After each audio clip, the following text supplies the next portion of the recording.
Hello and welcome to all of you. We are here from the Roundtable Studios. The three of us have arrived. There are going to be more of us coming. Those of you that have seen the Roundtable before, we just take the bull by the horn, so to speak, dive right in. Today we're discussing the mysteries, the sacred mysteries of Venus, the entry into the mysteries, the sacred doorway that takes us to the profound love, emotion, power, passion, all that is represented by Venus. We've got two of our experts here already. I'll give them to you in the order that they've arrived. We've got LiberLam. LiberLam's an amazing brainiac, an astrologer, an intellectual giant. He's also a very heartful meditator, practicer of Buddhist law, various different traditions.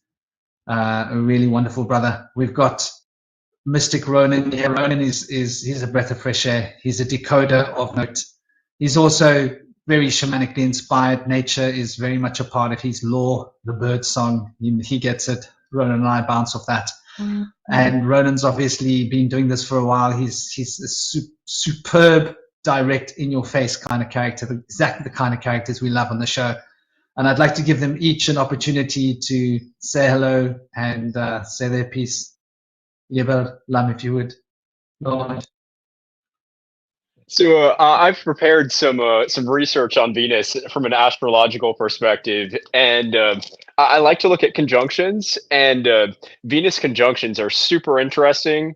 So just like some kind of precursory overview, Venus deals with like aesthetics, precious stones, things like that. It kind of doesn't go along well with the energies of Aries and Taurus. It's exalted in Venus, and its home is in Taurus and Libra.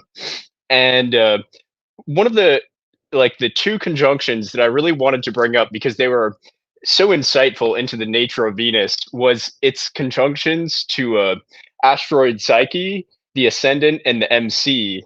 And to asteroid Psyche, when you have Venus and asteroid Psyche together, it has a quality, or it brings out the archetypes of soulful relationships as opposed to kind of surface level, superficial relationships, and inner exploration, aesthetic sensitivity, inclination to emotional healing, symbolic dreaming, balancing of heart and soul, quest of wholeness between light and shadow self, and psychological insight. And then conjunct to ascendant, it has the qualities of charismatic presence, physical beauty, love of aesthetics, diplomacy and social grace, harmonious relationships, creativity and artistic talent, emotional expressiveness, attractiveness to others, desire for pleasure, balanced self-image, peaceful demeanor, and a relationship-focused life path. And then conjunct to MC, it has the qualities of professional charm, career in arts and aesthetics, strong social skills, excelling in diplomacy and public relations, the pursuit of beauty and aesthetics, professional success through collaboration, desire for recognition, and a tendency to excel in public branding, a healthy work-life balance, and harmony in career choices. So I wanted to drop those little factoids to maybe open up the discussion, lay some groundwork out for Venus.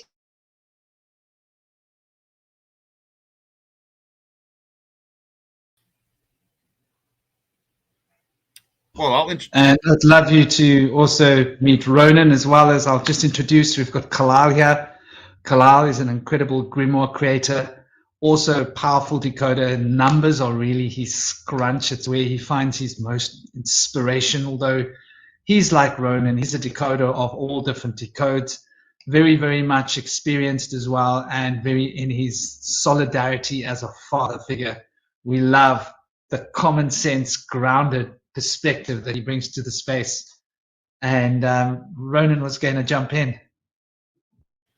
Yeah, just to introduce myself, thank you, LiberLam. I look forward to hearing more on that. I'm more here as I'll chime in as we go.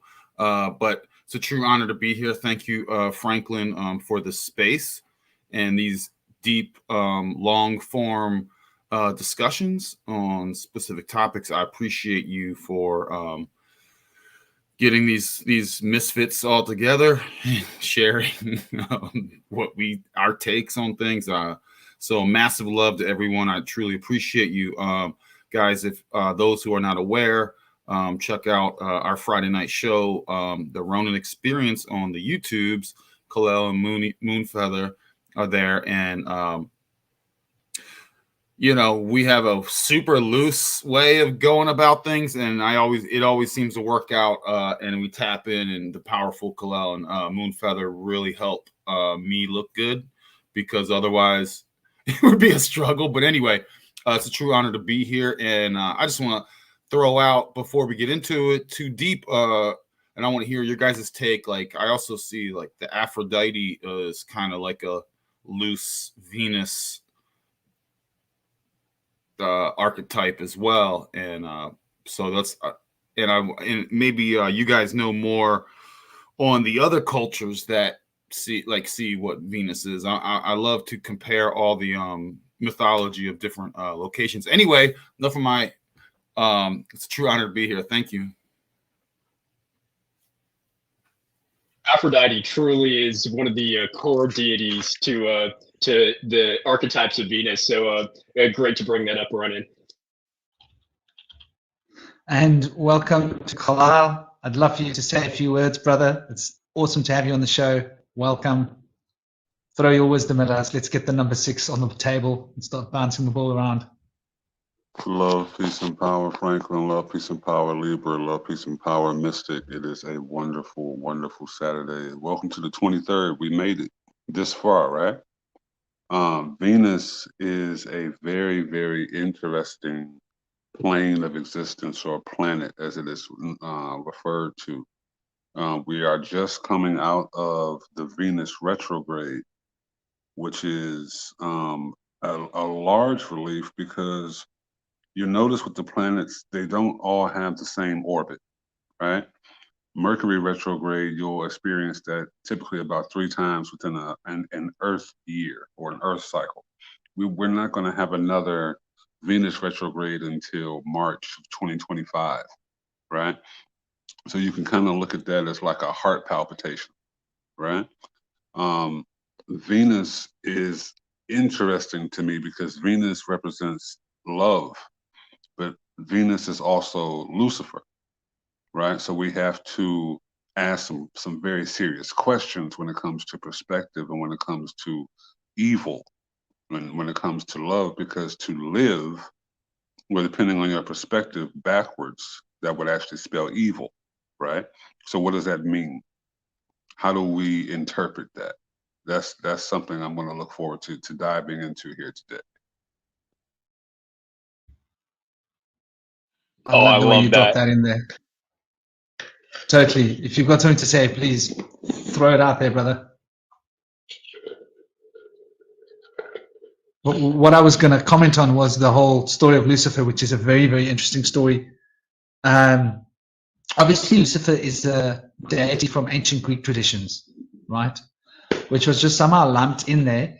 And Shaitan is from the Arabic tradition, who became the king of the jinn. So those two mythologies have been mixed up by the Catholics. I'm sure they had an agenda. I'm sure we're going to get into the Catholic agenda. We can't speak about the morning star. Well, let's look at Venus for a moment. Venus, the morning star, the day star. Here's a very interesting perspective, that when we're looking at Venus from the perspective of the ancient Greek tradition, they had a different name for Venus as the morning star and Venus as the evening star. And so they actually considered them as 2 different personalities, which is rather interesting. So Venus got given 2 dialectics, if you can consider it in such a manner. And Venus as a planet, if we're looking at, and this is getting back to what Kilelle said, which is fascinating, the spin is in the opposite direction. And the only other clockwise spinning planet that we can even say is near our solar system, and it's a question as to whether it's in our solar system or not, because there are questions with regard to that and differences of opinion, is Uranus. So Uranus and Venus are the only 2 clockwise revolving planets. The rest of the planets are all spinning anti-clockwise. So there's already something to consider. And if we're looking at the old the old mythologies, Venus seems to have come from a various different line of mythologies, which is like going to really touch the base on the story of good and evil. And to kick the ball out there, I'd like to throw in the idea of Inanna. So Inanna obviously came from Nana. So this is to do with the moon, right? The moon gave birth to Venus, mythologically. And Inanna had a scimitar and a mace. I think it's a mace, a club, a spiked club as tools, right? So the mace and the scimitar were the two weapons of Venus. Venus was also a war deity originally, and now we're going like right back to the beginnings. And I think it's got to do with the way in which the ancient Greeks considered Venus as having two different personalities, the day star and the night star. And so Venus does also represent passion. It represents emotion, but emotion becomes passion, and passion is sort of encoded by Mars. I mean, I'd love to actually get into the hermetics behind it, and I probably should get into the hermetics behind it, but I don't want to dive into that immediately. I want to give him a chance to open the ball field because I can get carried away. But with regards to the weapons, the scimitar and the club, they do sort of suggest a lot of martial entity and energy. And so Venus was actually a goddess of war, goddess of war. And in terms of the sexuality, if you go back further in time, you're talking about masculine entity, which is rather interesting. There's a story with how Inanna went into the underworld to do a burial rite for the bull, the great bull, which had basically been slain. And Inanna had to take 7 special items of clothing and such. Another thing about Venus, I want to throw this out there, the color associated with Venus. I really want to hit this with a hammer. Bah! I want to knock this hard. I believe we've been lied to. I believe we've been woven stories. I believe they tried to keep the truth from us. Inanna traditionally had 2 things, a rosary of lapis lazuli and a rod of lapis lazuli, which was a measuring rod. So that takes us right back to the ancient Egyptian considerations of the measuring, the weighing of the souls, which is a rather interesting concept. Yeah. When we consider the weighing of the souls, we haven't really considered Venus in such a capacity. But in the capacity of love, this relates to generation, this relates to abundance, this relates to the passion that drives love, and this relates to the emotions that become the source for the passion. So Venus is a very complex glyph. As an astrological glyph, it's a circle with a cross, which is pointing down, as opposed to Mars, which is a cross pointing up on top of a circle. So Venus and Mars definitely share this polarity. And Uranus is that little thing pointing upwards. And so there's a very interesting relationship with Venus in this fashion. In fact, from the ancient myths, Uranus, the Greek myths was that Uranus was slain by Kronos and castrated, and the froth that was formed by the penis falling into the sea caused Venus goddess to emerge fully from this, which is a rather interesting concept to look at here in terms of the generation of Venus, but Venus emerging fully. And it seems to speak of these very ancient myths of the Sophia, the way in which the Sophia took form, even though the Yaldabaoth wasn't particularly happy with Sophia because she had tricked Yaldabaoth into putting the essence of the first aeon, Jupiter or Jupiter, the first sphere, into man, giving him a divinity that transcends the physical realms and brings him in tune with the spiritual realms of the gods, Olympus, whichever way you want to look at it. There's a lot of interesting stories to look at when we're considering Venus. And from the most obvious, I think, thing is we've considered Venus as being the embodiment of love. And so when we look at Venus, there's 2 things we can see. There's a polarity being expressed. The scales is one set of polarities. And the other set of polarities, other than the scales, is the Taurus, because Venus rules Taurus and Venus rules Libra. Libra means life, and Taur is the forces of expansion and contraction that produce this manifestational reality of life as we see it. So I'm going to leave it at that. I'd love you guys to jump in. Love to hear leave the stage open. Who would love to throw something at this, throw a spanner at the wheel, so to speak? Well, you touched on something very important there, Franklin, because, like you mentioned, Taurus is ruled by Venus, right? As is Libra. The colors of Taurus are green and blue, right? But we know the Taurus is multiple in meanings, meaning, it's also representative of the Taurus field, right? So you can see how one kind of goes into the other, much like the numbers, how the previous is the mystic number of the following. When it comes to Venus, it just makes sense with it being connected to Libra because of the balance. Balancing leads to the feather, or being light as a feather. And I find that very interesting because that makes me think about writing with quills.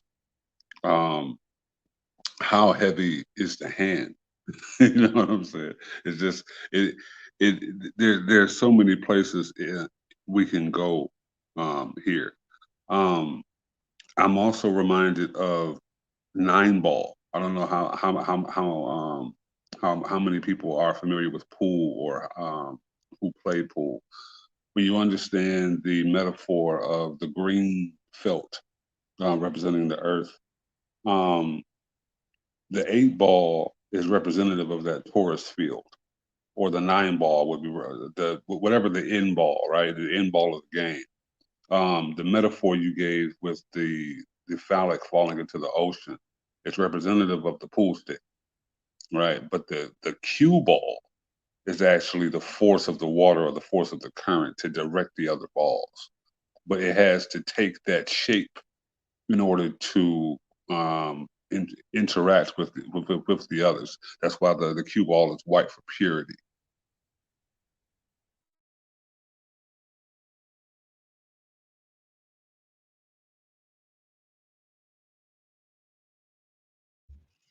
That's a beautiful extension, putting it into that. I used to love the game pool.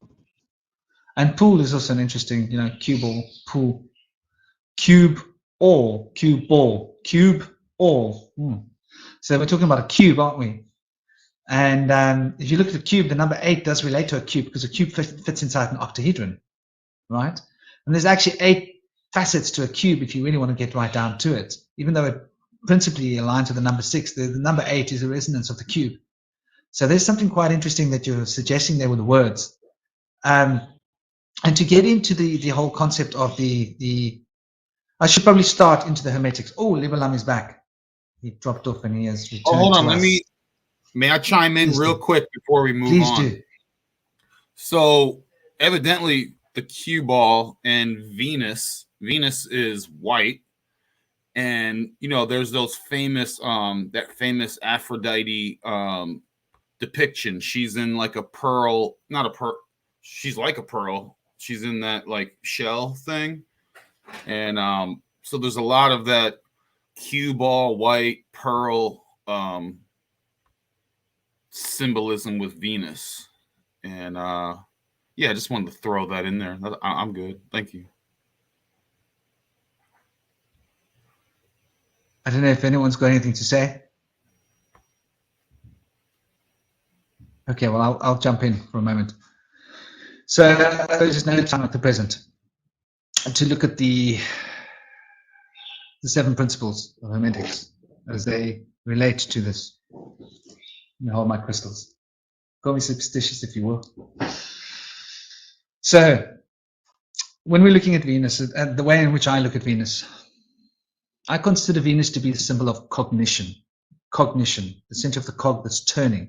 The wheel of fortune is revolving, but the wheel of fortune is the embodiment of Jupiter is revolving around a central axis, and that axis is Venus.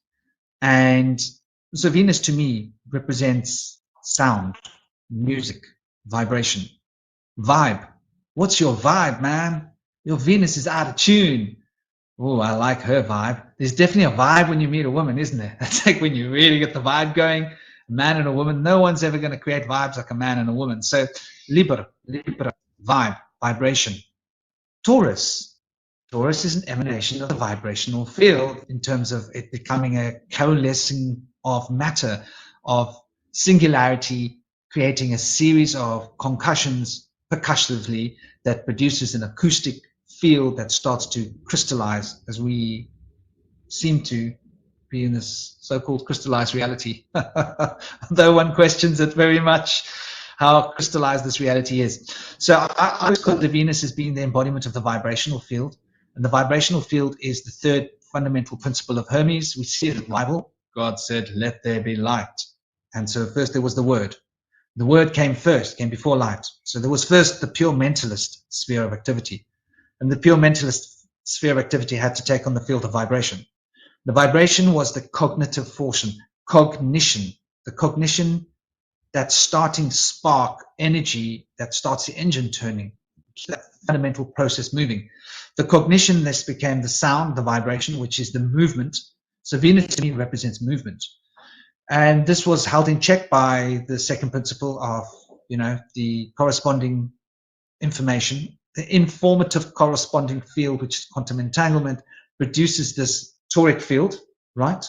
Which is the balancing, the Liber of the cognitive with the actual. So the actual is become quantum entangled to exist within the pure mental sphere and then exist within the world, and exist within the pure mental sphere and exist within the world. But it's existing in the pure mental sphere and in the world simultaneously, so it never actually leaves. So there's a sense of continuity, and so the first principle cannot be divided or subtracted from or diminished in any way. It is in itself completion, the mental sphere. So mentalism finds its source of all things. So when we consider these three principles, the polarity is how Venus is extending itself. So vibration, sound, Visuddhi chakra, right, from the Vedic tradition. And Visuddhi chakra is also the house of all the psychic powers, the house of all the ESP powers, the house of where dreams are created. I actually did a talk on dreams, but it's not really a series 3. It'll come out in like a month and a bit, maybe 2 months. But there will be a discussion on dreams, where they happen, what dreams are. But this is really coming back to the sphere of Venus, in my perspective. For Venus is the cognitive function that becomes the manifest of energy from pure mental proportions. And so the mental becoming energy is Venus. And the energetic expression of Venus's vibrational field is polarity, as we experience it through the heart, the sun. Thus becomes the engine through which the pranic force is manifesting into life. So Liber, life is coming from sound. And so we speak of dhyana in Anahata chakra, in the heart space, as listening to the unstruck sound of the heart. Well, when you're listening to the unstruck sound of the heart, you're listening to the heart of Venus beating. There's something to consider. And the heart of Venus beating is the Visuddhi chakra. And so in a traditional sense, when we look at Inanna, the lapis lazuli rod, the indigo color for me expresses the beginnings of cognitive function in terms of pure emotion. And I speak of emotion as being apart from passion, for I see that Venus is a polarity with Mars. So Venus is pure emotion before it has become energy. It is the source of emotion that becomes the energy motion of polarity. And it is expressed on its counterpart in the tree of life as the passion, the passing of ions. So the passing of ions is able to become an actualizing force because the polarity it's polarized by the sun's power, by the fourth principle of polarity creates the polarity of the firmament. The firmament gives it polarity, gives it magnetism, gives it electricity, gives it two different characters, which are thus expressed again in the seventh principle, which is the generation, where there's actual male and female, which is an embodiment of the heart sphere of polarity being taken into the physical. So I see three sets of polarities. I see a set of polarities with Venus and Mars being emotion that becomes passion, and passion that drives you. So when we speak of passion, I see that as being Mars because it has to do with ions, passing of ions, And Mars is to do with the ions that become the actual particles and atoms of the body. So Mars in an astrological chart obviously is the head. It's the first. It's the beginning of the form of the body. The second set of polarities that I see is the moon and the sun, or shall we say the sun and the moon. So the sun and the moon creates the left and the right eye of, the universe, God, if you will, Rhea and Isis.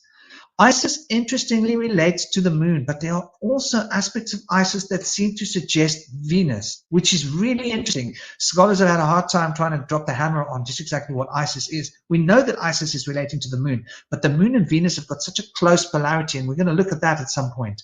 So we have this sun and moon relationship. We have this Venus and Mars relationship, and then we have the fundamental. We've got to look at this very carefully.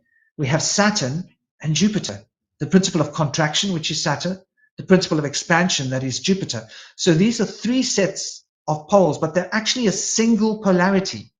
And I believe that's what Libra is trying to express to us. Libra is telling us that there is a single polarity that constitutes itself in three different ways, as there are three aspects of all things in the universe. So the law of three comes into being through this process of three polarities expressing a polarity in three different modalities to be experienced in three different ways. The three worlds of the shaman, right? These three polarities, the divine world, the middle world, the lower world, the underworld. And so we see Venus as being journeying into the underworld.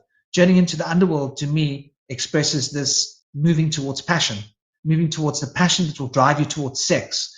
And traditionally, Venus was a very wasn't just about sweetness and lovely. I mean, okay, in Vedic story, they talk about Shukar. Shukar is Venus. And Shukar means literally sugar. The word sugar came from Shukar.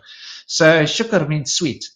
And sweet relates to the earth element as it is found in Taurus. So they see Taurus, Nandi, the bull, as being the embodiment which Venus is coming from. So they're looking at one half of the story.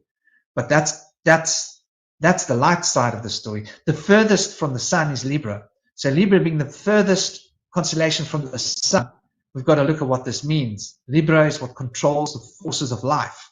Taurus is what brings it into being, synergizes it. And so these three polarities are essentially the same polarity. And so I think we can understand Venus by looking at what polarity exists between Venus and Mars, and why Venus and Mars are considered to be such a pole. And to consider that Mars is a cross above a circle, and Venus is a circle above a cross, gives us a little bit of an insight here, that you can invert Venus and Mars and put a cross with two circles on top of it. And what have we got then? Uranus. Isn't that interesting? Eh? And so the story of Uranus, balls cut off, froth, Venus emerging fully formed. We see this relationship from the macrocosm coming into the microcosm through these hermetic principles, through these three sets of dynamic polarities, which I call a trinamic polarity, for the same fundamental polarity exists on three different fields of awareness, one being the mental, the other being the energetic, and the other being the formative, or the causal reality, the energetic reality, and the mental reality. And by mental, I mean spiritual. And one thing I want to add to this is emotion. People think of emotions, in my opinion, as being of the heart. I think we experience the residue of emotion in the heart, but when you're really emotional, it's in your throat. Think about it. When you're really emotional, you get a lump in your throat. It's the first thing that happens, right? And that lump in your throat means you can't even talk. And that has to then come to the heart. When it comes to the heart, it gets digested and put into code that you can understand and actually express. But when it's in the throat, you can't even express it because it's too pure. It's too disformed. It's too unformed. So Venus to me represents a very much catabolic, unformed, chaotic energy that people have wanted to tame. And it's that same chaotic energy that becomes driven into the passions, which causes us to get erections when we meet women and make us want to make babies, and cause women to get all like, with men. So, I want to knock the ball out there. Firstly, the representation of Venus as being a warrior deity, which is another interesting concept, because in the first times, Venus represented the passion that can overcome obstacles, the passion that can win wars, the passion that can make anything that you desire. So we're talking about manifesting your desires. And in order for your desire to be manifested, you need to go back to where the desire comes from, which is Venus. And I believe that's what the ancient people were doing. I'll leave it at there for now. So, Well, you're right about that, Franklin. I would have to argue, as opposed to 3 modalities, that there were 4, because when you look at where Venus is home in Libra and in Taurus, right? But it's at its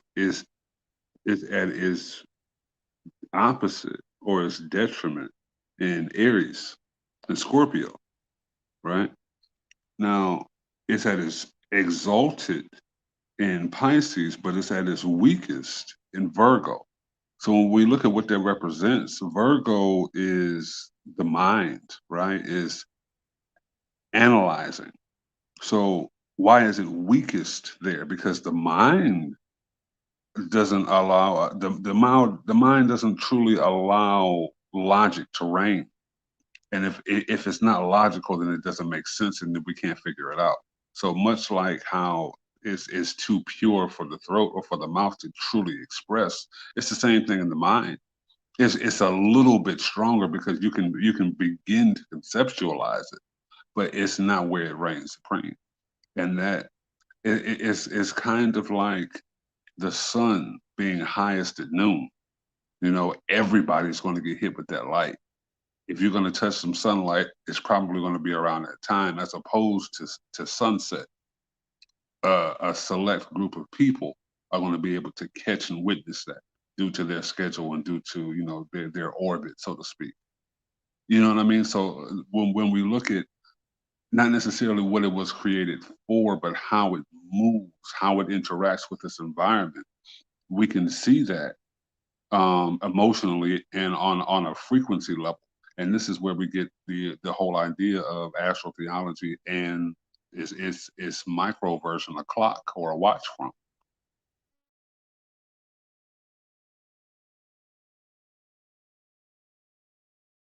So one thing I wanted to add too, in you bringing up the polarities of Venus, Franklin, is the karmic polarities of Venus.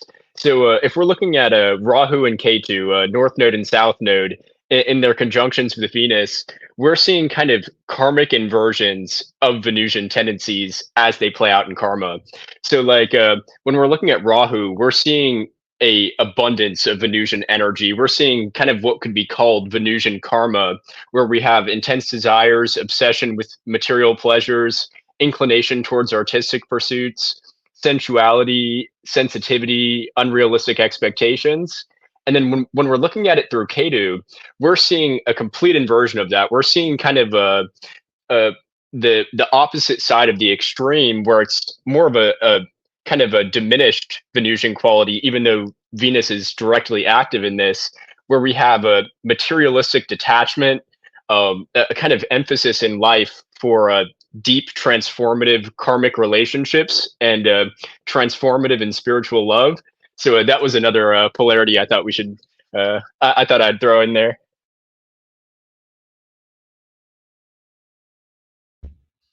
you're so right. And Kilalle's also right, the 4th polarity. I mean, we had a big discussion about it last week.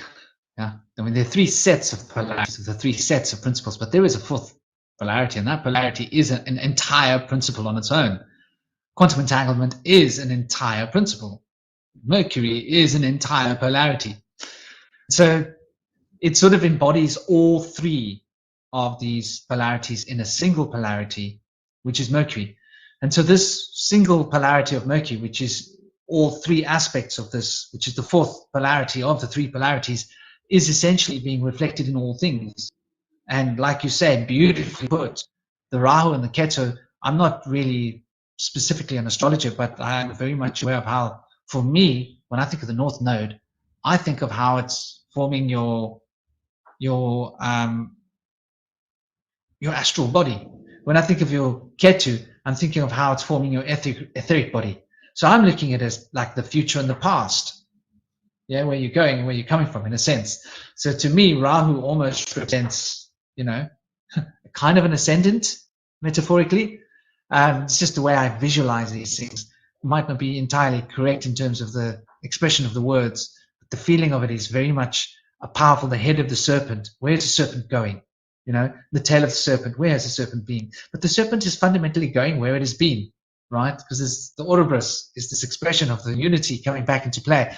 And I love what Ka put out there as well, you know, to bring us back to the Taurus and the Libra, the idea of the Tau cross as being relation to Saturn. Now, this is a bit of a power mind pop, isn't it? Saturn, the Tau cross, but the Taurus, right? And this is the bull. And it's interesting that when Inanna went into the underworld, it was because of the bull being sacrificed. The bull was killed. Who killed the bull? I can't remember. Perseus killed the bull. Bull was killed. And the divine bull. And so the journey into the underworld involved 7 toll prices that had to be paid. And each of the gates into the underworld had to be paid 7 tolls. And in the end, she ended up in the underworld. And what is the name of her sister, her older sister?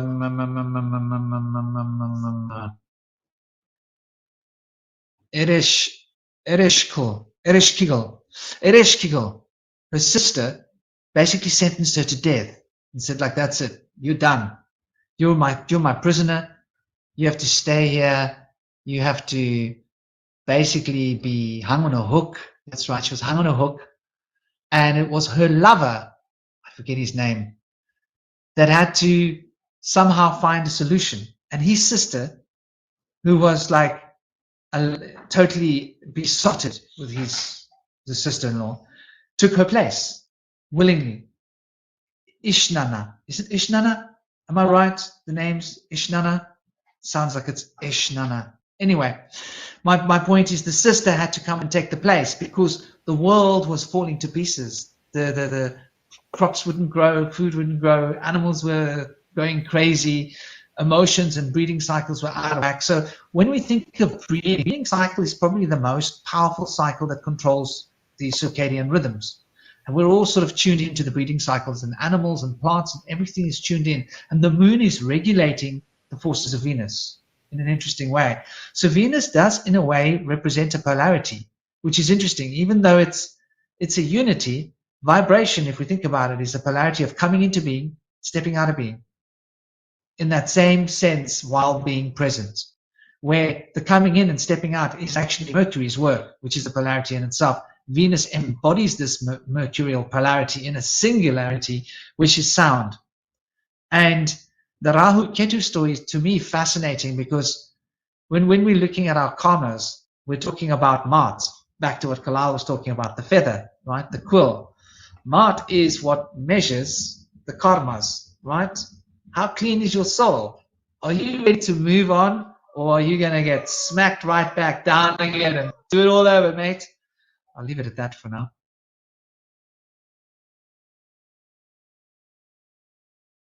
Yeah, so you were right.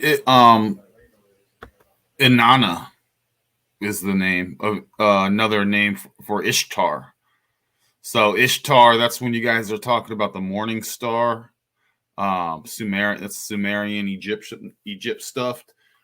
And then I look back and I always go to the Phoenicians because I find them to be the major origins of a lot of this. And so it's called Astarte, which sounds like Ishtar. And you also get Isis from this as well. So this is all Venus. And yeah, I was just reading about her descending to the underworld to save a dead lover, and then she was stripped of her glory to the guardians of hell. When she comes before the queen of the dead, she's hung on a meat hook and left for dead. So yeah, that's you nailed it with that stuff. But yeah, I mean, let me see. I'm just reading some of the stuff about Ishtar, some basics. She had wings, rode on a lion, and was armed with bow and arrows. She is usually depicted near the sun god, since she is always near the sun. She had a sister. her evening counterpart, who was the guardian of the gateway to the world of the dead. And of course, you have Chinese cultures. All cultures have something related to at least the planet Venus, and then have their own mythology, right? So I'm looking at the Mayans. The Mayans, Venus was the god of war, and it was believed to beam down evil rays, bringing death and destruction. Maya astronomers therefore made very careful records and ritual calendars based on that. So there's a lot of I love the mythology here across cultures and times. But anyway, I just wanted to toss that in there, guys. An interesting thing to add on that too is the underworld is a place of learning, and so often in our kind of spiritual seeking, we try to suppress beauty in order to seek out something transcendent, something beyond this world. And I think Venus speaks to a balance between the spiritual and the material in that sense as well. Oh, and the Chinese, hold on. The planet was the Great White One and was associated with the element metal, more specifically gold, and the westerly direction in the same day of the week, and the idea of the 7-day week and the planets ruling hours and days came based on that. So yeah, thanks, thank you, Liber. And yeah, getting Kali vibes, Eleanor, for sure, right?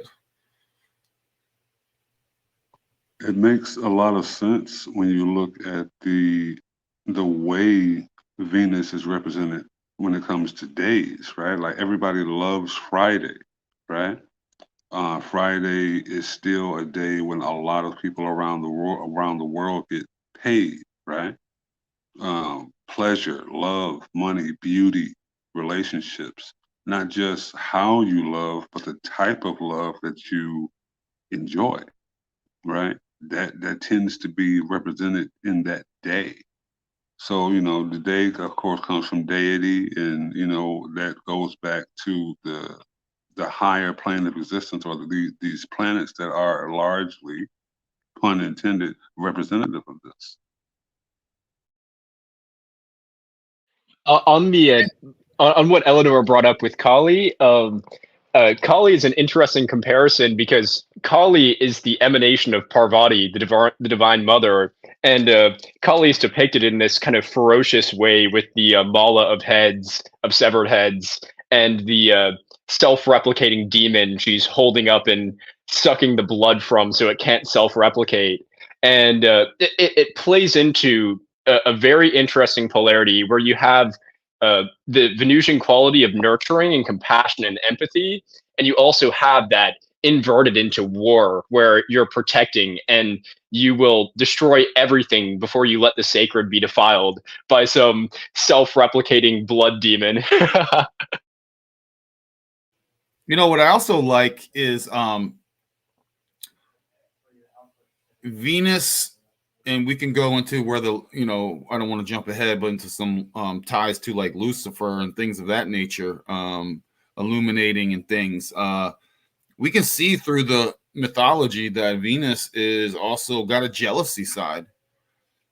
So when you read certain scriptures, there's some jealousy inputted in there, and a lot of that whole some of those books are very inverted, you know what I mean, if you will. So that's very interesting that there's a jealousy side there. Hold on, I'm going somewhere else with this. Oh, and related to that, the origins of Venus and that whole Kronos and her parents being Uranus and Gaia. So it's like that death thing where it's like heaven and earth. And that's where you get Venus based on her parents. So that storyline, and then based on all the scriptures that we've received, it's very telling. It's very interesting to me, these things. So I find it very helpful to know these things, especially to avoid any inversion. But again, I'm just throwing things out there. No, that's very, very telling, Roland, because like the sun, the moon, and the earth don't have retrogrades, right? So they don't have to experience certain things that the planes or the planets do, right? Jupiter, Saturn, Uranus, Neptune, and Pluto have retrogrades along with Mercury, Venus, and Mars, but Mercury, Venus, and Mars are the most felt. You know, they're the most personal and the most challenging. They require the most attention. You know what I'm saying? And they need the observer to make the biggest adjustments as they essentially come closer to Earth during their retrograde periods. So you can look at that as critical time. You can look at that as, you know, more attention to the baby, more attention to the ego, more attention to the heart, because that's essentially what we're talking about. So, you know, how we choose to look at it, you know, many times you're going to hear me say everything boils down to perspective. It truly makes it easier to understand. I love this. We're bringing together a lot of strands and we're starting to tie them together. We're taking the polarities, we're finding it in the fourth polarity, we're bringing the fourth polarity with the three polarities together, bringing them to form the hand that grasps the truth, all five. And back to what Ronan was saying about the mundane, the divine coming together. And in order for the mundane and the divine to come together in a single continuity of being, for the expression of life, LiberLam, liber, it's in your name, brother, Libra. For this to be expressed, we needed these scales of karmic structuring, if you will, so that the toric field knew how to behave. See, the toric field is the expression of these life forces that's governed by Libra. And so the coming together of the mundane and the truly superfluous, the true spiritual transcendent, I think is a great way of expressing what Venus represents, or bringing it into being. And it sort of rings a bell as well to what Kilelle was saying, to what you were saying earlier about the good and the evil. And I know that we're going to have to drop that hammer on Lucifer. Let's face it. We're going to have to drop that hammer on Lucifer, the bearer of light, the morning star. There was somebody else called the morning star. Huh? It was a religion named after the Greek version of the name. Emmanuel came speaking about the morning star, and the Greeks wrote about him as Christos, didn't they? So there's something to be considering, how the morning star is related to both, who we know as Yeshua, and who we know as Lucifer. And what is this polarity between Lucifer and Yeshua really trying to explain to us? And in that vein, bringing it back to the Vedic story, because LiberLam was hammering out the Vedic, and so was Ronan. Back to Shukra. Shukra. So Shukra is essentially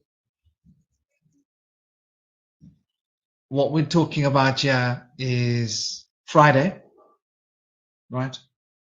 Shukrva. Is that Friday? Better not be like fooling on my head. It's been a while since I've spoken Hindi and all those languages. They're slipping into the back of my mind. Yeah, Shukrva is Friday. So, and obviously Freya. So we've got to talk about Freya because we're talking about Friday, right? You can't speak about Friday without speaking about Friday.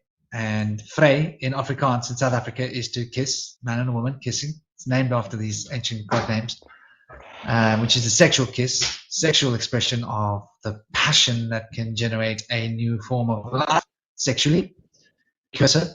So Venus, Frey, is more like the kiss that comes before the sex. Mars is the sex that follows the kiss. But that kiss, which is the embodiment of the feeling that draws the man and the woman together, is really what Venus is expressing. But now that we're looking at Shukr, so who was this Shukr? Who is this goddess? Who is this? Okay, so now we need to go right back to the story of the 200, I can't call them fallen ones, the Grigori, the fallen ones. They weren't really fallen. They chose to take form according to the very ancient stories as outlined carefully in the the text of all the giants, in these texts that we have.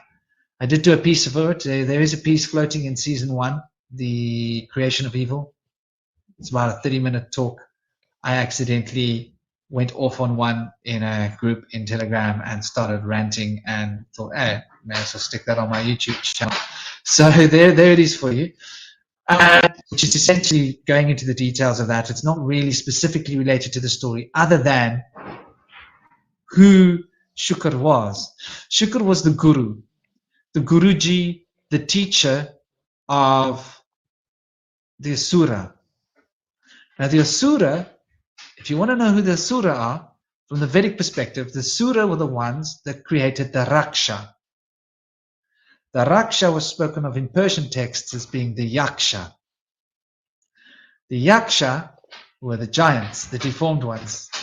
Now we're talking about the ancient Greek traditions of all those giants that came from the Titans. Ori, don't do that, my darling. I don't want you jumping on that couch. Not every couch. Come on this couch. That's your couch. Come on. That's your couch. Yes. Sorry, my dog's he's abusing all the furniture. He's a 60-kilogram Malamute. He goes on that couch, he'll rip it to pieces. It's a grain leather couch. It's not friendly to his claws. But yeah, Ori, not that couch. Come on, my darling. Come. Yeah. Lie deck next to Dana. So yeah, we can consider the Shukr as being the expression of the Guru principle that was teaching the Asura. Now the Asura are considered to be the demigods and very often associated with the demons. So here's a very interesting story. Now we're talking about the Nephilim. In the Hebrew tradition, they were called the Nephilim. So who was the teacher of the Nephilim? Well, according to the Vedas, the teacher of the Nephilim was the embodiment of Venus. Isn't that something to be considering? And now we're going to look at the old stories of just exactly who Inanna was and who Inanna was imparting wisdom to. And there's something to be considered. So there is this continuity of initiation that comes from Venus. So Venus can be considered as a seat of initiation, even though the moon carries this essential quality of the sublimation principle. Venus and the moon, like when the moon sits with Venus in the crescent, there's a very important Shiva holiday that will come. Shivratri, you look at all the great Shiva holidays, that moon and that crescent. And the crescent and the star, we've seen it's politically used as an emblem by those that, want to control us. There's a very powerful dominant energy that comes into play when the moon and Venus are in conjunction. And when Venus moves past the ecliptic of the moon, there's some power being released into the consciousness field. So, and it's an initiatory sort of a power. It's a power that we can use to transcend the physical forces, the physical restrictions of matter, in order to gain an insight into the dematerialized nature of reality, the expression of the toric field of Taurus, and going deep into the gateway of the mysteries. Now, when we speak about the gateway to the mysteries, so we're talking about, let's go into the Paleo-Hebrew for a moment. We're talking about Dalet. So Dalet, as it is known in Hebrew, Daleot, you can pronounce it however you want, Dulat, is essentially a doorway in the terms of the old symbolism.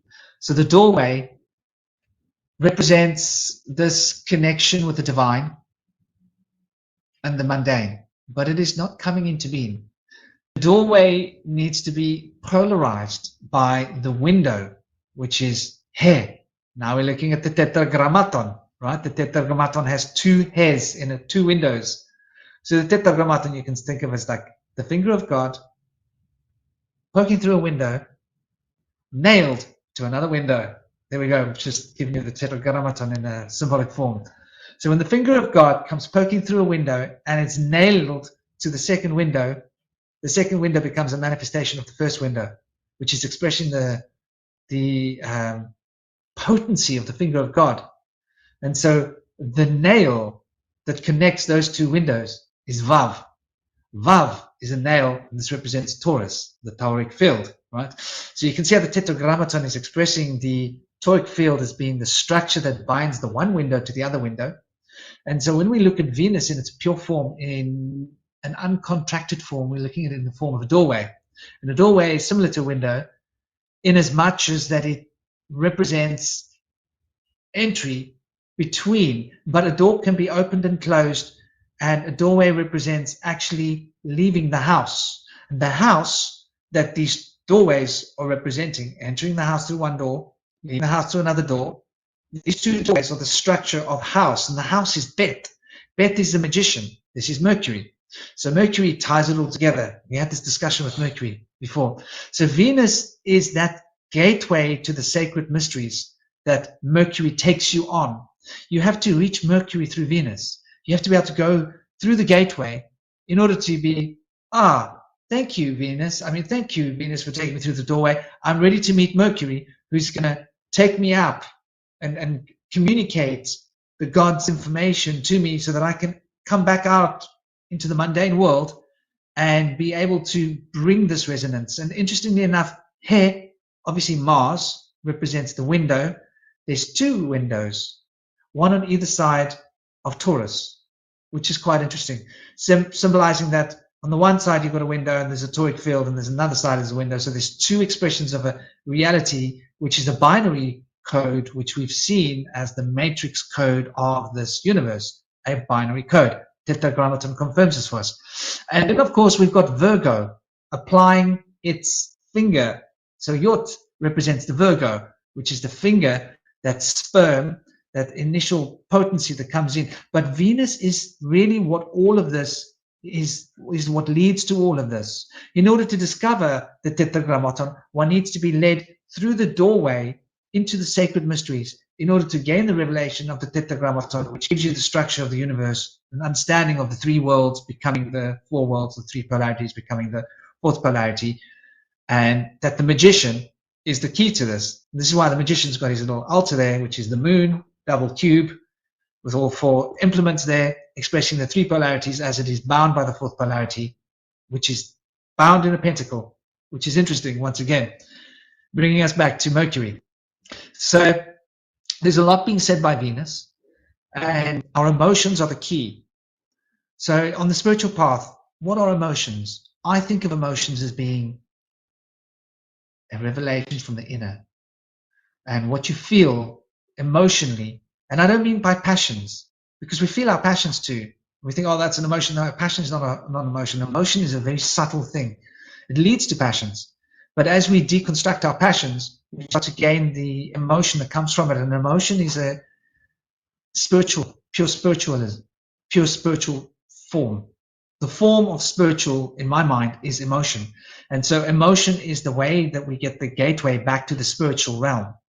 Through the heart, deconstructing the polarities of the heart, we're able to access the emotions of Visuddhi Chakra, where Shiva has the Ouroboros. So Shiva has the Ouroboros on Visuddhi Chakra because Shukr is so important to Shiva. And Shukr is expressing the Guru principle of Shiva, which is the Naga, which is the serpent around the neck, binding itself, which represents Ouroboros in a form. And serpent obviously represents wisdom. So we see how these symbols are all speaking back to the Visuddhi Chakra, and it's also where Sushumna finds its resolution. The Sushumna of the 33 points in the spine, there's two serpents, the caduceus, as we spoke before when we discussed Mercury. For those of you who didn't see last week's show, go and jump on it. By the way, Ronan's show, go and look at my channel, scroll down when you go in, and there's my recommended channels. You'll see there are the channels of the people that are on the show here. LiberLam's channel can't be recommended. I've tried about 3 times. Your channel doesn't exist on YouTube because you haven't posted anything yet. So we're waiting for Liber to start banging out some things on his channel. He has made some content. He's just very fussy about perfection. And we all have our perfection things. And I've just learned to just vomit it out and just, hope for the best. But I'll leave it at that for the moment. Something to consider. Shukr being the teacher of the demons. Good and evil. Where does that leave us? Venus. Lucifer. So what is Lucifer? How does Lucifer relate to Venus? Why in the Vedic tradition is Venus teaching the Asura? Not all the Asura were evil. Not all the Nephilim were against humanity. Some of the Nephilim, if we go back to the Sumerian stories, some of them wanted to help us. Tahuti was one of the positive ones. Tahuti wasn't a human. These were like huge beings, man. And they were here to teach us. They were here to teach us, occult knowledge and spiritual cosmology, so that we were able to utilize technology and lift ourselves from, the mundane into the spiritual. And obviously the Tower of Babel needs to be looked at here. There's a symbol that we need to dismantle, and that is Aries. Well, that is the Mars that becomes Aries. And I said earlier that hair is Mars. It's not altogether true. Hair is Aries, if I'm going to be right. It's actually the first sign of where Mars manifests its masculine principle. The true Mars is actually the Tower card. And so the Tower card is representing this catabolic power of passion that can wobble you, that can break through all barriers. And so this passion of Mars is an expression of Venus. And so the good and evil of Venus is what's going to tempt. And has sexuality not become our greatest problem? Think back on that wonderful discussion we did about pornography and masturbation. Who's driving that? I'll leave it at that for a moment. Oh, before I leave it at anything, I've got to invite two people on. We've got Soraya Nadia. She joined us a few minutes ago. Soraya is a wonderful goddess of a woman. She's a mother full time. She's very busy. Thank you for gracing us with your time. She's a poetess and a philosopher and a cosmologist and an inspirer of people. Go and look at her channel on Telegram, and please, Soraya, hit us with your Telegram channel here in the group comments, not the private chat, in the actual comments chat, so I can flash it at the screen, because I haven't got your YouTube channel on my favorite YouTube channels list, because you haven't given it to me. If there is one, there should be one. If there isn't, because you share such wonderful content. And we've got Quinty here as well. Quintavious is a wonderful philosopher and a cosmologist and a practitioner of various different spiritual doctrines from Western cosmology, Christian mysticism, and Egyptian forms of the occult, therapeutics, and older, and hermetics, of course. So welcome to you both, to our newcomers. And I'd love for you guys to throw any words out there. Say hello, introduce yourselves if you want, and anybody else that wants to spit some fire, please start spitting. Hey everybody, can you hear me? I'm in bed on my phone, so I'm not sure if you can hear me. I was up all night reading Bible stuff. I get carried away. I'm really tired now, but I was enjoying what you were saying, especially when you brought up Shukra. You rung some bells in my head about when I used to study the Bhagavad Gita. Shukra.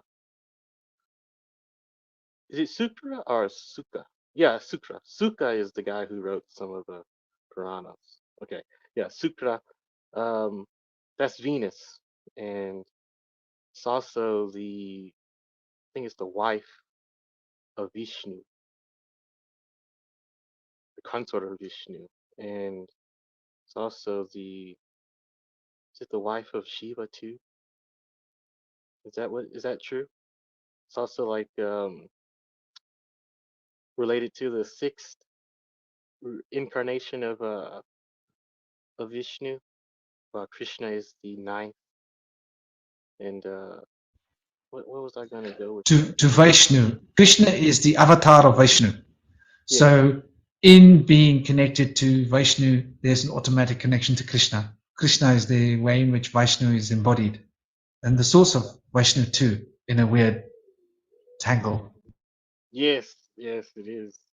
So it was interesting to see that, because Sukra is also the teacher of the demons, the Asuras, I think.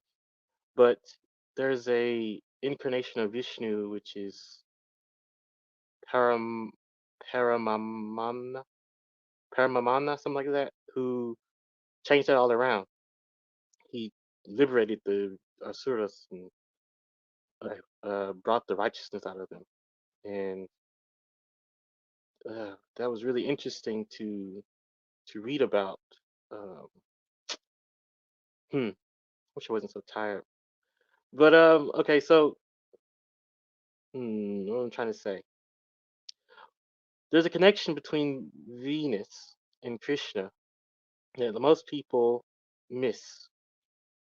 Even the people who, the Indians who practice and know all about Krishna, they really don't understand that there's a like an analogy between Krishna and Venus, because we celebrate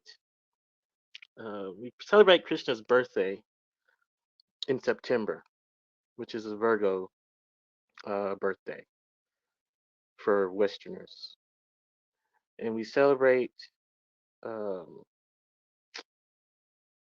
by watching the moon on one of those days for Krishna. But it's not just the moon that we are giving reverence to, it's also the planet Venus, because Venus sort of represents Radha for Krishna. If you really dig into the story, Radha is like Krishna's other half. It's weird how they are. It's like they're two souls. It's like they're one soul in two bodies, basically. How they explain it without being annoying. Like, how you read the books. The books are really irritating how they explain things. But they're two souls and they're one soul in two bodies. And she represents, in a Kabbalistic way, his beauty on earth, or his beauty in an earthly manner. How do you explain that in English?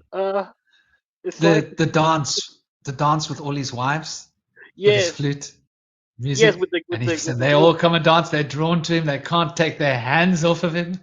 exactly, and they He's a play, ladies' man extraordinaire. right, and they play music, and they're like really infatuated by him actually during those dances, and those dances represent the creation and sustainability of creation itself. They call those dances the dances of lilies. Also, another name for those dances, which is connected to Shiva. Well, I forgot the name. It's like, I forgot it. Starts with an N. But anyway, Nataraj there is the you go. Shiva dance. Exactly. See, I love when Shaman's on here. He's like, he catches me when I miss some things, but I'm pretty close most of the time. Thank you, Shaman. But hmm. So Shiva and Radha share their Venus astrology charts also, in uh, in comparison to everything I said already. They share the same Venus in their astral charts. They share the same Mercury. They share the same, I think it's Saturn too.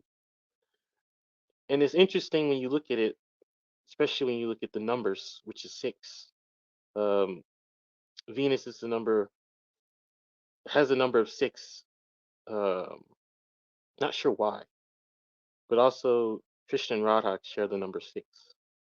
Um, really not sure why though.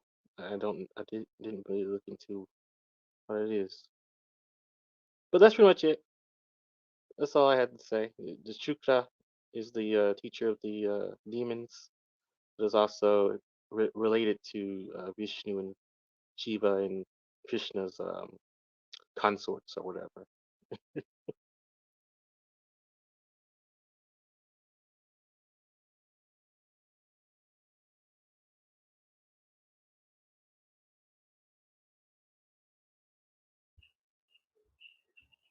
Yes, wonderful point you're bringing up there about the lila, about the dances, and how Krishna is the embodiment of this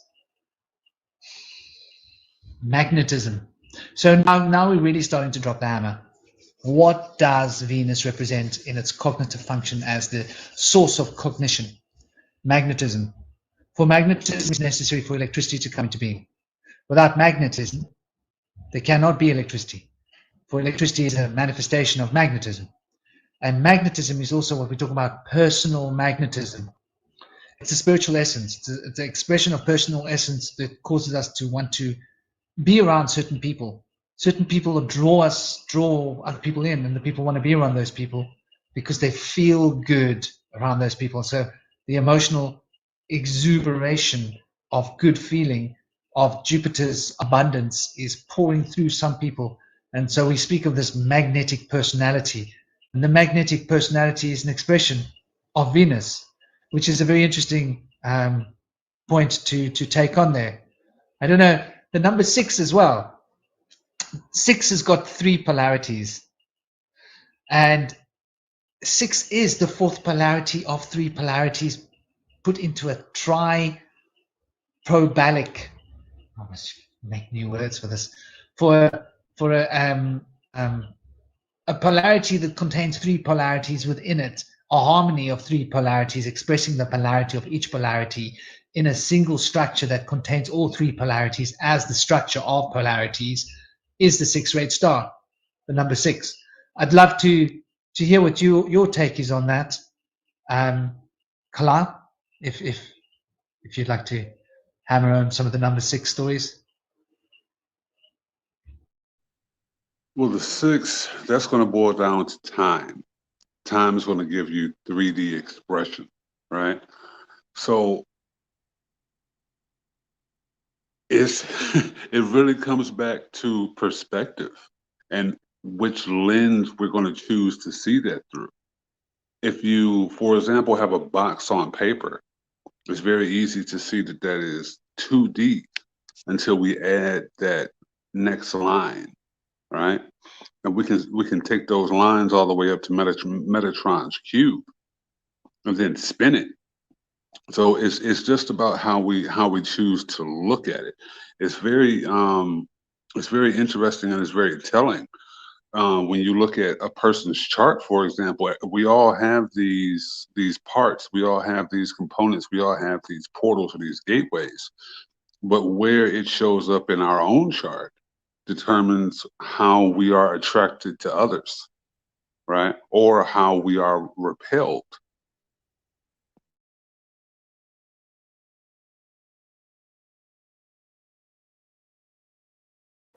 Hey guys, I got to drop real quick. I don't want to interrupt, but massive love to everyone. I'll be listening. Thank you very much.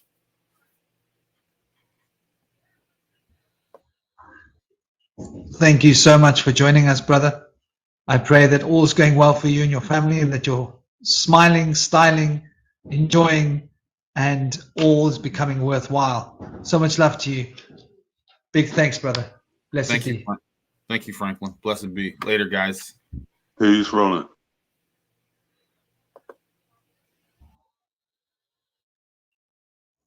Yes, I love what you say, Kilelle, about the expression of this, in 2D, as we can say, of these polarities coming into being, and also as a fundamental 4th polarity that's expressing all of these. So, just taking a look at the chat, I don't want to lose my way here. So yeah, it's rather interesting to consider Venus as the bringer of magnetism, or the expression of the magnetic force, and then to consider Mars as the electric expression. And so there have always been associations with Mars and the Sun, in the same way that there have been associations with Venus and the Moon. I mean, Isis is a great telling story, because Isis does represent the moon, but on some levels there's a very powerful Venusian resonance in Isis. So many scholars have become a little confused along the way as to, like, is Isis the moon? Is Isis Venus? Well, there are very powerful resonances and relationships between Venus and the moon, in the same way that there are powerful relationships between the sun and Mars, where these two powerful active electrical principles are expressing magnetic principles, in the same way that Venus represents personal magnetism, the moon represents the actual magnetism. In the same way that the sun represents the light that is powering electricity, Mars is actually that electrical principle. Hence, steel, iron, as being rather an embodiment. And when we look at Venus, we got to talk about copper.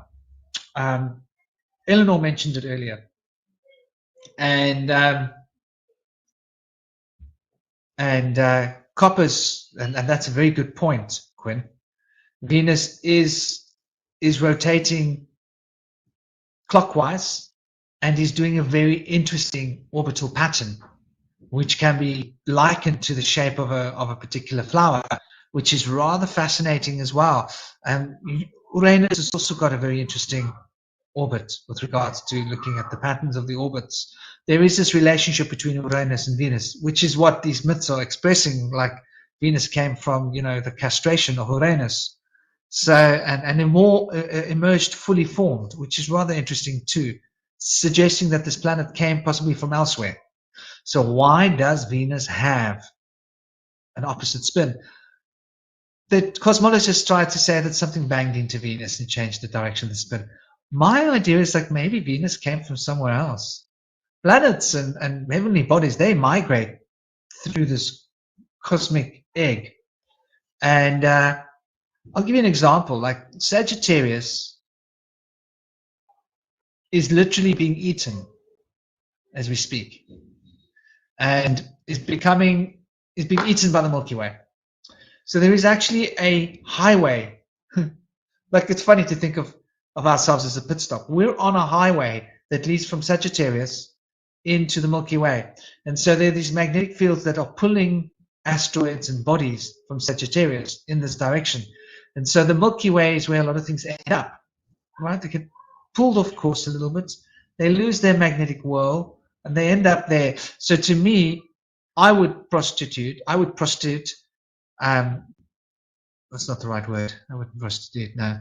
But I would prescribe that Venus could have come from elsewhere, where there was a different polarity for the suns, different polarities for the heavenly bodies, and arrived here with a different spin and found a way to lock in to our solar system and maintain its body. And I'm going to guess that Venus came from the same place that Uranus came from, which is the other side of the galaxy. And now we're looking at Sagittarius. So there's a very interesting relationship here. And Sagittarius, obviously, very, very fundamentally important. The archer, the arrow. As we discussed before, is the archer the arrow pointing at, or is it pointing from? The two faces of Jupiter. This is a discussion that we will be having at a later stage. But bringing it back to Venus, we can't talk about Venus without talking about veins, right? So there's something interesting to consider, the veins. When we speak about Mars, we speak about the blood. But the veins are the system through which the blood moves. Venus, intravenous, right? Taking shots in through the veins. So you could think of the Venus as the magnetic series of channels and currents through which the magnetism, which is Mars, can generate the electric field. And so we think of this polarity between Mars and Venus as being the embodiment of reality and the causal expression, finding its expression through the sphere of Mars as causality, Mars being the causing events structuring. And so when we see the causal principle and Saturn, for example, together in an astrological chart, and I'm sure LiberLam is going to jump all over this when he gets back, we see accidents, we see problems. Sometimes, depends on the other factors. Because when the forces of time are brought into the causal, and the causality has got to do with things bumping against each other really fast and really hard, and without having, enough time to plan, shall we say, immediate response, intuition, expressions. So this intuition, I think, is expressed by Venus. So when we're thinking of intuition, it's actually an emotional field. We're going into our emotional intelligence, and start looking at like maybe a way to be able to categorize Venus, what Venus does represent in the psyche, psychologically, intuition. I'd like to put that out there. What do you guys have to say about that? Well, Venus and Mars are a very, very interesting pairing, right? They're always going to essentially get into arguments, right? Because they don't necessarily see things the same. They're almost reversed. Venus has Libra and Taurus ruling, right? Whereas Aries and Scorpio is at the point of detriment, but it's reversed in Mars, right? But we can argue about the principalities because Mars is exalted in Capricorn and is weakest in Cancer. Well, we could argue that's the same for Venus with being exalted in Pisces and being weakest in Virgo, because we're talking about Pisces being the dreamer, right? Pisces, the world is a hard place for Pisces. That's why they dream so much. Virgo is like kind of like, even though it's representative of the mother and the virgin, remember the word virgin used to mean an unwed woman, right? So when you look at it from a masculine perspective, you can kind of understand the Capricorn aspect, because Capricorn is representative of the father and Cancer is representative of the mother. So they're literal opposites. I think that shows you, it shows you balance, as opposed to seeing everything going along with your perspective. You have to have the inverse. You have to be able to see what the opposite looks like. I don't think many of us will be able to fathom it otherwise.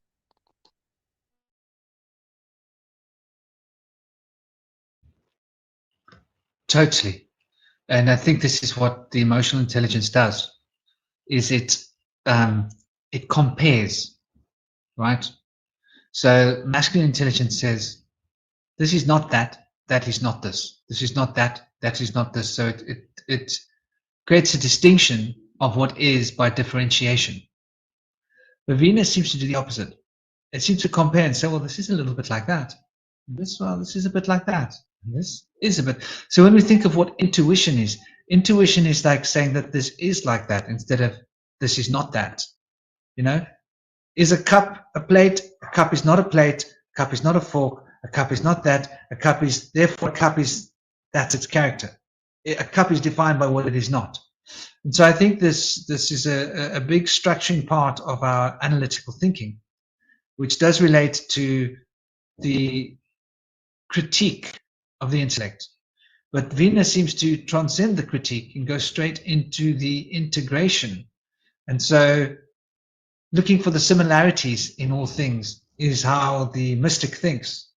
And that would be the key to the sacred mysteries, to getting a grasp of the mysteries, getting a grasp to how these things come into being.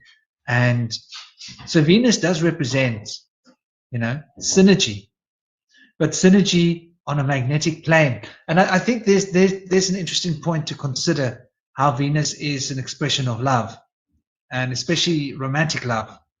I just need to close that door because my son's mother's been cooking fish.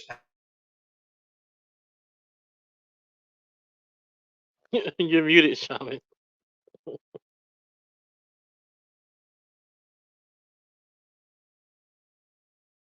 But Kalal, that was really interesting what you said. Seeing the inverse is actually important, and I didn't really notice any of that kind of thinking coming from Capricorn and Pisces and Virgo. Um, I never really thought of it that way. How um, the manifestation of the soul in that sign really affects how you view the earthly experience. I didn't really notice that. Well, it boils back down to what I talk about with perspective, because when we understand cyclicity, you know, it makes it easier to kind of be able to see things from a different dimension, not just a different perspective, right? So when you look at cardinal points, when you look at mutable points, when you look at fixed points, we all have our essential positions, right? And that's for a reason. So when you look at cardinal points, for example, we kick off a season as opposed to being mutable or even fixed, where you have some rule of measure for allowance of change, of of variability. You don't have any of that when it comes to cardinals. So those perspectives are going to be very stubborn. It's going to be very hard to see people from a different angle. But again, as you see, that's specifically coming from that perspective, as opposed to looking at it from a bird's eye view. Imagine looking at your watch from the perspective of only 3 o'clock. You're never going to know what time it is. You know what I mean? You have to have that bird's eye view so you can actually see, okay, well, I have to be here at this time, so I need to get this done, and I might have to sacrifice this. When you look at something from the perspective of only what you are or what you appear to be, that's essentially what atheism is, right? Not being able to see yourself through the lens or the eye of a bigger aspect.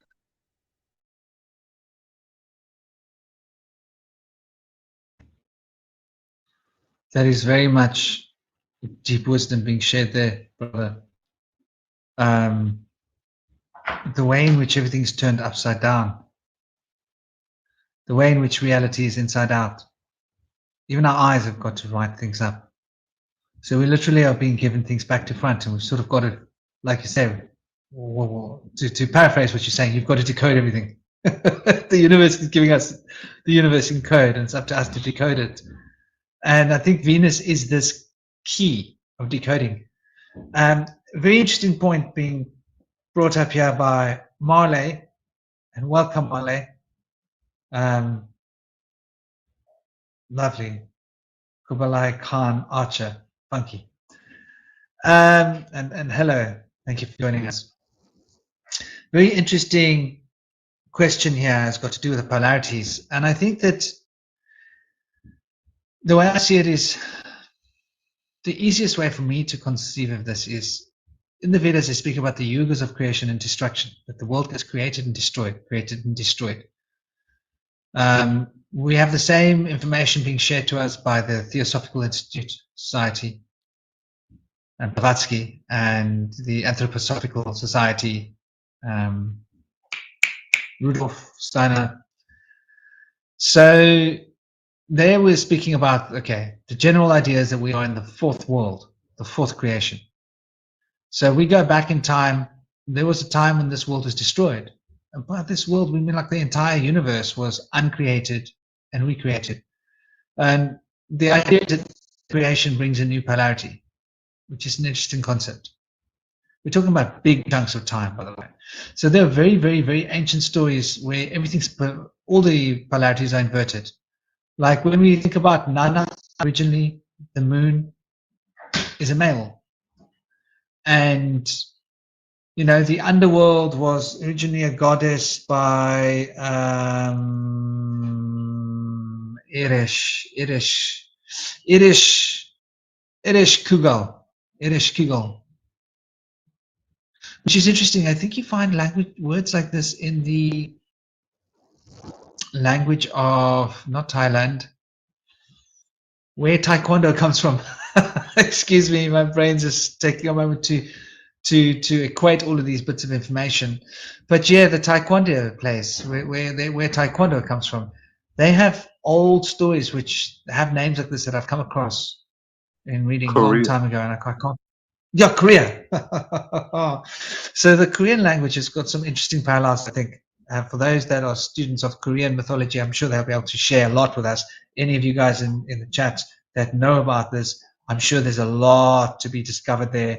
I mean, the homunculus has got a big presence there as well. So anyway, bringing it back to this concept of the destruction and creations of the universe. In the creation and destruction of the universe, the goddess of the underworld, the god of the moon, Atlas was another expression of the moon. There was a time when the sun was feminine. Interesting concept. Mars used to be feminine. Venus, in old forms, manifesting through the way in which Krishna becomes an embodiment of this. Vishnu is very masculine, very ancient. So these traditions, I think, depending on what time the tradition comes from, will possibly give an expression of the masculinity and femininity of any particular archetype that is embodied by a heavenly body and expressing these principles of the Hermetic principles into the universe. They will be colored generatively because the sun's polarity changes. And so at the moment, we've got Idda and Pingala. So Pingala is dominant. So Pingala is dominant, electricity is dominant. So the sun, the electrical principle of the sun is dominant, which is masculine. When there's the destruction of this universe, the Idda will become dominant, according to the Vedic story. And the Idda means the magnetism will be dominant. So the magnetism being dominant and active will thus be considered as a masculine principle. So in that time, the next creation, the sun will be masculine. And I love you more than anything in the world. I'll come and give you a hug and a kiss in a moment, my darling. So there will be this shifting of polarities with every creation and destruction of every yuga. And that's the best that I can, shoot at that question from the little that I know about the yugas, and it's quite a complex study. There's a lot to be said, but it seems to be a theme that runs through various different occult traditions. And the fourth world is very much a tradition which is upheld by many of the Western schools of occultism as well. And it seems to lock in with the Vedic schools of the way in which things work. Vishnu will be sleeping on the great ocean, and Shiva will come popping out of the belly, and Brahma will thus come into being, but everything actually goes out of existence.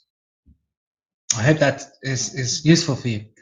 And another thing I'd like to add to this, I think Venus as the embodiment of vibration and Visuddhi, we've got to consider the world egg.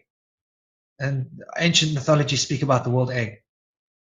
So Venus to me represents the world egg, that vibrational field, which is the grid that is the structure through which thought is able to manifest the principles that become the causal rhythm generating principle of life.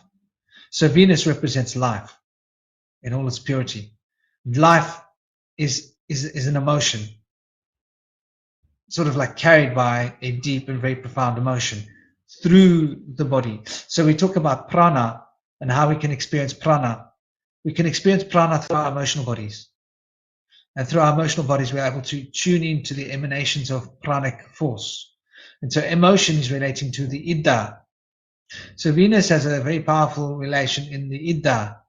The Idda, which is considered detrimental. Now this is like, once again, this is exactly what Carlyle was talking about, the sacred mysteries. You've got to really turn everything upside down and turn it inside out to get any kind of a handle on anything.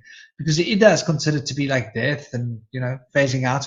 But when we look at the Inanna myth, Inanna is going into the underworld and she's dead and then she's reborn. So Venus does this interesting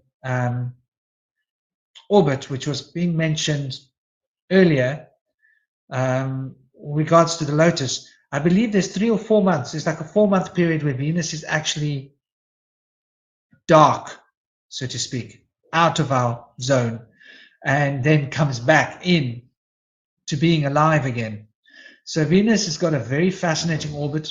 And so the effects of Venus on the planet Earth are suspended very much for 4 months of the year, as far as I know. I'm not supremely an astrologer to speak of astrology, but from the occult astrological hermetic tradition, this is as it is taught. And so it does make a lot of sense to me, because when you look at these ancient myths, this is where this knowledge comes from.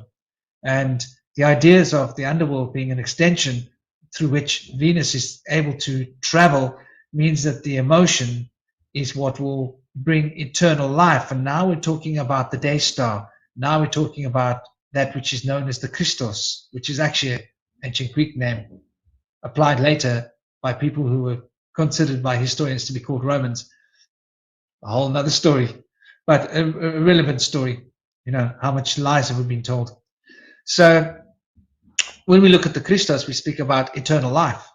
And eternal life is brought about and controlled through the caduceus, but it is the juice of Venus that powers this. The juice of Venus is the juice of the eternal life. So what is the connection with Venus and Neptune? There's a very powerful resonance there. And Venus is also being an embodiment of the magnetism, Soma. Soma is something to consider as that sacred nectar that can produce eternal life. And beauty inspires the heart. And when one is inspired by the beauty of the heart, one is in a state of entrancement that produces good health. So there's a lot to unpack when we consider Venus in these ways. I'd love to hear what any of you have to say. There's a lot to unpack there. There's a lot because when you look at, to give you an idea, when you look at the Olympics, right? The Olympics are essentially every 4 years. We could argue every 2, depending on how you want to look at it, right? But that's based on the orbit of Venus.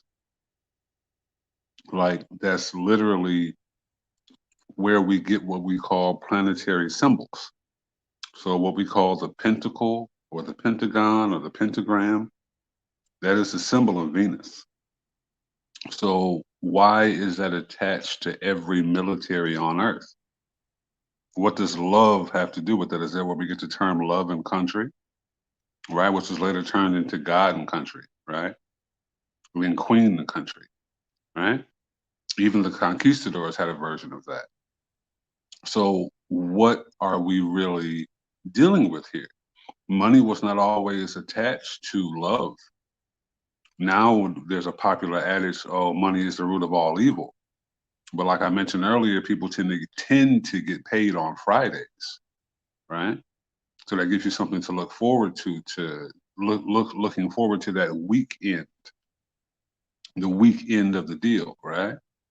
So, you know, we can begin to understand where all these adages, all these old-timey sayings come from, because that is the actual religion.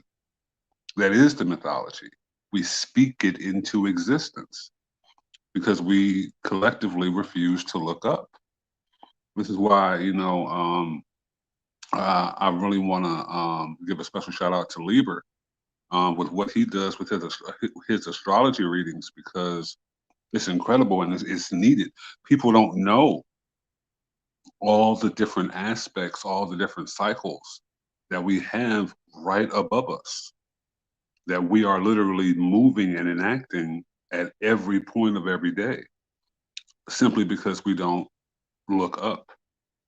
You know, and at some point you have to ask the question, how do we not recognize ourselves? Because this is the literal movement of the heart.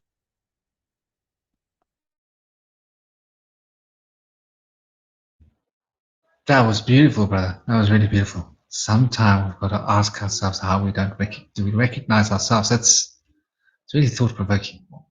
And I think that recognition is an expression of cognition. Recognition. So to cognite.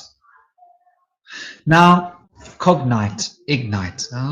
Ignite, cognite. We've got to throw this out there. So we can't have a conversation without talking about phosphorus, right? And what was the name of the Greek version?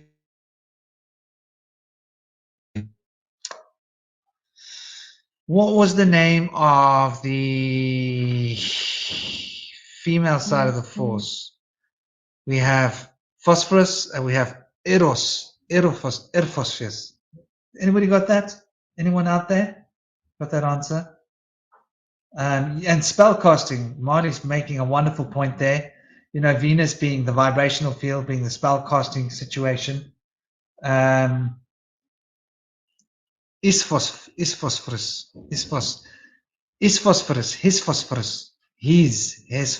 I think it's phosphorus and his phosphorus are the two faces of Venus. So now we're talking about this polarity of vibration and sound that can be used to heal or harm. And now we're talking about spell casting here, which is actually all rather quite interesting. So the ancient Greeks saw these two personalities of Venus, his phosphorus and phosphorus. And phosphorus obviously is number 15. So we're going back to the number 6, Venus. What is the number of phosphorus in terms of its actual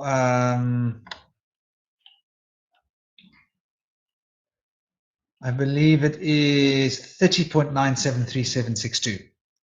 So 30 on the one side, which is quite important.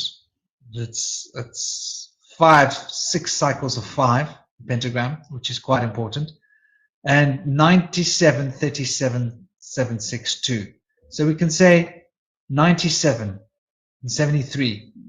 These are all very interesting numbers, progressions.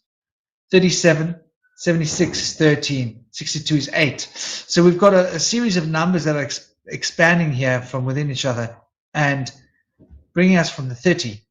So 30 is quite an important number because when we look at these 5 cycles of 6 cycles of 5, we're applying the hexagram and the pentagram to each other. It's a very powerful, magical little syllable being expressed here by the hexagram is normally used in the pentagram. The pentagram is normally used for banishing and invocation rites, but the hexagram is used for banishing and invocational rites, especially of the emotional force, where the pentagram is used especially for the integrating forces, the expression of the electrical principle, which is bound by the cross, number 4, which is, you know, the Vedics relate the number 4 as being one of the numbers of the sun. So there's a very powerful, in the mystic arts, to do with Venus and the way in which this phosphorus is quite important. And then we look at, obviously, copper.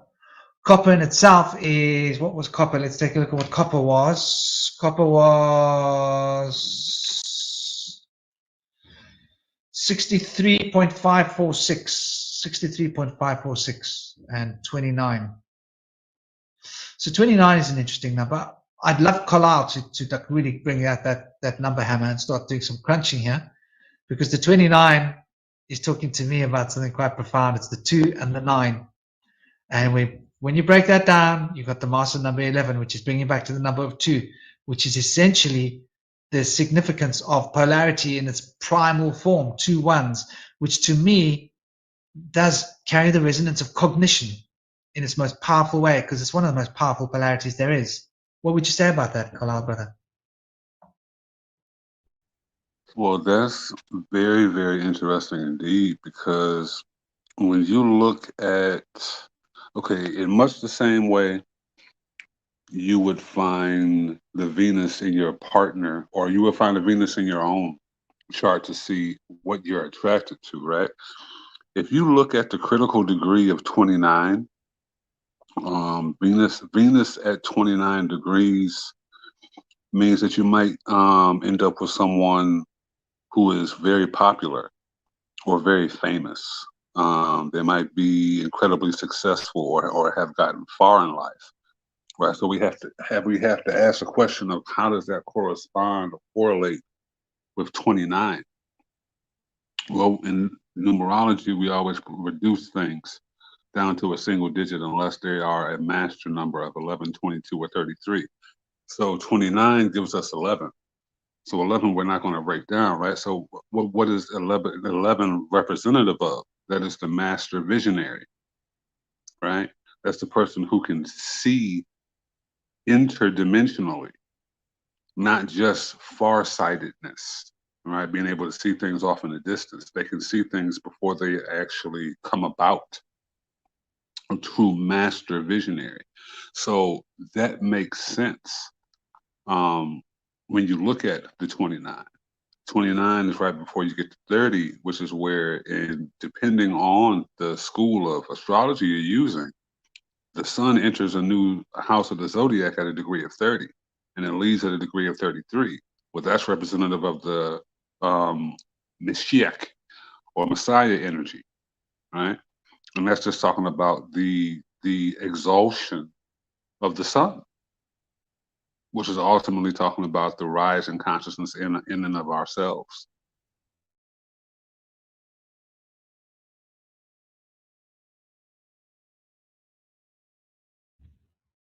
I love that. The rise of consciousness in and of ourselves. Wow, you are dropping some bombs here, brother. You're dropping some big ones. The rise of consciousness in of ourselves. I think that is like the best description for the word cognition that I can come up with. Like, cognition is that rise of consciousness. Before it is formed, before it has been thought of, before it has been conceived, considered, communicated, meted out. And so now we've got to look at Venus with the stick that measures. And what is the connection with Venus and math? Mathematics. Math. I always see mathematics and math being connected. And so I see Venus as expressing, the Libra poles of the scales of justice, the karma, as LiberLam was saying to us.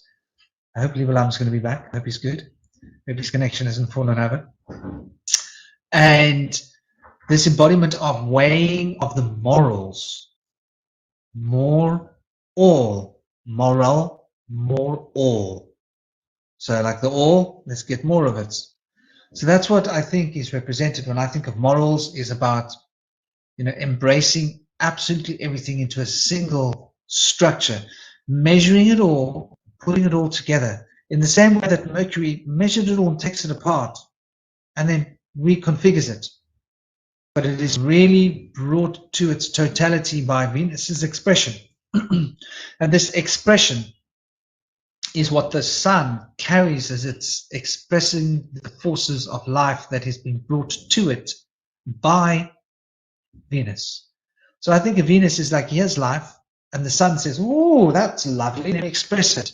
And it expresses it, and they all say, well, look, the sun is the source of all life. Yes, but it's really expressing what Venus has given to it to express. And so the cognition, the emotional counterpart, of which the sun is expressing the mental energy, which becomes pure energy, is both mental and energetic in a capacity, but neither mental nor energetic. Hence, it's an enigma of vibration. And vibration is sound. We have to consider music. We can't talk about Venus without talking about music. And we can't talk about magic without talking about the muses. And we can't talk about the muses without talking about magic without being an expression of music. And so music and magic are very closely aligned in my mind. Music is a way of casting spells, right? You use sounds to entrance somebody, to illuminate their consciousness, and then you use words to cast a spell. It could be a spell of wisdom, it could be a spell of love. You could cast a spell to make a man or woman fall in love by singing a certain song in a certain key with a certain intonations of sounds. And when the men and women are in each other's presence, they'll be like, oh, this is our song. Yeah? Having a song is very much a thing that we do. And another way the music can express is wisdom. It can also produce wisdom. And let's look at how music is being used in modern times. We've got to get our tinfoil hats out for a moment. Try not to get too into the tinfoil hat stuff, but you can't not go there. What has happened to music? What have they done to music? What have they done to the spirit of Venus in modern times in terms of playing with the rhythm? They take Saturn, who's supposed to keep the rhythm of Venus, time, consistent. They really mess with Saturn, and they're like they break his knees, proverbially. And so the rhythm goes all higgledy-piggledy. So the heart, the sun's essence, doesn't know how to convey this information of life. So the life force gets stuck and trapped within us and causes pockets of mental neurosis to gather, which takes us back and cuts us off from the sacred mysteries of that which is Venus. So Venus is really almost the point of Mercury. Mercury is there to communicate the spiritual, but what Mercury is communicating with us is a way to get in touch with our deepest feelings. And that's what you were saying, Kilelle, who we are, our hearts.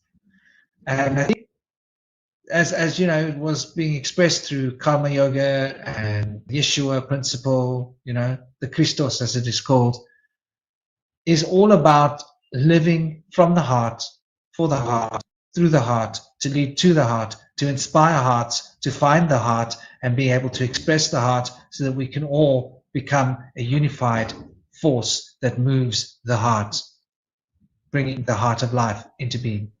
And I couldn't. The moment I'm talking about the heart, in comes MoonFeather. It's like on cue. I rang the bell. And that poem was an introduction to MoonFeather. MoonFeather is an awesome reader. She's also a decoder. Also, she's got her fingers in everything, doesn't she? She's a real true out there Gemini energy, wild with knowledge and information, but really the heart is her domain. And she reads cards, tarot. She's intuitively trained with her cartomancy, but she's also got natural ESP gifts of clairvoyance and psychic spiritual inspiration. I'll say less and say welcome, MoonFeather.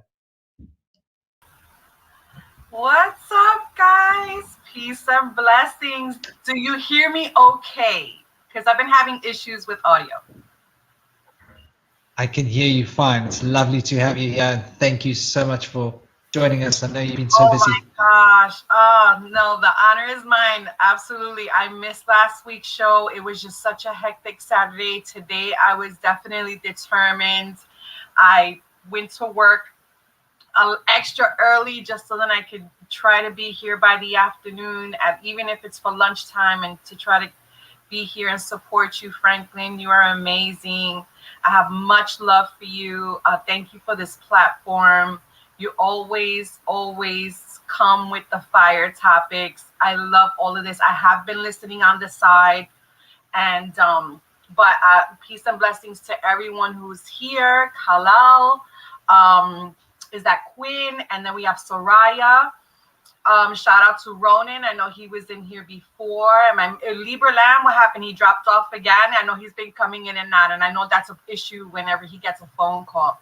But peace, love, and blessings to everyone in the chat. Thank you so much for coming through. I absolutely love how everyone's just chiming in on Venus. It's crazy because she's been in my energy for the past like 3 weeks. Right before, and when we're talking about magnetism, you know, she demands people's attention. You know, I remember a couple of weeks ago, I was leaving my parking lot to go work, and it's nighttime, and I saw this beautiful bright star every time to the left of me. The first day, okay, it was nice. The second morning, I saw it again. I was like, oh, wait a minute, let me find out which star is this? I break out my star map, and it's Venus. And then when I come to find out, I think it was like a day or two later, she was gonna go direct. So I was like, okay, the message is for me. I think I had a show. I don't know what episode it is, but anyway, it's wonderful because when these particular planets, entities, goddesses, gods speak, are we listening? You know, because we're all a part of it. It's all us. You know what I'm saying? And before you guys had mentioned, somebody had mentioned spell casting, right? I know Franklin had mentioned, but somebody had said it. And honestly, one of the best days to spell cast is on Venus Day, on Friday, especially if you want to do anything with love and money, right? But that's amazing. I just wanted to put that out there. But okay, so I'm just gonna try to remember. I have some notes because I'm writing them down as you guys are going along. And okay, so we were talking about the number 6. So in tarot, the number 6, almost in any suit, Okay, it's about the sixes is about attraction, love, beauty, but it also means departure, attraction, and then that connects with magnetism. Okay, and but it sixes does want to always remind you to live in the present, you know, as you're moving through your journey, right? Which is why it demands attention, right? We have to always keep focused in the present as we're going through our journey, right? And then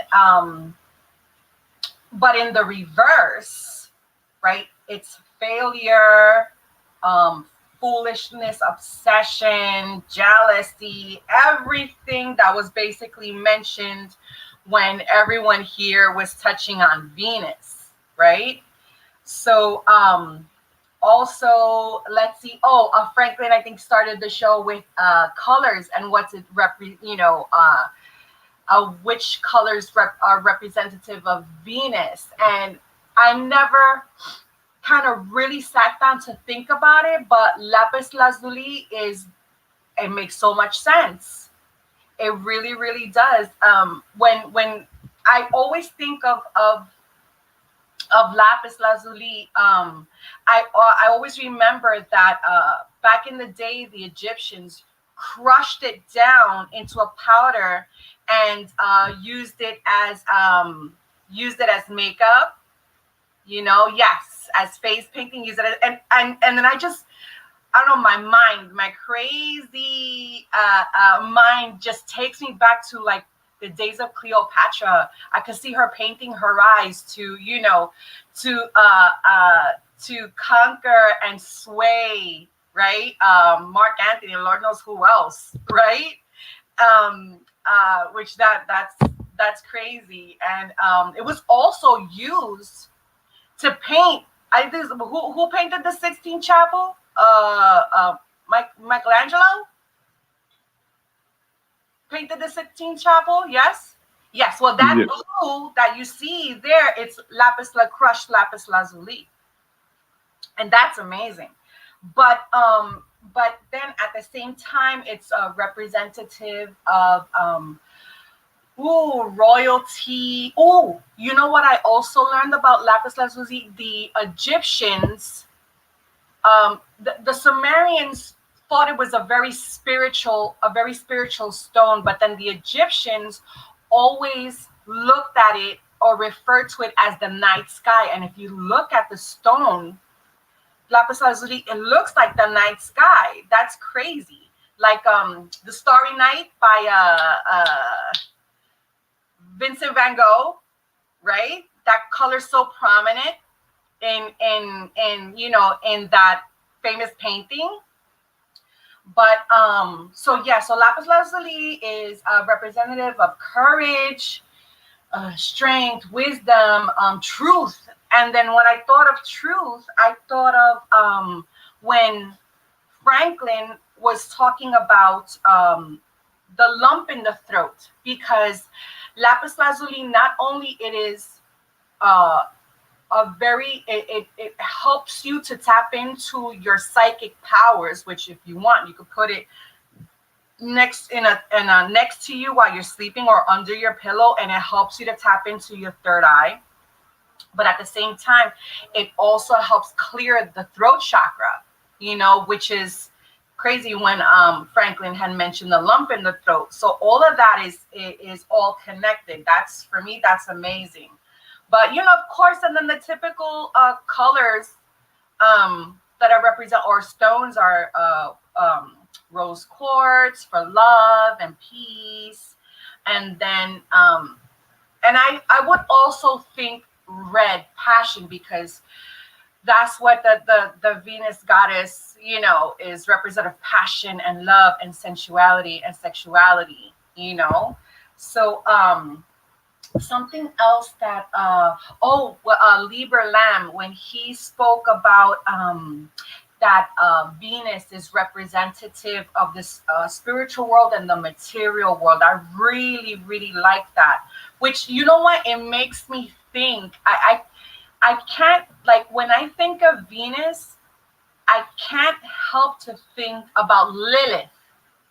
And for some reason, I just thought of how the two of them represents the dark side and the light side of the divine feminine. So I would like people's opinion on that. I'm not sure, but listen, it's proof that, you know, it's evident that Venus is represented or manifested in many modalities, right? And isn't that the epitome of the divine feminine? You know, we're so much, and we're multifaceted. We're nurturing. We're loving. We're magnetic, which we have crazy magnetic personalities. We're passionate. We're sensual. We're sexual. We're creators. You know, we are like the ultimate supreme light of the universe. But then at the same time, we're also dark, chaotic, you know, destructive, jealous, terrible, you know. And I would go as far as saying evil. And I know Kilelle had touched on that, but I will leave it out for now because I believe that we've been taught incorrectly about what evil is or what it truly is. But since I'm still contemplating on the true analogy of evil, so I'll leave it at that for now, guys. Thank you so much. Sorry, I was a little bit long-winded, but I just wanted to jump in and try to catch up. No, you're fine, MoonFeather. Thank you for saying everything you said. Nice to meet you. Thank you. Likewise. Beautiful information, unpacking. You could have gone on for even longer. You've thrown so much beautiful frankincense onto the coals to burn into the fumes of knowledge. The dark and we're touching on this. Phosphorus and his phosphorus is how the Romans, ancient Greeks. I've been indoctrinated by schools. I got to take that word and spit it out. But the ancient Greeks considered the two characters of Venus.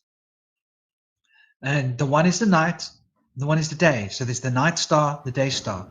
Right. And so they actually had two different names, two different characters. And I think this is where you're touching on the dark and light side of the divine feminine. They had names for these two. And phosphorus is obviously very important for metabolism.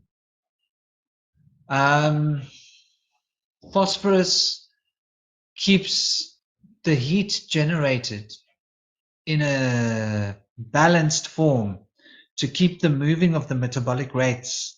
So that's why your plants are going to have enough phosphorus. If they don't have enough phosphorus, they can't metabolize fast enough. So there's a relationship between the rate of metabolism and the amount of phosphorus that you put into a plant.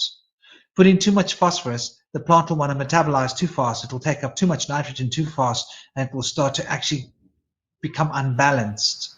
Right. And the growth rates will reflect this. So the phosphorus is really important for maintaining your balance, especially when you're going into flowering. You've got to hit the plants with, I mean, you're a grower, so you know that. You've got to hit the plants with phosphorus when they're going to flowering to get that right balance of the metabolic rates. So phosphorus, obviously, and something Quinn mentioned, which is really on point.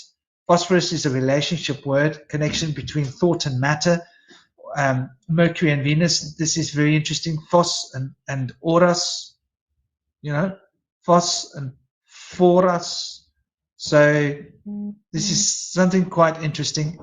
The word porous, which is permeating. And so porous has got to do with how fast life force can permeate into something. And I think that will be reflected physically in terms of metabolic. And metabolic is how fast the torus field is vibrating. In Spanish, false photo, it means is a match. False photo. So it's a match. So when you strike it, it lights up. So that's very interesting. Creates fire. Yeah, exactly. So the fire of Mars comes from Venus. You know, we think of Mars as being fiery. It actually comes from Venus. That's the spark. And so that's the cognition, that starter engine in the car engine that produces the beginnings of whirlings and turlings. And there's good and evil. I'd love to hear what Kilelle's also got to say about this before I start spitting at it. But this whole notion of good and evil, they've definitely done a number on us, because they taught us through the Catholic tradition, and I'm not trying to spit at any Catholic tradition. I'm trying to spit at the ancient Greek doctrinalization of the human race, using Catholicism as a vehicle to do this. I'm not spitting at the Greeks either. I hope. But the whole idea of the way in which we were taught that you need to narrow your field of perception. This goes against entering into the mysteries, because like you were saying, Venus represents allowing yourself to feel, allowing yourself to experience, where we were taught through our Catholic tradition, you mustn't. The less you experience, the better. You need to be really, the road to God is a very narrow road, and it's like this. Everything else is evil. So we've been like lied to. We've just been basically told that everything is evil. That's really what it is. But I'd love to hear Kilelle and Quinn and Soraya and MoonFeather. I'd love to hear your takes. Well, that goes right back to what I was saying earlier about perspective, right? If we understand, first and foremost, that there are different lenses to view things from, then that should kind of fuel our curiosity a little bit. For example, it's the second house, and Venus is the second planet or the second aspect, right? So it's your second house that tells you what it is you're supposed to value, right? So you can't remove one cog. So like case in point, everyone has their opposite. We learn through experience what it is we like as opposed to what we don't, because either it's a match, like MoonFeather said before, or it's not. So Aries, we're supposed to learn to value authenticity, right? Taurus is valuing resources. Gemini is valuing opinions. Cancer is valuing emotions. Leo is creativity. Virgo is discernment. Libra is relationships, right? Scorpio is the power of vulnerability. Sagittarius is experiences. Capricorn is time. Aquarius is the ability to think outside the box and community. And Pisces is the spiritual world and abstract things. You need every cog on that wheel, right? When you look at how two, or the Venusian principle, represents peace and balance, friendship, softness, protective, intuition, right? You can understand why 2 is the soulmate number for every other number, right? Like you can take a 2 and you can put it with anybody and there'll be a perfect soulmate, because they're literally a mirror. That's how that frequency works, on top of the fact that it softens anything that you put it with.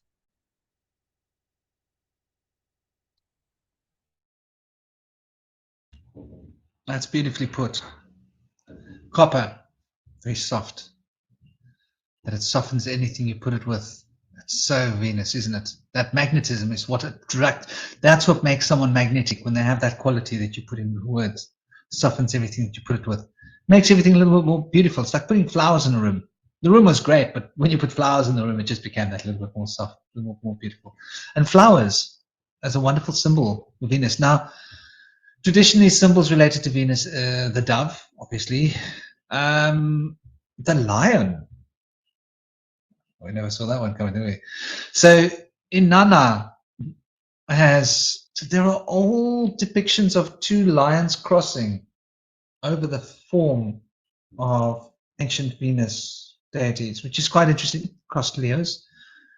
I think that's got to do with the toric field expressing the prana coming through the sun, and Libra being the furthest from the sun that controls the path of the prana with the scales. El, Aleph, Lamet from the Paleo-Hebrew traditions, and Allah comes from this name, relates to the life force being controlled by this principle, which is Libra, Aleph being the element of air, and Libra being that which controls the element of air through the Lamet, through the ox code, the staff, which is a form that relates to Libra in all forms. Staff, the staff of staff. Interesting concept there to consider. What a staff is. This is a staff, an office. Your staff are what make things happen. So Libra operates through a staff to bring the operations of the sun into being, as being the furthest away from the sun, having the least amount of the sun in it, shall we say. It has this capacity to do so, which is rather interesting. There was something else I wanted to respond to. Oh, yes.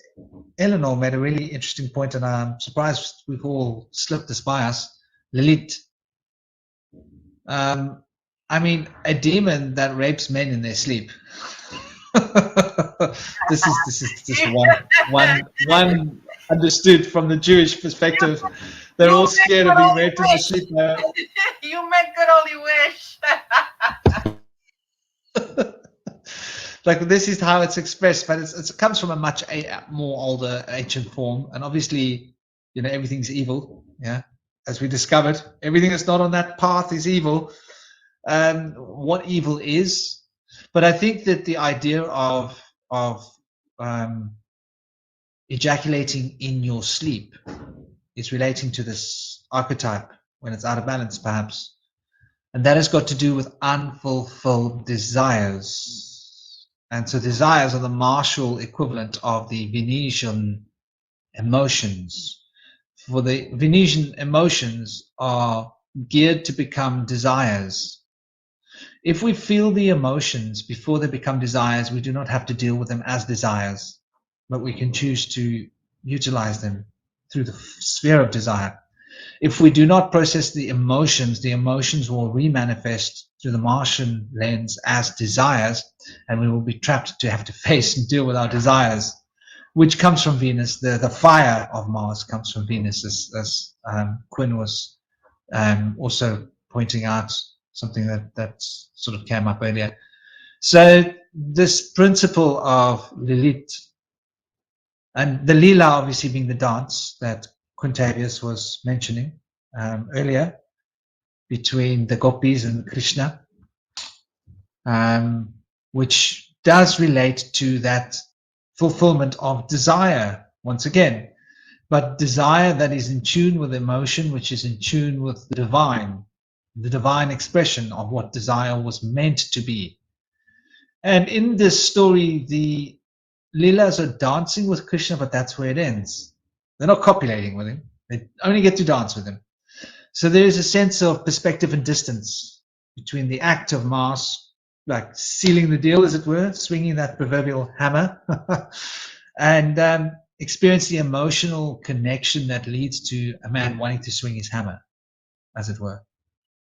So I think there's a lot to unpack there, but definitely the Lilith story as being a very ancient form of possibly what we can consider as being that dark face of Venus, as we were talking about as Hephaestus, as was termed by the ancient Greeks. I'd love to put that out there, the polarities of good and evil. when you had mentioned, first, if I heard you correct, you said Lila, right? Before you said Lila. So shout out to my daughter, Hannah. That is her middle name, Lila. When she first began talking and wanting, and I was teaching her to call me mommy or mama. No, she was fixated on Cece. She would always refer to me as Cece. And not too long ago, I was pondering on that. And then I'm just playing with it on paper. And then C in Spanish is yes, it's S-I. So I put S-I-S-I, but then backwards it's ISIS. And I just realized that not too long ago. So that's why I think my daughter is extremely spiritual. I think she's me coming back to myself during this time. And I don't know, it's extremely spiritual. But anyway, when you had mentioned lion, that it's associated, when you think about Venus, you can't help but to think about lion, which I immediately it reminded me of the strength card, right? Who you have there with the lion. You don't have a man there taming it. You have the divine feminine taming it, right? That's the strength card. And then it's also Leo, which, by the way, Venus is presently right now in Leo. So it's no coincidence that we're talking about this today. It's also the number 8, because in order for the divine feminine to tame something that's as wild as this lion that wants to devour her, she has to be balanced in order to persuade this lion, right? Because obviously they're not talking the same language. She has to go into a deep spiritual inner self in order to communicate, right? Telepathically, we're talking about how Venus, I had said LiberLam had referenced Venus to the spiritual and the material that you're talking about, phosphorus, that's all material, but then at the same time we go spiritual. So we're coming in and out of dimensions, talking about Venus, which I think, my gosh, that's wonderful.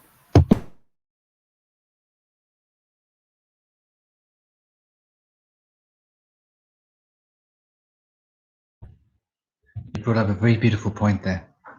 I wanted to flash through the chat, but I'll get to there afterwards. I'm not that good at multitasking, I'm afraid. It takes a bit of focus to get this melon head, as my son calls me, to operate functionally.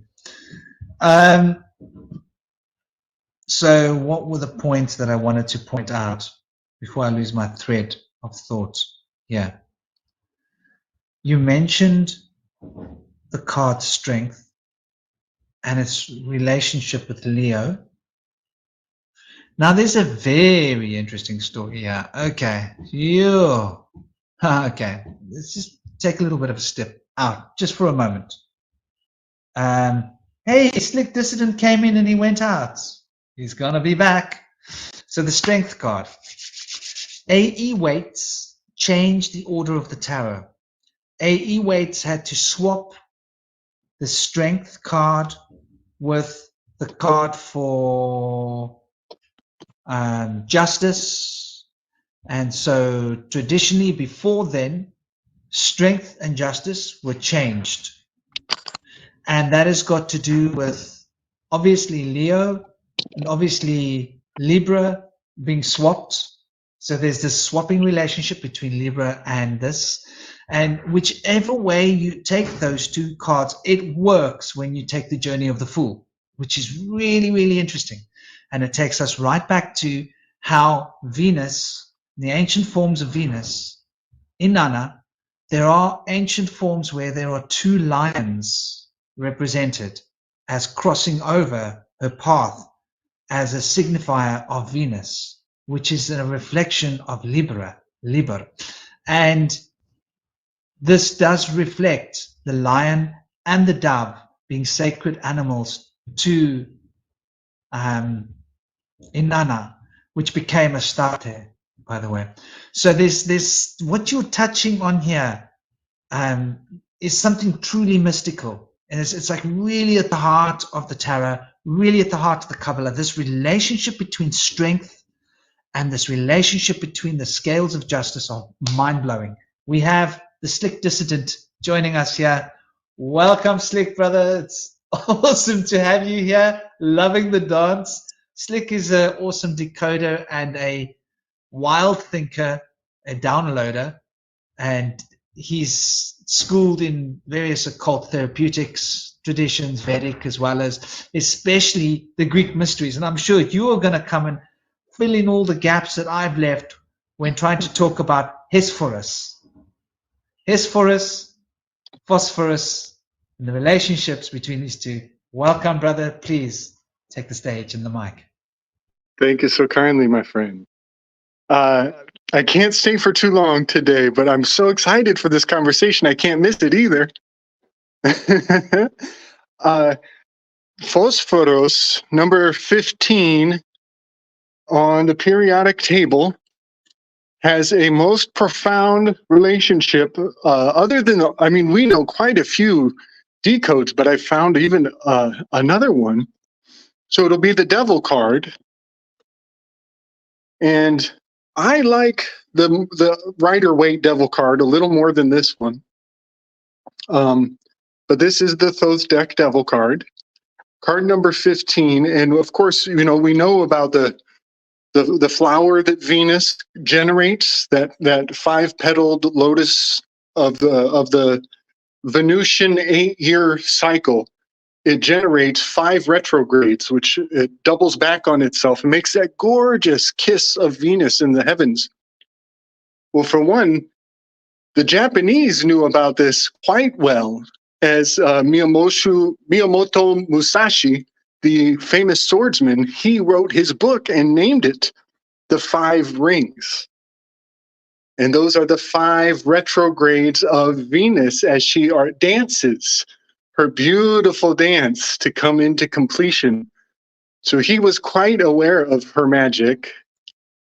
And another numerical sync to the Phosphorus and Venus is not only that phosphorus is number 15 on the periodic table, but 15 times 15 is 225. That is the orbital period of Venus.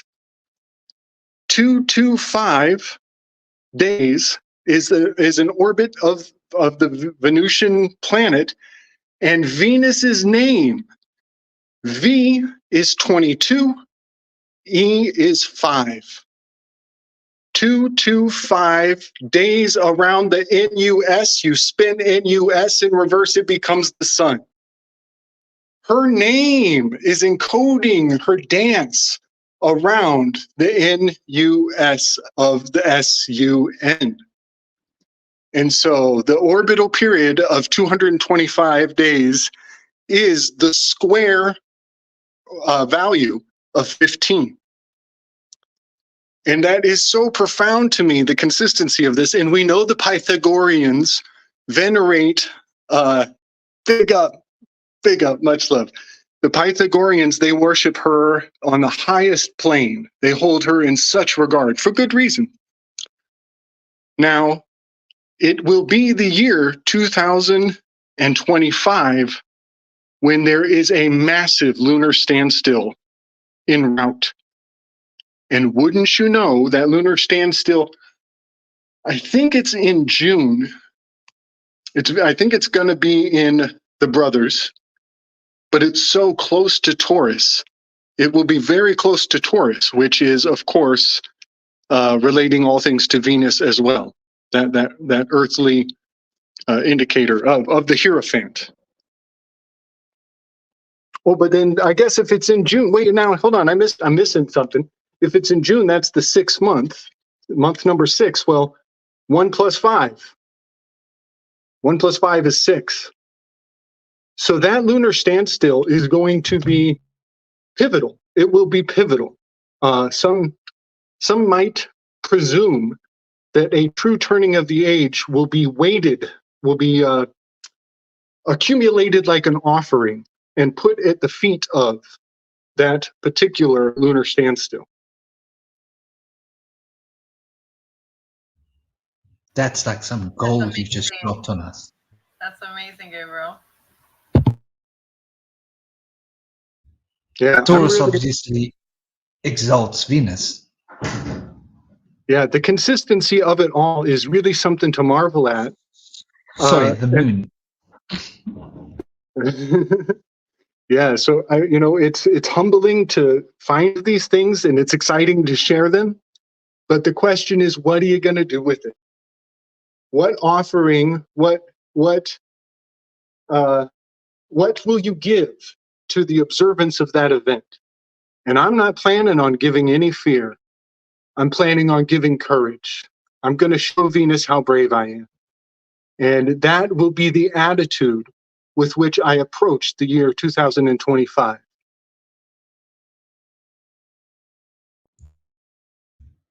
A lunar standstill in Taurus for me is like, yeehaw, my moon's in Taurus. I'm going to be like in my element. Power's going to be zinging through me. And I think that it just means like it's going to be an emotional time. And that like is the gateway to the mysteries. So the gateway to the mysteries is going to be opened up for those that want to see.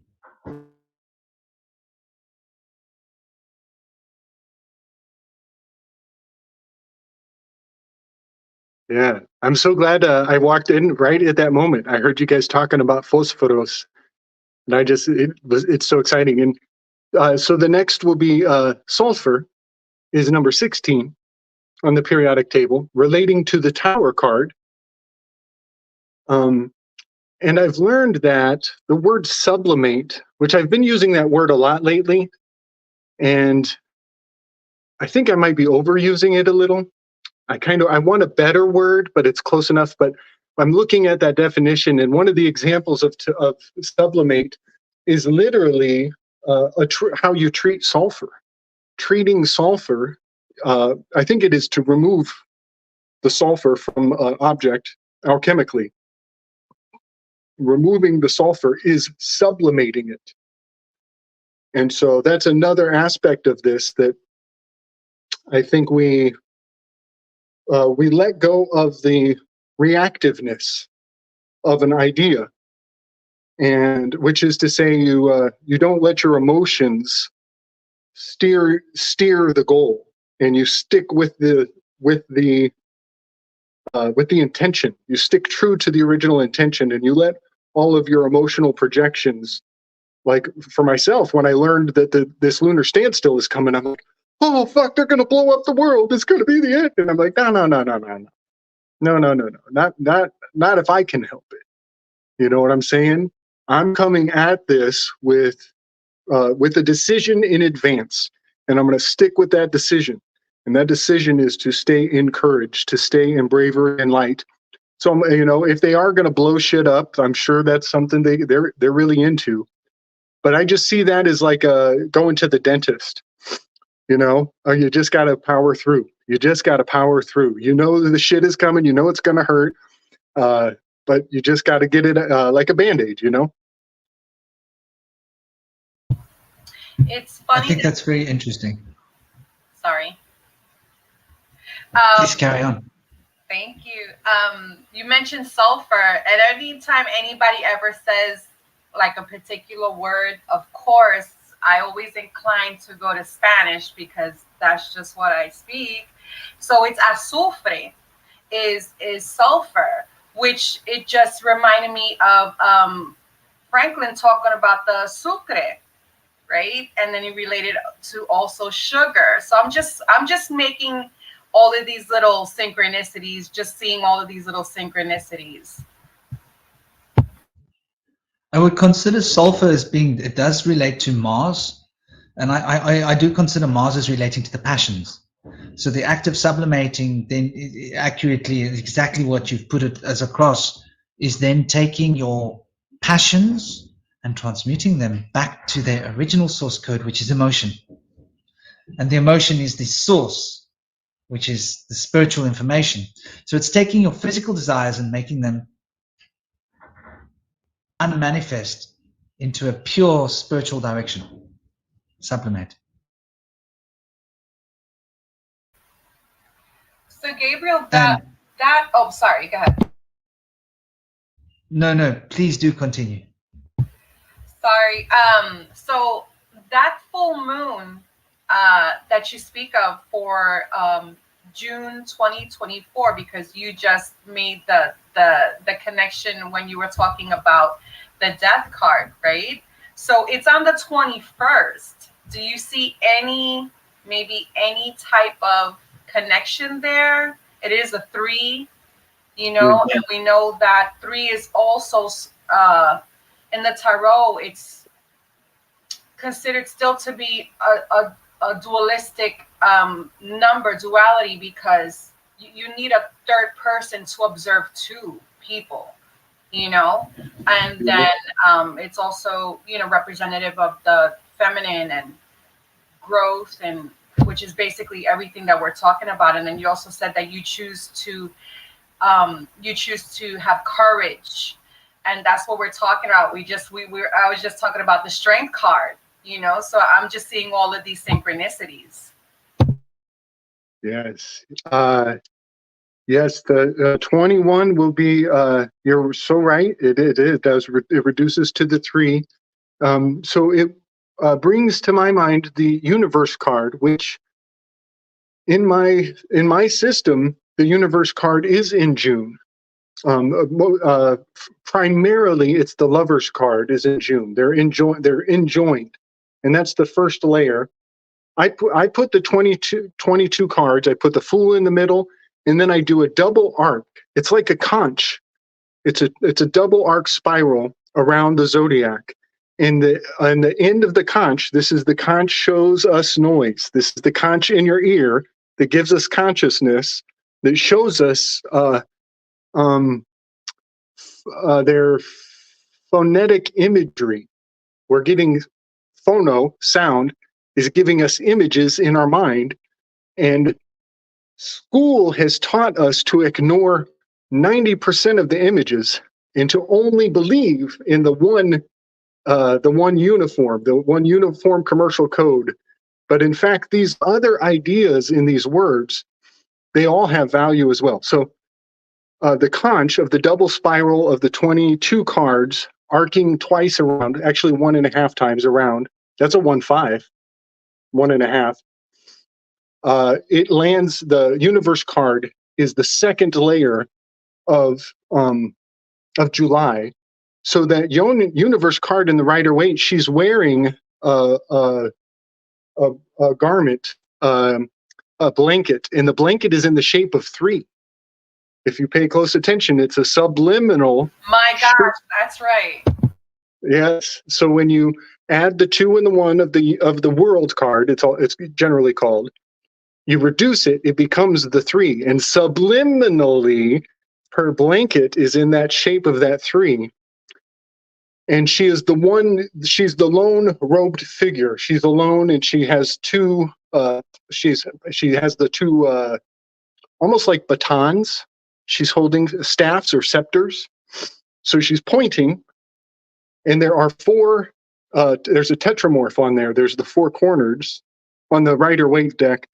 So she's the 3, she's pointing, she's the loner in the middle, and there are 4 on the corner. That's 3.14 is all encoded right there in her position as the final end all, say all, be all of the major arcana. And so, yeah, I think a grand spell is coming forward, and I'm going to harness that to the best of my abilities and make it work in my advantage. Speaking of the 21st of June, That's amazing. It's going to be a solstice, Sana. Please call out. Yeah, I'm sorry. That's the summer solstice, and remember that the conch shell is a symbol of Venus. And that's interesting. Pearl is the stone for June as well, like one of the birthstones for June. Pearl, which is also associated with Venus as well. Cancer does use pearls. They're just getting back to the summer solstice, that strength card representing the relationship between Libra, justice, and strength that were changed by AE weight. And Aleister Crowley went and wanted to swap them back. Aleister Crowley did a couple of like remakes of the tarot pack. He had his own ideas, but fair enough. The ideas were warranted to an extent. He had his own perceptions. But the connection between Libra and the sun, Venus and the sun, so much so that very often in old Kabbalistic systems, Tiferet was related to Venus, which now it's related to the sun. There's something there. And the old, Venus had this, the lion as the symbolism. So this sort of, and this brings us back to today, by the way. Solstice, summer solstice, the sun coming into its maximum power during the time that the moon is moving into the sign that exalts it the most, which happens to be Venus's sign, which is the toric field, which is the profound manifestational power of the magnetic field. We're going to have intense magnetism on the planets. Probably it will turn off the solar flares for the sun, but cause other things to happen in a more profound way. And there was something else I wanted to respond to. There's been so many little bombs dropped here of information that was so wonderful to pick up and cast to. I think it was something that you were saying, MoonFeather, which is relating to, I've lost that thread. I'm going to step back. You guys continue with the ball. When I remember, I'll jump back.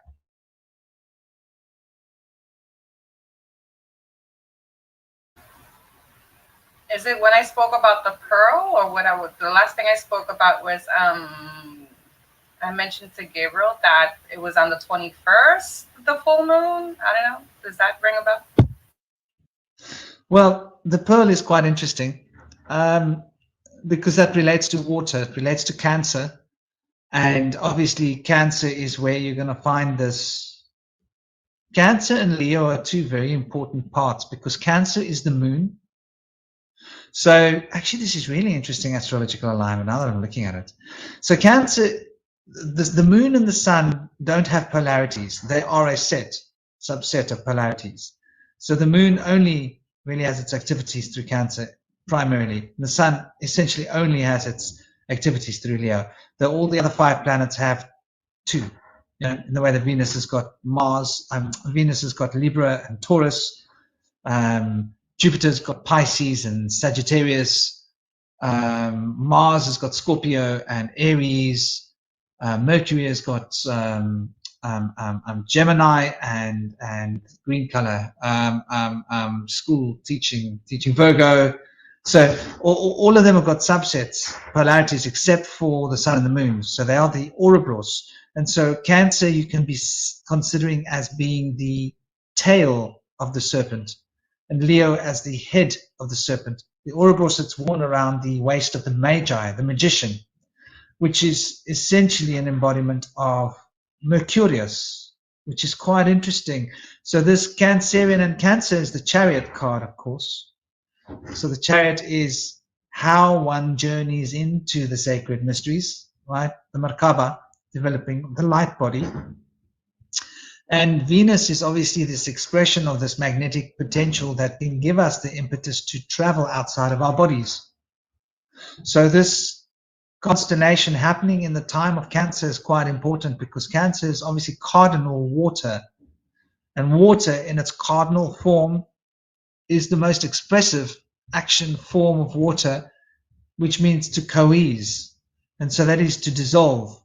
So it will be dissolving the barriers that prevent us from seeing into the spiritual planes.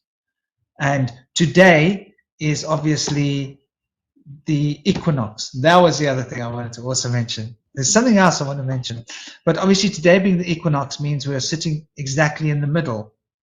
And so the equinox, in a sense, represents Libra, which is quite interesting because the scales of justice have got 2 points. This is one of the points of the scales, and the other point of the scale is the other equinox. There's 2 equinoxes every year, of course.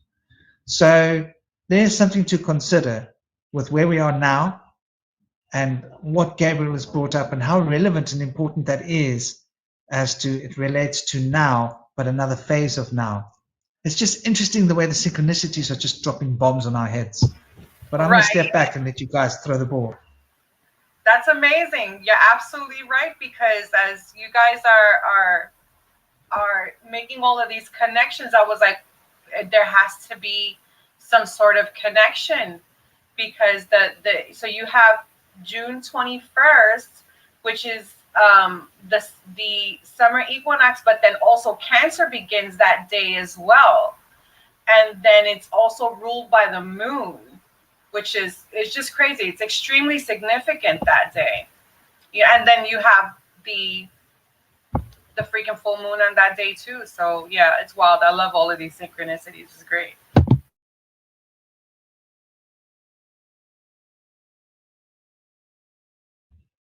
Soul fire. I like that, Eleanor. Eleanor made a comment. Sulfur, soul fire. There's definitely something there. The fire that powers the sun. Sulfur. That's Mars. a good This one. I connection. like that. Give thanks.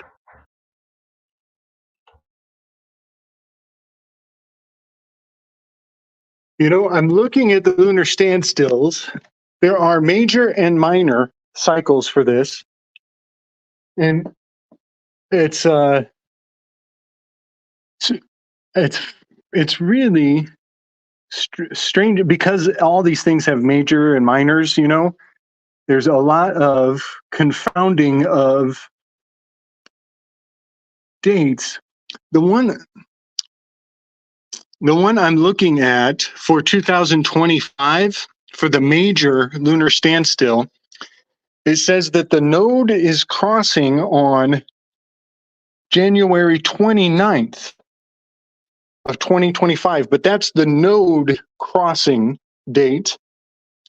And then the actual date of the event, this resource is telling me it's March 9th March 7th, that's a 3-7, through March 22nd, which is a 3-2-2. And if that's the case, well, one thing we know is that 2025 is going to be very heavy in the Pythagorean systems, because of that 225 is the orbital period of VE 225 Nus, right? So it's funny because I've found other dates for that major lunar standstill. I'm trying to find them again. And what seems to be happening as we get closer and closer to it is the information is getting more and more scrambled. But I just want to share some of the information that led me on this adventure, so that other people can, you know, test this out and see what is sparked up or is inspired in them. I want to just kind of lay my path to show how I came to this, because it is really it becomes formulaic, and that is that on the seventh day he rested, and RST is in our alphabet with great consequence, with great meaning and purpose and design. That RST, you know, QRST, Curiouster and Curiouster, isn't it? So R is number 18, S is number 19. When you add them together, you get a 37. 37 is a very sacred number, of course, because it perfects to a 10, but also 37 is the Mason-Dixon line. It's the Golden Gate Bridge. It goes right through the Strait of Gibraltar, and it cuts through Hades' temple in Turkey called the Plutonion. It's a very sacred temple, and there are two temples to Hades in Turkey. That's a little confusing. There are a lot of things in Turkey going on, but there is a newer Plutonion that has been discovered It's the one that has the poisonous, noxious gases and fumes coming out of an offering pit. And they literally have many carcasses at the bottom of this pit because of all the noxious fumes. And those were offerings for people so they could go and commune with their loved ones on the other side. And there were oracles there who would take your offering and throw it into the pit, and then the offering would pass away, and then there would be a message in the thinning of the veil. A message would come through from Hades, so you could commune with your loved ones on the other side and see, like, where did they bury the inheritance? You know, where did you put my favorite robe before you died? I can't find it in the house. And then the oracles would be like, oh, she sold it to your cousin. It's in his dresser drawer. And they would go and find it, and sure enough, it would be there. There's a story. I'll tell this story. It's really gruesome, but but the gruesomeness makes sure that the story survives. It gives it staying power. A well-known patriarch, he was not very good to his wife, and he went he went to the oracles of the Plutonian, and he had to. There's a sacred communion procedure where you're eating clams, drinking like a barley wine, and I think pig. So it's all forbidden foods to the Hebrews. So there are certain religious orders that you have to transgress times 3 in order to commune with the dead. And Jesus talked very exclusively about denying him 3 times before the cock crows. So in order to talk to the dead, you had to transgress against what the law was 3 times all simultaneously. And that was the meal before you could actually go in with the oracles and they would talk to your loved ones for you. In this patriarch, he ate the meal, drank the wine, and had the pig, transgressed 3 times. And then the oracles gave him a message from his wife from beyond. And the message was, you put the dough inside of a cold oven. And now I am here with no warmth in the afterlife. And that's all that the oracles told him. And only he knew what it meant. It was a coded message from his wife, because he had sex with her dead body. And only he would know that putting the dough in a cold oven meant that she was fully aware that he had necrophilic relations with that wife before she was buried. And that confirmed to him something that only he would know. These oracles are nothing to F with. These ladies know what's going on. And so because his wife was cold in Hades, he had to go home and take her finest robes and garments that were the winter garments, which are a sign of tragedy, by the way. She of the sumptuous dress is Melpomene's call sign. And he had to burn her sumptuous dress, the abundant garments. So by burning them, they transmute into Hades to be available for her, so she can now be cozy again. And he was making amends for that last transgression he did on her corpse. Isn't that gross and disgusting and fascinating and hard to forget? That's wild. That is so wild. So that location is on the 37-degree parallel that is the Mason-Dixon line where so much blood was spilled. Also, a lot of playing cards were thrown out of the soldiers' pockets before they died. Okay, so you're a soldier who has a debt. You have a reason to have regret. If I die, if this bullet is my last bullet, I'm about to die with the playing deck in my pocket. I'm going to go to God with gambling on my heart. And so the soldiers would literally take the playing cards out of their pockets and throw them as far away as they could before they died, because they don't want to go to God with playing cards in their pocket as a gambler. And so that means that not only on the battlefield are there tons of soldiers laying around, passing away, but there's also cards, tarot cards littered, riddling the field as men's destinies are about to be decided. And so I believe that one of the most supercharged forms of divination is to not use a table, to not use a wall, to get down in the dirt and let the earth really come through those cards.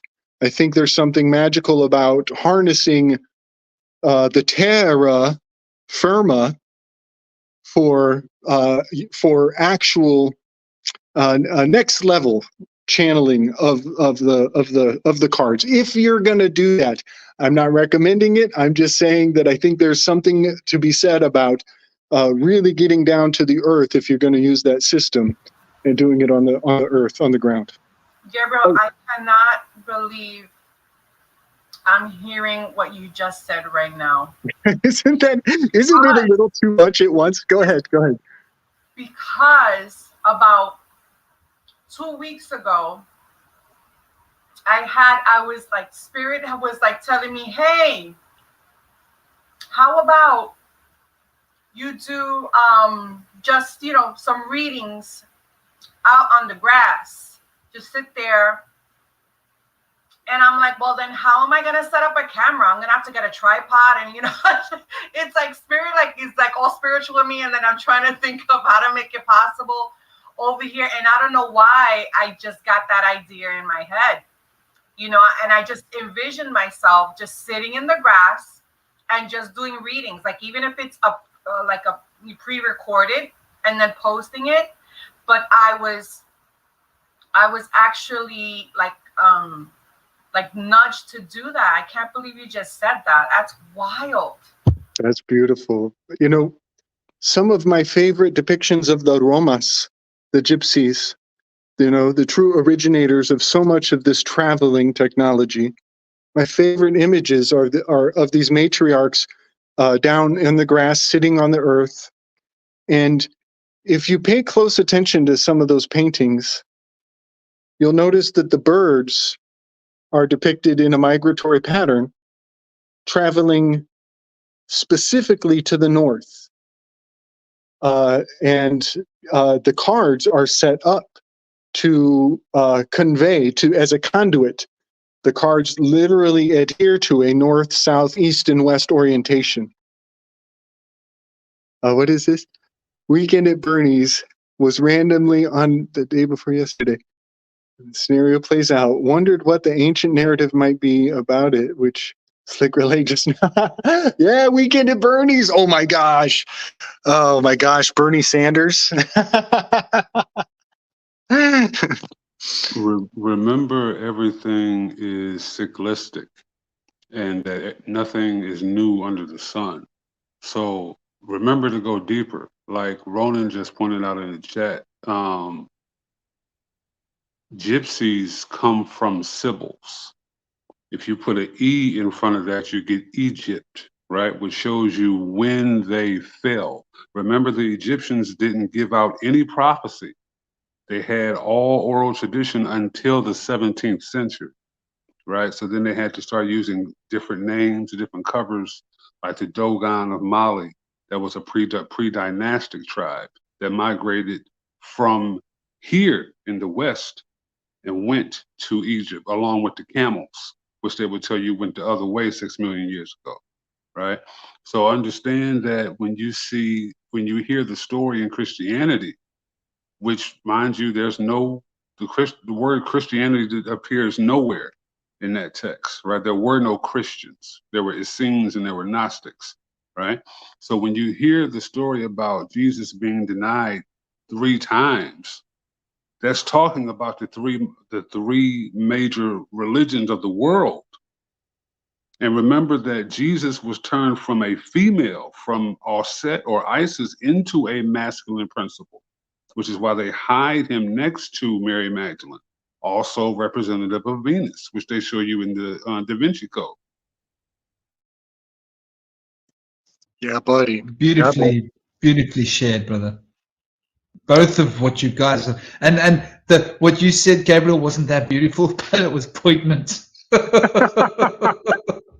Isn't that wild? And I don't want to ruin. No, she had a name. I'm not going to tell everybody her name. The woman who was on the other side, she had a name, and so from now on, when I hear people with that name, I'm just kind of shake my head to myself on the inside, like, oh, I wish I didn't know the name of that woman in the story. So it's funny how these associations attach to a name. I don't want to, because there might be somebody with that name. I don't want to associate it, but let me finish the RST. So R plus S gives you the 37, which is a crucial parallel. But you divide it by T. You then divide 37 by the T, RST. So R is 18, that's a moon card. S is 19, that is a sun card. You put them together and it is an eclipse. They come and they kiss each other. Like Judas on the cheek of the Christ. It's a kiss. That's the equal lips. These equal lips, they come together and they're one is interfacing with the other one. And so when you divide 37 by T, which is a 2 or 20, when you divide 37 by the T, it becomes 18.5, which is essentially, it's that compromise, right? Between 18 and 19, there's this compromise of 18.5, and that is a lunar RST and still cycle. In the word lunar standstill is the RST confirming the adventure that we started on. Luna, RST, and still. Right there in the middle of the word lunar standstill. And so again, these cycles are venerated on the highest levels. We've all heard the phrase that millionaires don't do astronomy, billionaires do. And that is to say, like on higher levels of thought, these guys have to. I think they're required to observe these cycles. And some of the evidence of this is if you look for the nodes. Again, north node is Odin throne. South node is an anagram for Odin shout. And if you look for those symbols, they're basically a cobra. It's the glyph that is on the hood of a cobra. It's two hoops with the arc, right? Which are also those are shackles. It's the old form of shackles from the Iron Age. That's bondage. Well, the nodes, the north node and the south node, are like a bondage in that it's a limitation.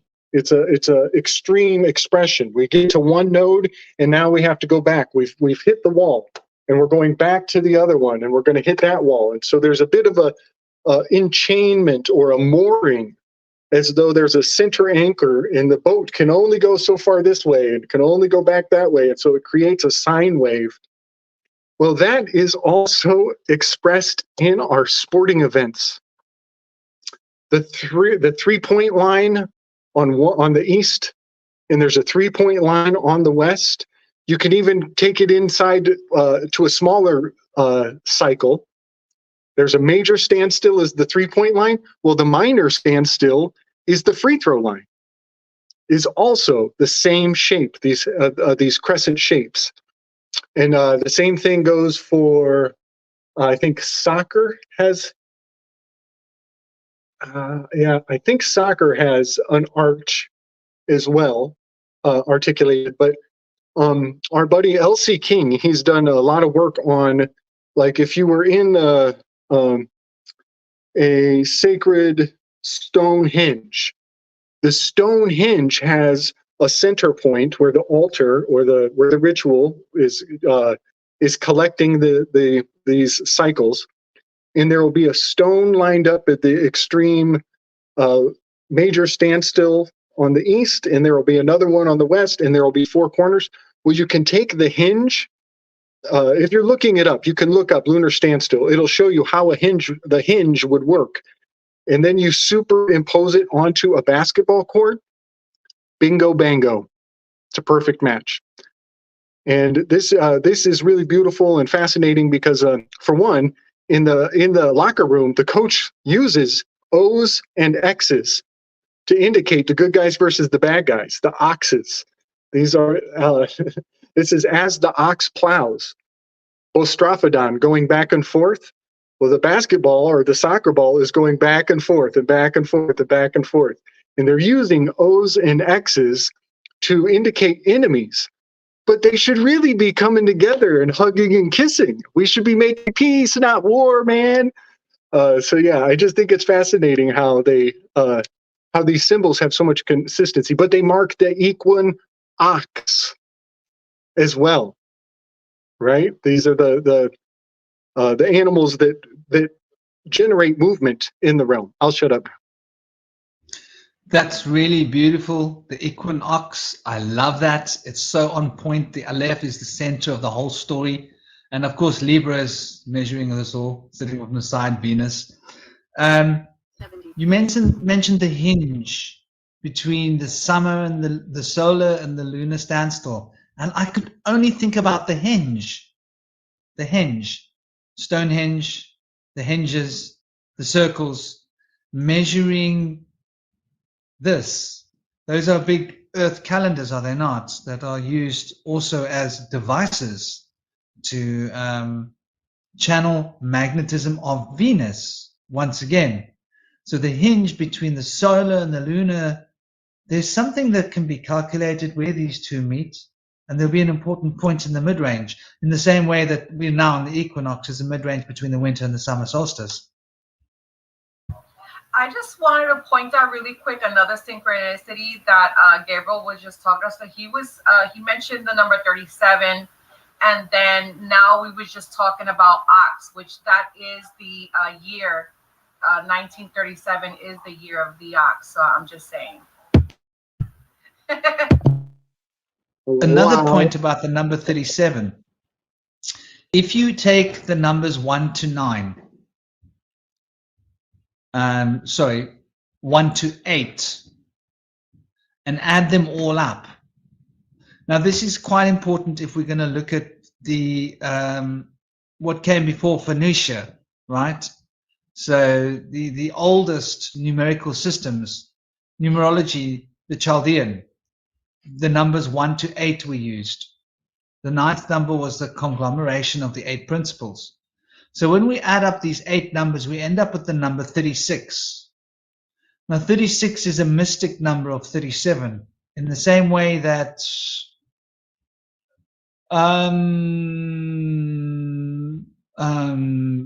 the magician, which is number 1, is related to Bet, the number 2, in the way in which concepts are mystic notions of actual acoustic revelations of what those concepts are. And I think there's something subtle being mentioned here. We touched on it earlier about the conch.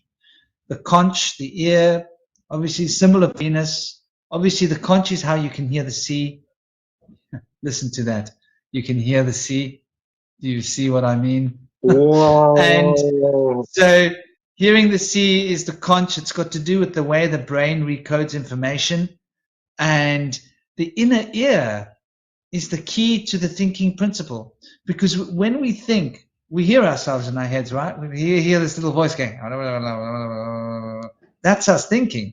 That little voice we're hearing is actually a resonant field carried by the inner ear. The proverbial inner conch is creating a resonant field inside our eardrums, which resonate through our brain so that we can hear ourselves think. It's an interesting concept that this resonant frequency of the conch is an extension of this principle of the inner ear, and this is how magic is formed. So magic is Mercury with the caduceus reprogramming that inner conch, the inner ear, so that we'll think differently and thus manifest differently, which is quite an interesting revelation in terms of how magic is externalized in Venus, but taken in by, externalized through Mercury as the act, but brought into culmination through the Venus principle. And it also makes me want to just go back to that sublimation, limation. You know, lime is calcium. Calcium is the most acoustic substance in the body. Am I right or wrong? So the acoustics is resonating through the calcium in our bodies. And so that must have something to do with the inner ear. What is creating, why is the resonance coming from for the inner ear to be able to create these little sounds inside our inner ear? It's also how we noise cancel. It's why we're able to listen to John speaking in a crowded room, because the inner ear creates all the noise that cancel out everybody else's voices, so we can only focus on John's voice. So it's interesting how concentration and focus are the tapestry of Venus design in the use of the principle of cognition, which is essentially the inner ear's resonant vibrational field, which is bringing into focus the consciousness of Mercury so that we can have these transcendental thoughts. I'll leave it at that for a moment. Well, isn't the inner ear also connected to how you stand, walk, balance? Because when your inner ear is off, you can't ride a bike anymore. Yeah, man, that's right. That gives you a sense of uprightness. If you're staying upright in good standing, that's a legal term. Morals. The highest amount of melanin that the individual has in the physical body outside of the navel is in the inner cochlea, in the ear. Wow. Which actually,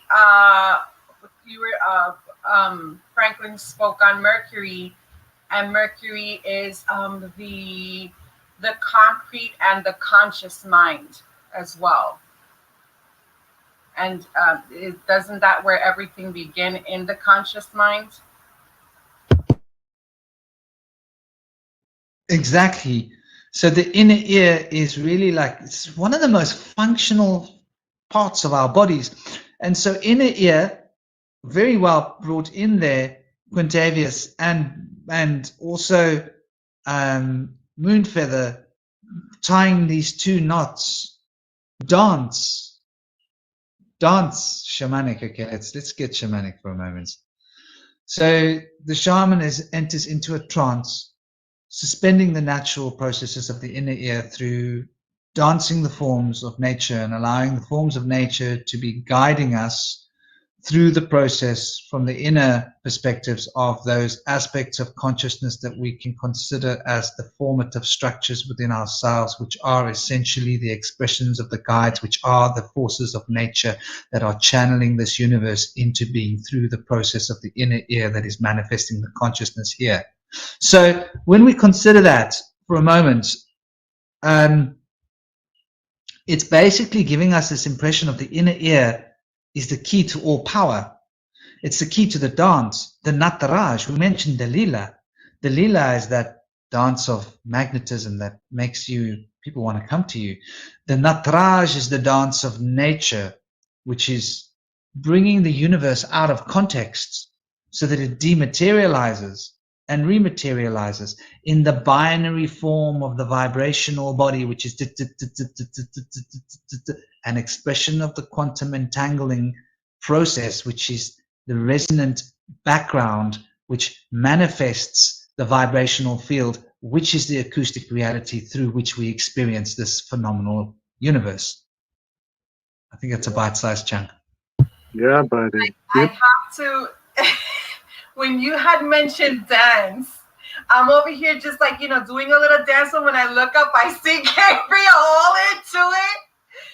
But then it reminds me of this dance that we have in Puerto Rico called bomba plena. It is when it's all played by percussion, right? So then you have the divine feminine dancing. So you see these men with these tribal drums and they're playing, and you think that she's dancing to the rhythm of the drums, but no. The percussionist is playing according to the dance of the divine feminine.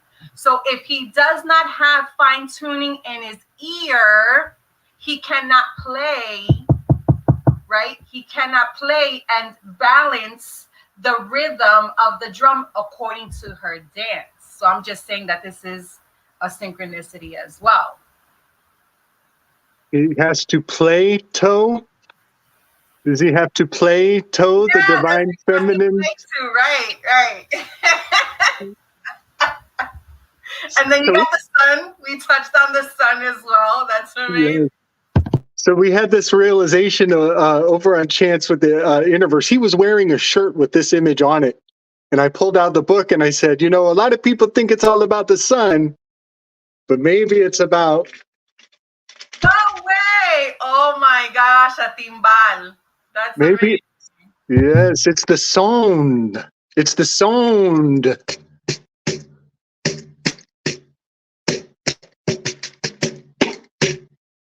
It's the campana. Yes. I love that. That's great. So I want to. I kind of got to just kind of dump a whole bunch of thoughts because I kind of got to run, and I really want to stay, but I got to run.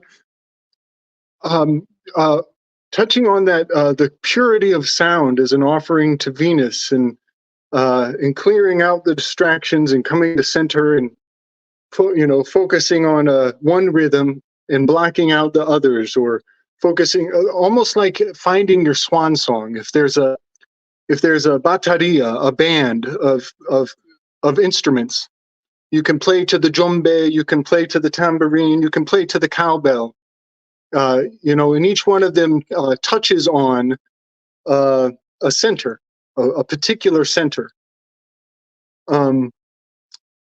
Something really fascinating is happening as we approach this 2025 event, and I think it has a great deal to do with the circadian rhythms, and that is that I think they have accentuated the cicada song this year by repressing the mosquitoes.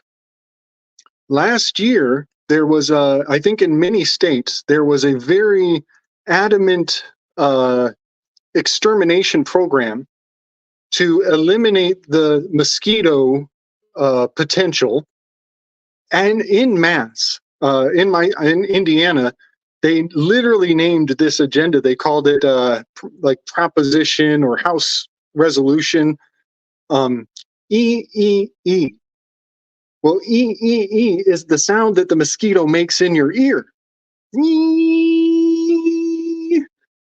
This card is a mosquito. You turn it upside down, and that is a mosquito. And the yellow fever that the mosquitoes, that was part of a regime change. When America was founded, there was yellow fever allegedly coming out of Haiti. Yellow fever is identified by the fact that it shuts down your liver, so you get the jaundiced and your eyes turn yellow because you can't process the toxins that build up. So this mosquito has yellow eyes, encoding all things yellow fever, but it's also the Mosca constellation, which is giving off particularly interesting patterns. Well, Vice President Mike Pence had a fly on his head during the vice presidential debates. Remember, he had that fly land on his head as though he was Beelzebub himself, as though he were a big stinking turd and the fly was attracted to him. It stayed there for almost a minute and a half. It almost stole the show. Well, isn't it funny that his name is Pants? And when you zip up the pants, you're zipping the fly, right? So there was like a verbal pun on a higher order of whatever meaning. I don't want to interpret it. I just see the signs and call them like they are. But something about the fly on the pants was being ritualized, and we all partook of it. And I'm thinking that they suppressed the song of the mosquito this year in particular to accentuate the song of the cicada. And this is a most impressive level of affecting our experience and resetting a baseline expectation of what the realm is all about, because for 1 year, the cicadas were louder than the mosquitoes. And mosquito is a strange anagram. Let's see, it's quesitomo, which I think is what are we drinking? Am I right? Does that sound right in Spanish? Quesitomo, what are we drinking? Oh, wait, I said it wrong. Si que tomo is yes, what are we drinking? Does that sound right in Spanish? Sí que tomo, it's okay, because sí, right, it could mean yes, but then it could also mean if. Wow. Okay. And then, Yeah. and then que tomo would be what? Que tomo is what I drink. So what is already a question? Que tomo, that means what? It's already asking a question, which is why I said, wait a minute. C would have to not be yes, but it would be if. Wow. That makes it becomes like an offer. It's like, it's kind of like, it's like you're volunteering, or yeah, it's like an offer. Right. I mean, you could say it anyway. It could be C, which is you're accepting, but then you're asking, what am I drinking?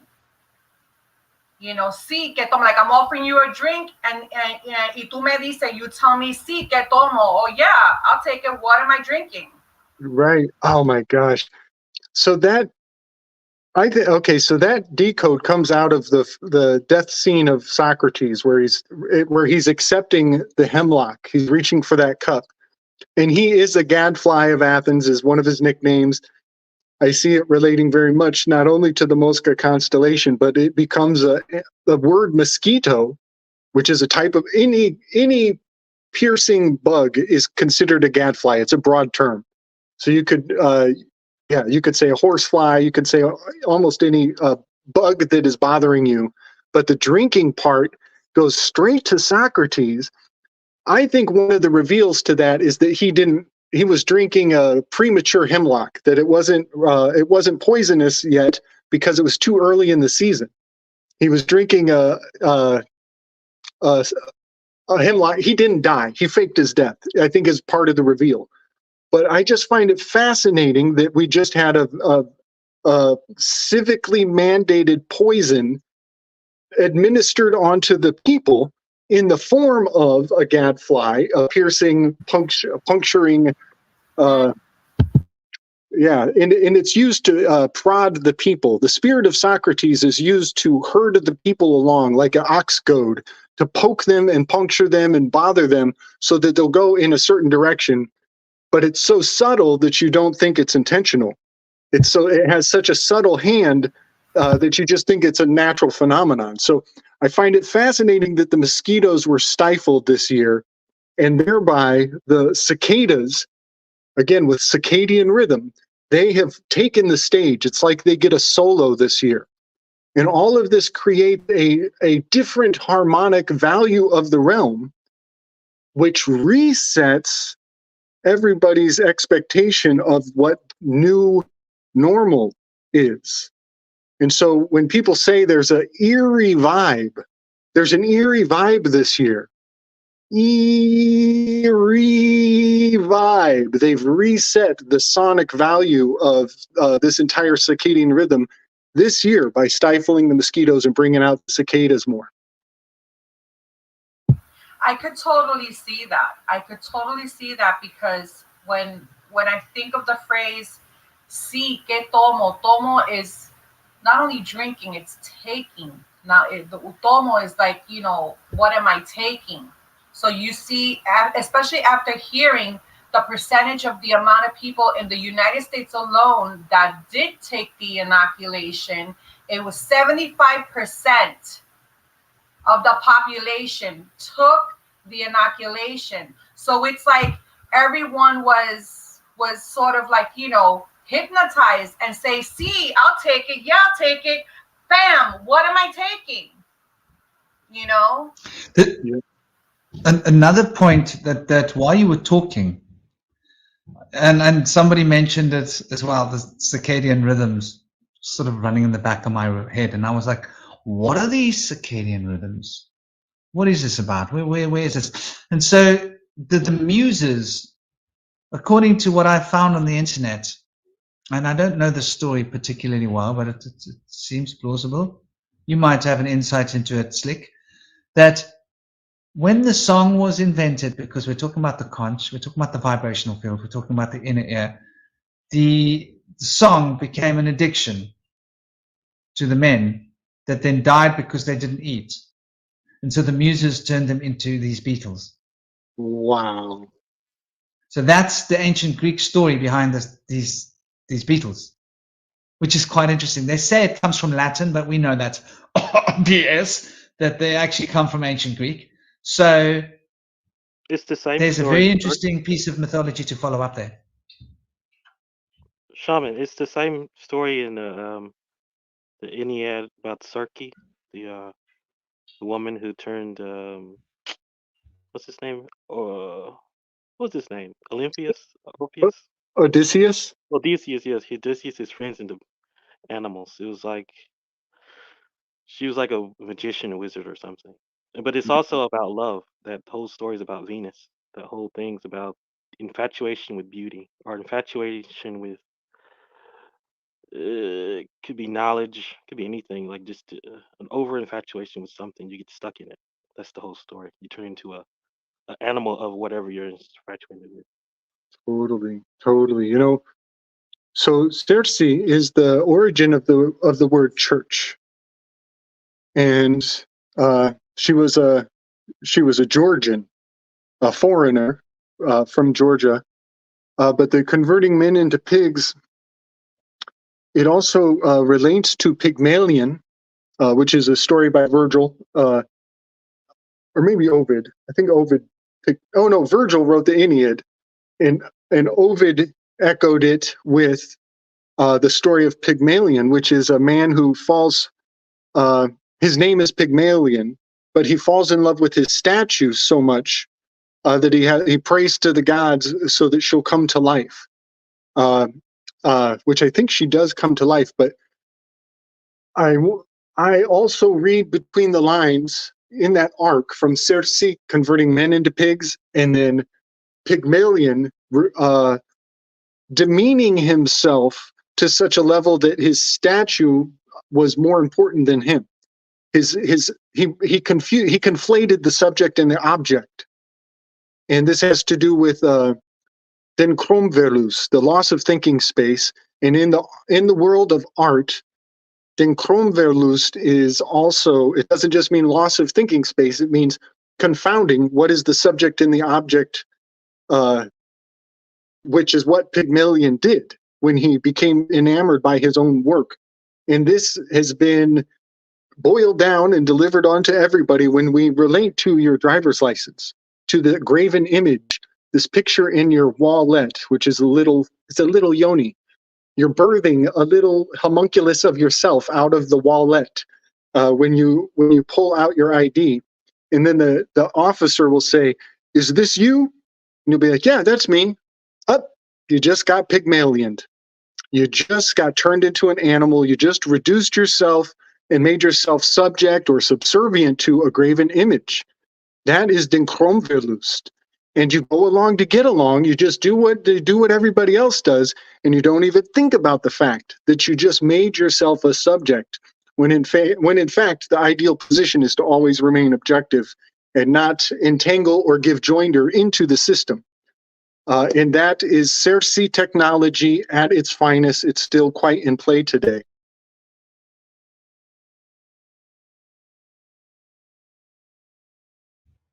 That's very interesting. The cervix, because we're talking about Venus, we're talking about sexuality, we're talking about the inner ear, we're talking about the conch, we're talking about the song, we're talking about being infatuated, an expression of the Venus quality. We're talking about the cervix, which is like where the babies are going to be conceived. So they all line up. Right. And we don't want to disturb the peace. You know, it's like, it's very fascinating how it is a birthing ritual. And to just be compliant is expected. And the second you try to make a stand and be like, wait a second, I don't think you have the authority to ask for my driver's license. I don't think I'm under these laws. Is there a contract? Do you have a contract? Did I sign something? Do you have proof? You're going along to get along, and you're birthing false valuation. You're entering into usury. I could go on and on. It's so fascinating how the mystical informs civic procedure. It informs law directly, immediately. There's no middle road. It is you're going into a magical ceremony. I don't think that's by accident. I think it's because the ceremony of magic, which has become the image on our silver screen. Oh yeah, we have to discuss entertainment. Venus, entertainment. Come on. Mercury is how you structure and communicate through the sphere of entertainment, but the process of entertainment is Venetian. It's watching the theater, the arts, acting. These are all under the sphere of Venus expression, even though Mercury might be how it's done. In the same way, magic, Mercury is how it's done, but it's about reprogramming that inner ear, and it's about the rituals, which are once again a Venetian thing, because it's about the inner ear, structuring space, time, organizing myself to move through time and structure space around me in accordance with the process of time. Time is rhythm. Saturn is rhythm. Rhythm is sound. Frequencies are sounds. Listening to one tune or one pitch over another pitch, it's all frequency, it's all rhythm. So we can think of rhythm as being an extension of Venus if we consider Saturn as being the structuring units that structure Venus's potential in a more concrete form that we can consider in terms of the laws. But Venus sort of is before the law, which is really quite interesting because it does sort of mean that we are being magically controlled, and that the stories that we've heard about the ill humanity controllers of our world are basically, you know, this isn't some far-fetched stories that people have hatched up because, like, let's find more conspiracy theories where there's nothing to be found. There's some real, genuine, concrete information that confirms everything. And the deeper you go down that rabbit hole, the more you find rabbits. Shaman, can I interject something that's irrelevant to what you're saying, but before I forget? When I studied masonry, the real stuff, I've noticed that some churches are shaped as different body parts. For example, a synagogue is shaped like the intestine, especially the lower intestine, the anus, really. And then the Christian church shaped like a womb. And then a Pentecostal church shaped like an ear or a mouth, more like a mouth, but same thing. And when you look at a city and how they built cities and how they structured the roads, you can go in any city, really, just Google any city, especially in the Western world. You'll see that the way you create a city from the river, they call the river the bed or the opening of the river, the mouth, you know. But the river basically is the man, it's the sperm, because in the Nile they would call They would always call the Nile the waters of Ra,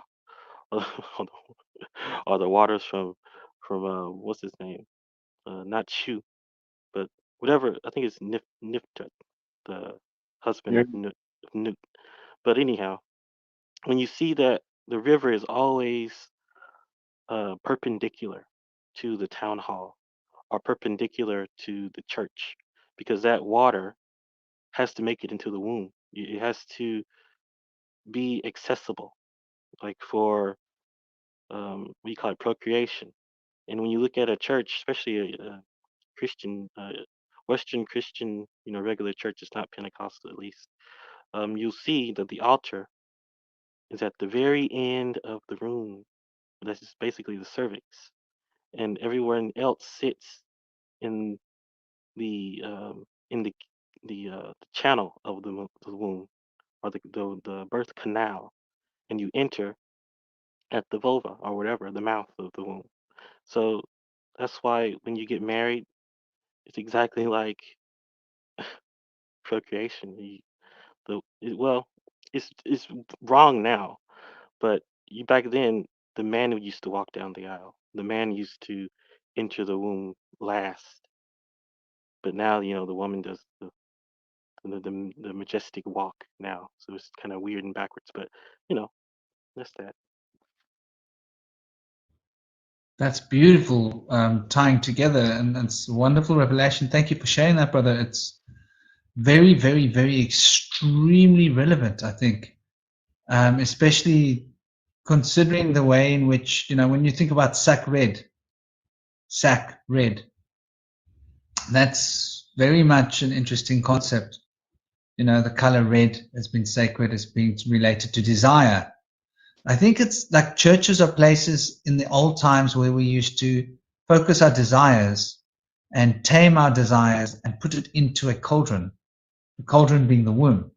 So all magic would have been done in a cauldron. And so a church is like a big cauldron. So it has to follow the cauldron of the human body. And since we're on Venus, you're actually making me think about something that's quite relevant. Liber. Obviously, the B's and V's are interchangeable in all the ancient languages: Greek, Hebrew, Arabic, Paleo-Hebrew. You just go back in time, you can change B's and V's. So when we speak about libera, we're speaking about liver. So when we look at liver,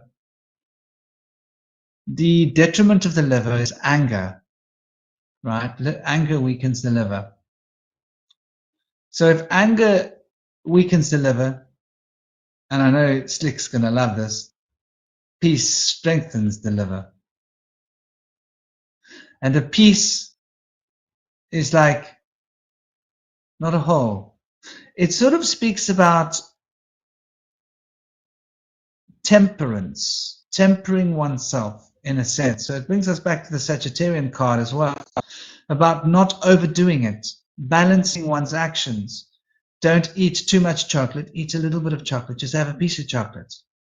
Just have a little piece of this. Don't overdo it. Don't overdo anything in life. Moderation in all things. I think that's the lesson that Libra is teaching us. And I think it sort of tempers relationships between people and relationships with ourselves in a sense. But I do think that what you're speaking about with the small intestine is particularly interesting, because the small intestine is where we absorb.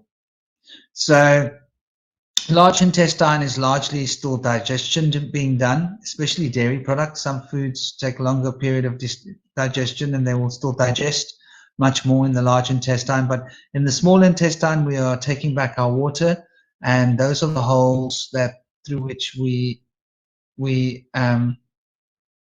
ingest and assimilate, absorb firstly, and then the assimilation happens at a later stage of nutrition.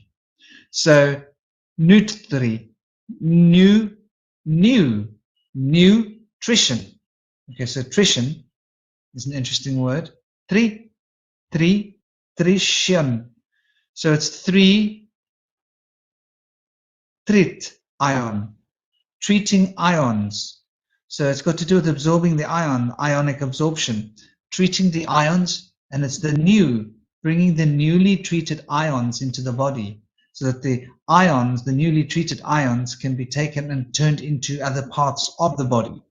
Nutrition. So the small intestine has a lot to do with assimilation, has a lot to do with, on the psychic level, has to do with, there's a powerful Pisces story being told here.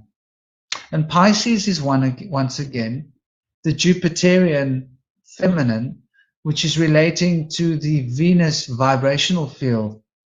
For it is Jupiter that is giving and receiving that which is being vibrated towards us. And so the Sagittarian arrow is, but the fish are swimming in opposite directions to bring this resonance into the harmony of Libra. So the liver has to actually be an important part of deciding what's toxic and what's not toxic when you've taken in foods, because when you take in foods, you're not just taking in nutrition, you're taking in everything that you're eating. And all foods, even fruits, have certain aspects of toxicity. So the liver's got an important role to play in re-cleansing the blood. And cleansing the blood, now we're talking about what you were talking about earlier when you were talking about the powers of the moon, sublimation, as being an extension through which Venus is experienced. And Venus's connection with this, as obviously Inanna comes from Nana. And the moon, the star and the crescent is Venus emerging from the moon. So we're talking about the womb, the moon being the cauldron, and this extension therefrom. It's rather interesting that the blood is the essence of Mars, Pheros, and the Pheros in the blood is what makes the matrix of the blood, which is carrying the electromagnetic pulse, and the blood is moving at a spiral which is equal to 5 through the veins because of the 4 layers of the heart muscle and the way they all contract at different rhythms, speeds, timing, tones, and produce the swirling effect of the blood through the articular system, which is why the blood pressure doesn't cause the system to pop, because there's a lot of pressure in the blood system. And it's because of the golden spiral ratio of the blood moving. So this is once again the toric field being expressed through the movement of the blood through the veins into Venus. The veins, Venus, vein, intravenous system. There's a lot to unpack when we start to look at this church story that you're sharing with us. I think it's gonna be an endless source of mental nutrition to close that circle. And thank you for that. It's powerful, Quinty. Lovely direction to open. Franklin, I just want to bow out. I am going to take care of some things now. I want to thank you as always, Franklin, for blessing us with an amazing platform, for honoring us always. Peace, love, and blessings to everyone that's here on the platform. Everyone who's in the chat, for coming in and chiming in and giving us your wonderful perspectives and knowledge and wisdom. I told Franklin I love the dynamic of everyone that shows up here in the chat. I have so much fun. I learn so much. And I'm so grateful for you guys. So I'm sending you guys so much love, peace, health, wealth, joy, prosperity, success, silliness, and a lot of love. Listen, I love all the synchronicities. It happens on every show. I even saw so many synchronicities on the last show. Gabriel, thank you so much for sharing. I just want to say I wasn't there, but I listened to it. Thank you for sharing your story about your dad, and how you related it to the movie Say Something with Cusack, right? And that's one of my favorite songs in Your Eyes is the name of the song that he was playing on the radio, and it was sung by Peter Gabriel. Okay. Holy cow. Okay, I put it in the chat. I wasn't sure if you saw it, but that you guys were on so much fire that day. I just wanted to bring it up. And thank you for also shouting out the 2 feathers last week. And you said you put them in your hand. You remember me. Thank you so much, guys. Soraya, I love you. Thank you for coming through and representing the divine feminine. So much love to everyone, guys. You guys are amazing. And yeah, we'll see each other soon. Have an amazing day. See you soon. You're welcome, sister. Thank you, my dear. Thank you, MoonFeather. Have a nice evening. Thank you. You too. God Bye. bless you, dear. Thank you for coming. Peter Gabriel's soundtrack for The Last Temptation of Christ is like my favorite soundtrack. I actually bought that soundtrack and listened to it when I meditated. Oh my goodness. Like, it's so funny I said holy cow, and we're talking about Venus. But guys, my last name is Peters. My full name is Gabriel Peters. I'm not even You joking. are kidding. I'm That's not just even not kidding. even. That's not even funny enough. I can't handle it sometimes. I can't handle it. Yeah. And It's too Peter the Rock. wonderful. Okay, so Peter the Rock is to do with faith. And faith comes from the powers of Gabriel.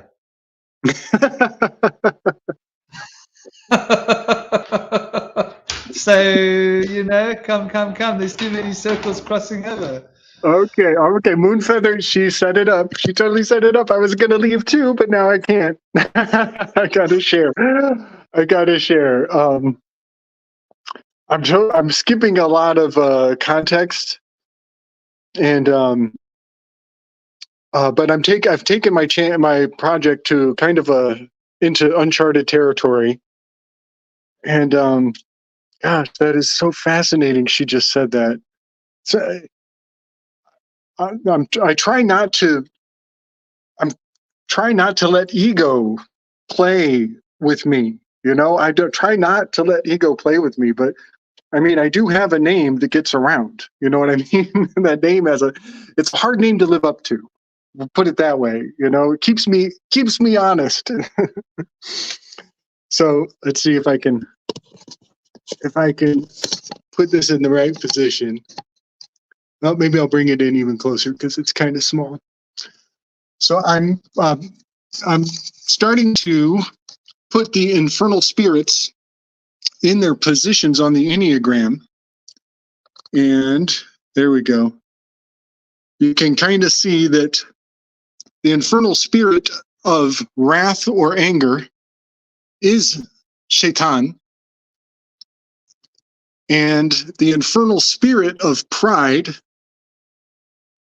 you see, is Lucifer.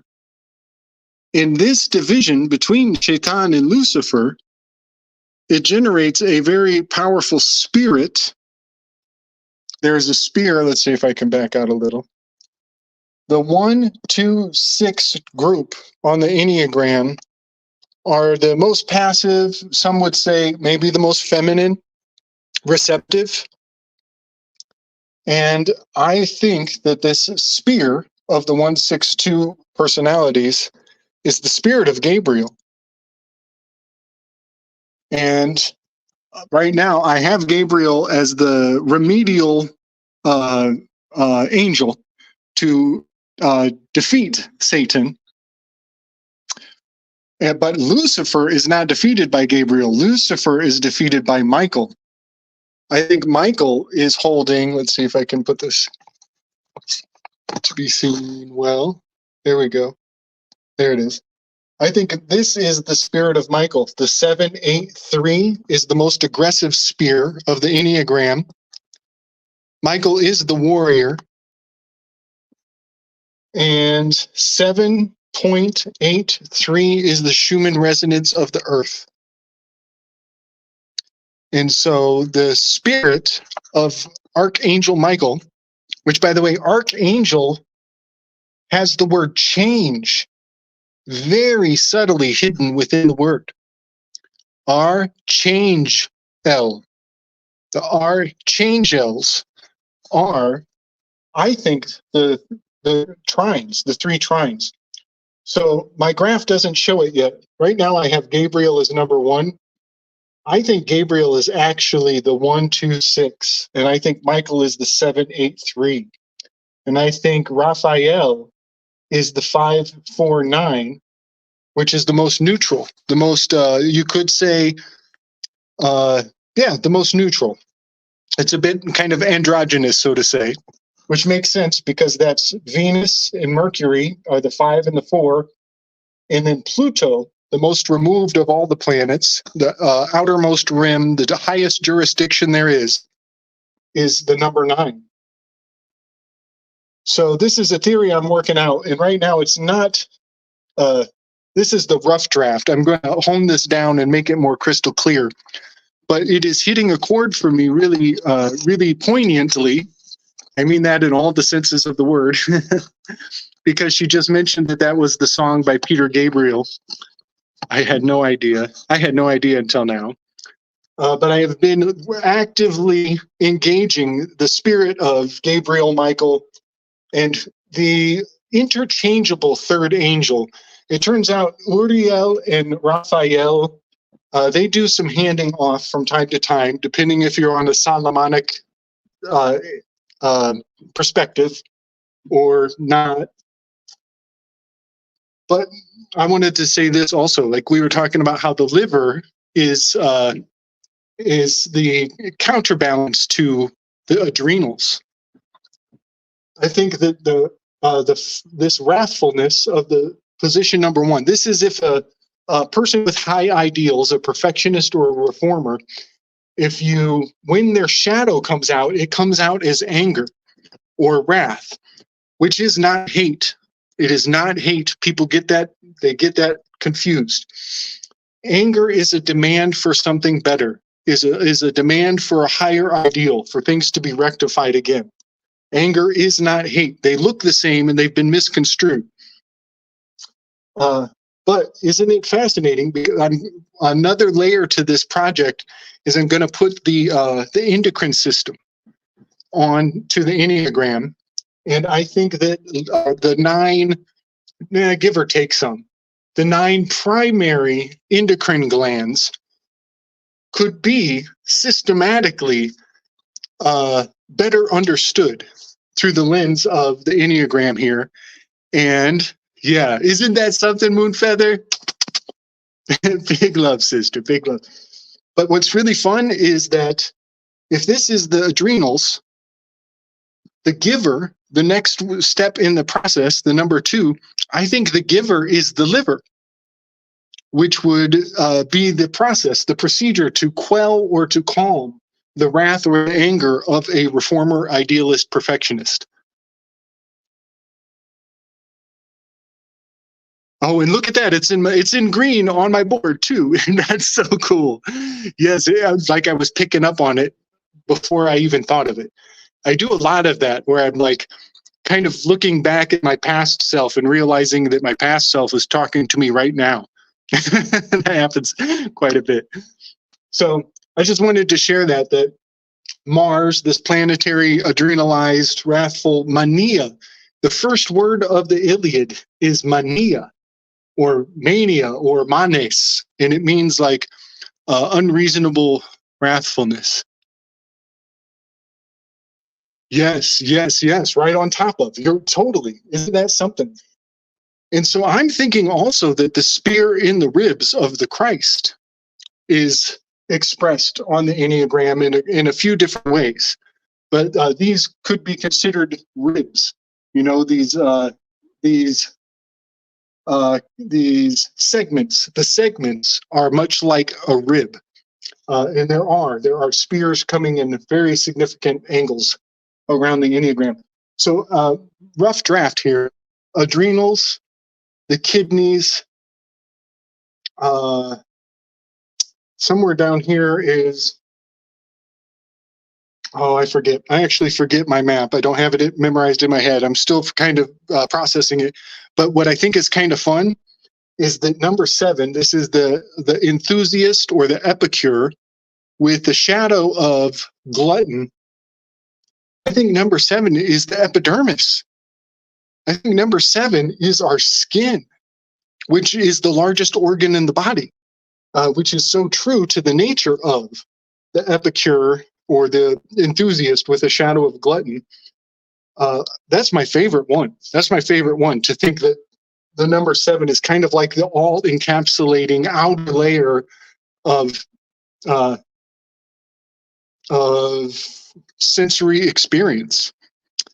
So yeah, this is a fun little project that I'm developing, and I just had to do it. I had to do it because she mentioned Gabriel. That is so fascinating. That is so fascinating. So yeah, eventually I'll have the endocrine system mapped onto the Enneagram. And again, the first word in the Iliad is mania, or it's a praise, and it's setting the stage in wrathfulness as the very first paragraph. And later, Athena comes and she yanks him by his hair, by his ponytail, which has happened to me before. Vast revelations come upon me when I think about that day when I was I was in the basement doing laundry, and I was in a haunted house, like literally a haunted house. And as I'm walking out of the basement with a handful of laundry, my hair gets jerked back and scares the hell out of me. I had no idea what was going on. I almost dropped the laundry basket. Well, I was stuck on a lamp, on a light, low hanging light fixture, and I was literally like kind of dangling on my tippy toes for a second. Well, I have reflected back on that event in light of what happens to Achilles in the Iliad, and amazing revelations of wisdom have come to me as a result. So I'm meditating deeply on the Iliad and the story of Achilles in that first opening moment, as it might, in fact, take us around the city of Troy 3 times, much like Achilles chasing Hector. So yeah, that's kind of where I'm going with my project, and it's fascinating that it might be anatomically impeccable as well. That's Rand done. great, Gabriel. I really like it, and I want you to keep going and finish it, and don't read many other outside sources while you're doing it. Just follow your intuition, because whatever you got now is it represents something that exists already. But I'll show it to you after you're done, so you can be amazed at your own connection with whatever you're connected with, whatever you want to call it. I call it the Holy Spirit, but you might call it something else. Yes, Um, sir. and I'm excited for you to finish. I'm excited to show you the thing that's exactly that. That you're. It's just funny. It's amazing that you don't even know what it is. Um, but um, I wanted to say something about um, the Iliad and you being pulled on your ponytail on your heels. It's a metaphor for the feet. Um, you see, the Greeks and the Romans, basically everybody in the world had weird feet. They were different because they were shaped by evolution based on the terrain. Um, most most people around the Mediterranean Sea and outward spreading, they have really bad, just something about their heels that are just not good. It is hard for them to walk on their bare feet for a long period of time. The only people who have the unique uh, feet pattern is the Native Americans, are Central Americans and over here. They have a strange thing on their feet where they can just run on their feet without feeling much anything. And I think I have it too because I walk on my bare feet a lot, even on like rocks and stuff. It doesn't bother me. But the Greeks didn't, and the Indians didn't either. That's why they have their story for their great heroes like Achilles and Krishna and Hercules. What else is Orion? Shoot, the other dude with the Pegasus, Bartholomew, whatever his name is, Perseus. Odysseus. Okay, yeah. Um, they all have weaknesses on their heels, or weaknesses on the bottom of their feet, or they die related to that. And it's just because of this, just because of there's a feet thing they were trying to keep in history for us. Yeah, oh, you are really on it, man. You're on it. I love this. So birth certificate, the word birth is an anagram for tribe. And I have heard before that there's a theory that when they put the baby's feet on the birth certificate, that there's a steganographic encode as to what class you are, and that they would slightly put the right foot forward if it was a well-born, and then put the left foot forward if this to set their destiny on a left or a right-hand path, and maybe to curse certain bloodlines, you could say. But I love what you're pointing at, that it's even the anatomical structure of the feet that is being read, much like phrenology. That's really something. And maybe I wonder, the Mediterranean was prone to earthquakes, isn't it? Like particularly Turkey, isn't it highly prone to earthquakes? I wouldn't say prone, but yeah, they get cursed with earthquakes a lot. I wonder why. I wonder if there's something about that. Like the epigenetic expression of trauma memory in the birthing child, like being a markation of where their patronage hails back to. That's fascinating. I love that. Let me tell you something else interesting for Achilles, especially Achilles and shoot, someone's son in the Trojan War named Aber Abernox Abernoxtos Abernoxtos, whatever his name is. The baby that Agamemnon? no. It's a Okay. weird. It's got an X in it. But Krishna and Christ, they only let people they knew touch their feet. So, for example, Krishna, he only let cows, which are representation of his women, lick his feet. Okay, and every time he would ask someone for a pain medicine, a specific pain medicine, he'd say, "Hey, I'm dying. Can you help me?" And they're like, "Yeah, Krishna, we do anything you ask. What do you need from us?" He's like, "I need the dirt from your feet. Put it on my head." Like, "Oh no, Krishna, that's blasphemy. Oh, you'll send us to hell if we do it." And he's like, "Oh shit, I'm gonna die now if you don't do it." So he has to go get Radha to come do it for him. She's the only one which would put her feet on his head. And with Christ, he's the only one who's supposed to be King of Kings, but he washed his friends' feet, and women washed his feet all the time. Many different women washed Christ's feet with perfume or tears, and he washed his friends' feet, and they were surprised by it. And he's like, "Hey, man, I'm always doing stuff for you guys.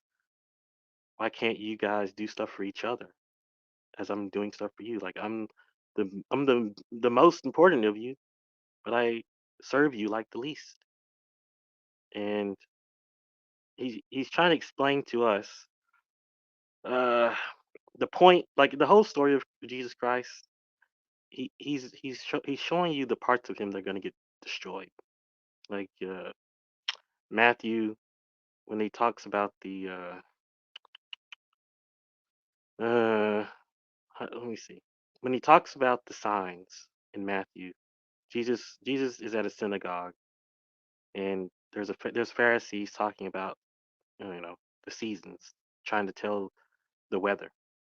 And Jesus says, "Hey, you guys think just because the sun, just because the sky is red when it's setting and it's red in the morning, it'll affect the weather in the afternoon or in the day that you saw the weather." And they're like, "Yeah, that's how you tell the weather." And Jesus said, well, you guys keep looking at the physical signs to show you things of heaven, but I'm telling you that has nothing to do with anything. You're just getting lucky. So if you don't understand the things of heaven, you'll never understand the things of the material world. And so he's trying to tell us there that he's getting crucified in the foot. are in both feet in that statement, because the sun setting, the sun goes into hell and rises back up and does it all over again. There's so many gods to represent that, but Jesus is saying that just because you see the sun doesn't mean that is really there. Just because you don't see the sun doesn't mean it's not there. Like, he's trying to explain to everybody that just because something may happen to you, or something you may hear of something happening to someone, doesn't mean it's really happening. You have to really look deeper at everything. And when you mentioned Jesus getting stabbed in the ribs, it's a metaphor for I guess being born.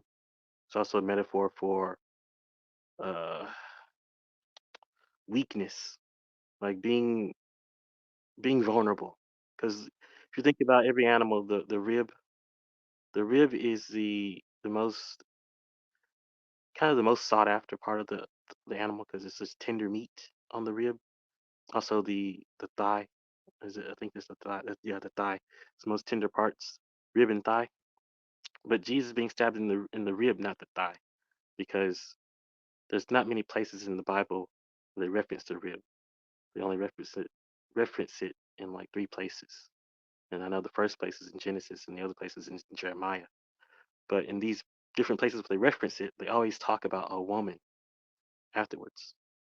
So I think it's not really proven. I can't prove it, but I think Jesus being stabbed in the rib is saying he came to protect and to lift up the woman more than the man, because you see, men can follow instructions kind of brainlessly, but a female needs to know why she's doing it, or she'll, not really do it, because she's got more intellect. Women are smarter. No offense, like They got the word why. They got the word why in their name. Yeah. So another point about the rib, the gallbladder. Now, the gallbladder works with the liver. We're talking about Venus, right? We're talking about the inner ear, talking about knowledge and information as it is moving through the consciousness field, through the sound frequencies. So we have to consider the way in which, why is this doing this weird stuff? Sorry, comments. We have to consider that this relationship between the gallbladder and the liver is rather a fundamental one. The gallbladder, sorry, I just got into the end of the conversation and I was like, oh yeah, I remember that. I wanted to mention it earlier, I just forgot. The gallbladder is where bile is stored, if I'm not mistaken, and it works in conduit with the liver, right? So from a Chinese medicine perspective, they are both related to the same elements. And anger weakens both the liver and the gallbladder. So as a capacity to store bile, it's fundamental in the digestive process for assimilating information to the body. So it has to do with learning. If you want to cut somebody's access to learning, hurt their gallbladder. So as a ritual, as a dark magical ritual to try and disconnect a spiritually conscious person from the profound knowledge that they're connected to, it would be a way of cursing someone. Brother, you just put a keystone piece in place for me on my Enneagram endocrine. You just nailed it. Oh my God, I have so much more to learn. I love when I have so much more to learn. The number 8 is the challenger, controller, with the shadow of lust. But some of the characters who have played that out is like Alcibiades in the Greeks, and to the Romans, his name there was a Heliogabalus. And Heliogabalus was a receptacle. He was a provocateur who I've been saying was designed to channel everybody's resentment and hate. H8 is hate. They're the personas who you love to hate. And you just nailed it with gallbladder. They are building up toxicity. This is a toxicity receptacle. This number 8 persona. And right now it's Trump. Trump is our most powerful number 8. And so what that person becomes is a sacrificial offering. Eventually they will they'll have a false catharsis by or not, maybe not just catharsis, but a trigger. You know, if something bad happens to them, a bunch of people are going to go all, 6 shooters ablazing. Maybe this time they won't forget their guns. I love that. The gallbladder is number 8. Bro, big respect. Thank you for that. I'm all over that. I think it's also important for the chi. Because it's storing the bile. And your bile has got to do with your courage, the rage of the cow. So we keep coming back to Venus. The cow's rage, the cow rage, the courage, and cow rage is quite a gentle kind of rage, isn't it? So cow rage isn't rage that hurts the liver. It's that gentle kind of rage which is distracting anger and focusing the rage into pure determination. And I think they were trying to break his determination, break his 8, and destroy the nutrition from the things that he ate. Wow, this is so fun. This is so fun. My mind is on fire. Because characters move from the number 8 position, Alcibiades, he comes in the symposium and he tries to sit in position number 6, which is an empty seat, but it's the virtue of the number 6 is courage, the bravery to face fear, to confront that which is fearful. Man, everything you said is totally encoded in this Enneagram and in mythology. This is so fun. This is so fun. It really lends to the idea that that stories are not just stars, but they're also our anatomy as well. Wait, Gabriel. So you made me think about Set when he fights the mega demon with Horus and Ra, but he's not a good guy. So is he like a 7 or is he an 8? Set. You nailed it. He's a 7. He is a 7. And he's a donkey, by the way. If you look it up, he's notoriously ambiguous, right? Like some people make him a jackal, which is great. Sometimes he'll be other animals. For me, he's a donkey. Yeah. But number 7 is I think number 7 is the ass king, is the power of asking. And it is asking that is the rebel spirit that will get you put in exile, and it gets a lot of animosity channeled to it.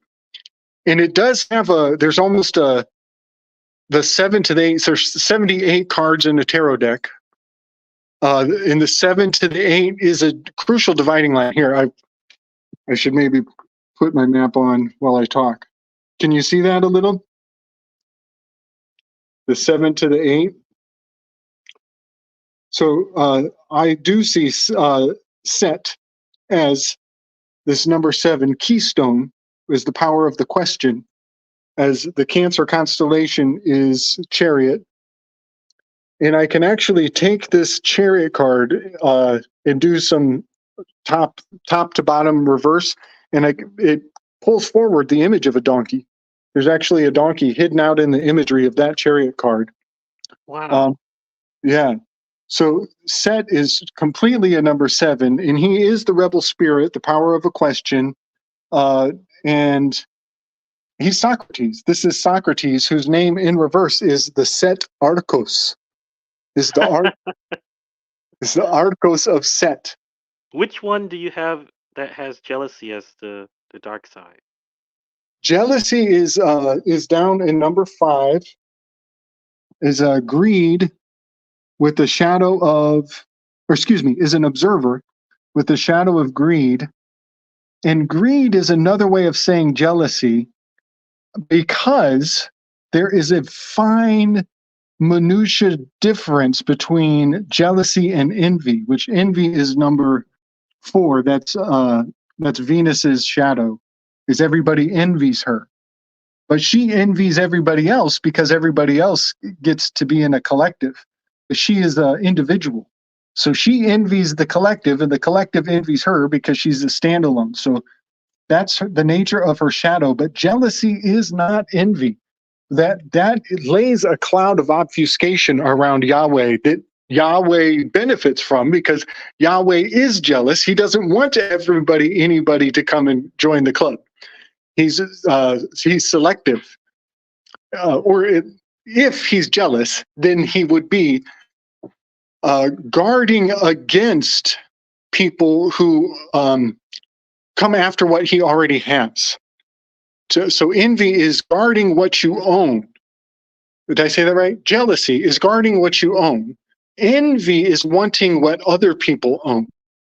And in that very fine detail, they are almost yin-yang of each other, right? Jealousy and envy. People get them confused like they're the same thing, and they use the word like they're the same word, but they're not. That division line between them is a world of difference, really. Does that make sense? Yes, you did perfectly. You That's actually. made me think about Great Gatsby, which taught me about envy. Yeah. So yeah, envy is a number 5, an observer with a shadow of greed. And that greed, again, there's always synonyms for all these words. Like an observer could also be called, I don't have the greed. Here, we'll go with the greed.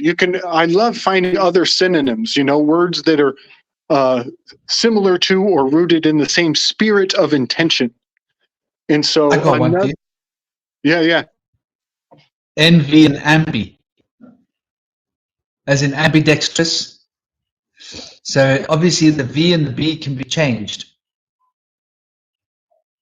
So when you write and B, I don't know, it seems to me like there's this connection between dividing and wanting two things to be one, and wanting that person and yourself you want their life. You want your life and their life to be one life. Right. And one of the keys to remaining individual or sovereign or removed from the collective is ambivalence. Staying ambivalent and not getting swept away in other people's opinions. That's a good remedy to keep your sovereignty, to stay the individual. And the individual, man, we got it hard. We got it hard in this world. They don't like individuals. They put us in that. They give us the. We're constantly fighting the Oswald effect, where, if you're a loner, you must be up to no good. I get that. So in your chart, which ones are related to Venus? To Venus? Yeah, Venus. Yep. So she is that. Her Venus would be her Roman name, and I love her Greek name. I love the Greek flair so much more than the Roman flair. I think the Romans, their lead pipes were getting into their water supply. I think they didn't honor their plumbing class. The plumbers of Rome were like, all these fucking eunuchs, I'm out. And they went off on their own, and they let the water supply work on the populace. And so what we know of Rome is like, there's a strange neurosis around, which is interesting because Mars is like, is also a desolate, chaotic scar. I'm ranting. Her Greek incarnations are Aphrodite. And Aphrodite is so much more close to my heart than Venus is. Uh, uh, so Aphrodite, she's totally the number 4 she's on the half shell. You know, she's born out of the half shell, and she's nude, but she doesn't care that she's nude. She's not even thinking about it. She just goes around with that one tata hanging out, and she's proud as could be about it. And everybody's like, everybody gets all uncomfortable. They're like, doesn't she know that she's got that I can't look, but I can't not look, you know? And the people get kind of caught in between two minds because she's got that one tata hanging out. So, yeah, Aphrodite in her half-veiled nightie, she's totally the number 4, and she gets a lot of attention, you know. Forbearance, forgiving, forever, forgetfulness, even foreign. She's foreign. She's the newest addition to the pantheon. She's Venus, the planet, is the newest planet. Velikovsky predicted that, and it was many, many years after he was gone. They proved him right, and they were like, "Man, we should have listened to Velikovsky more."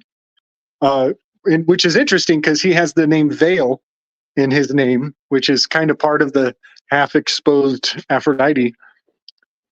So yeah, she is the newcomer, but she gets a lot of judgment put on her because she's so young and so fly. What about Medusa? Do you think she's related to Venus at all?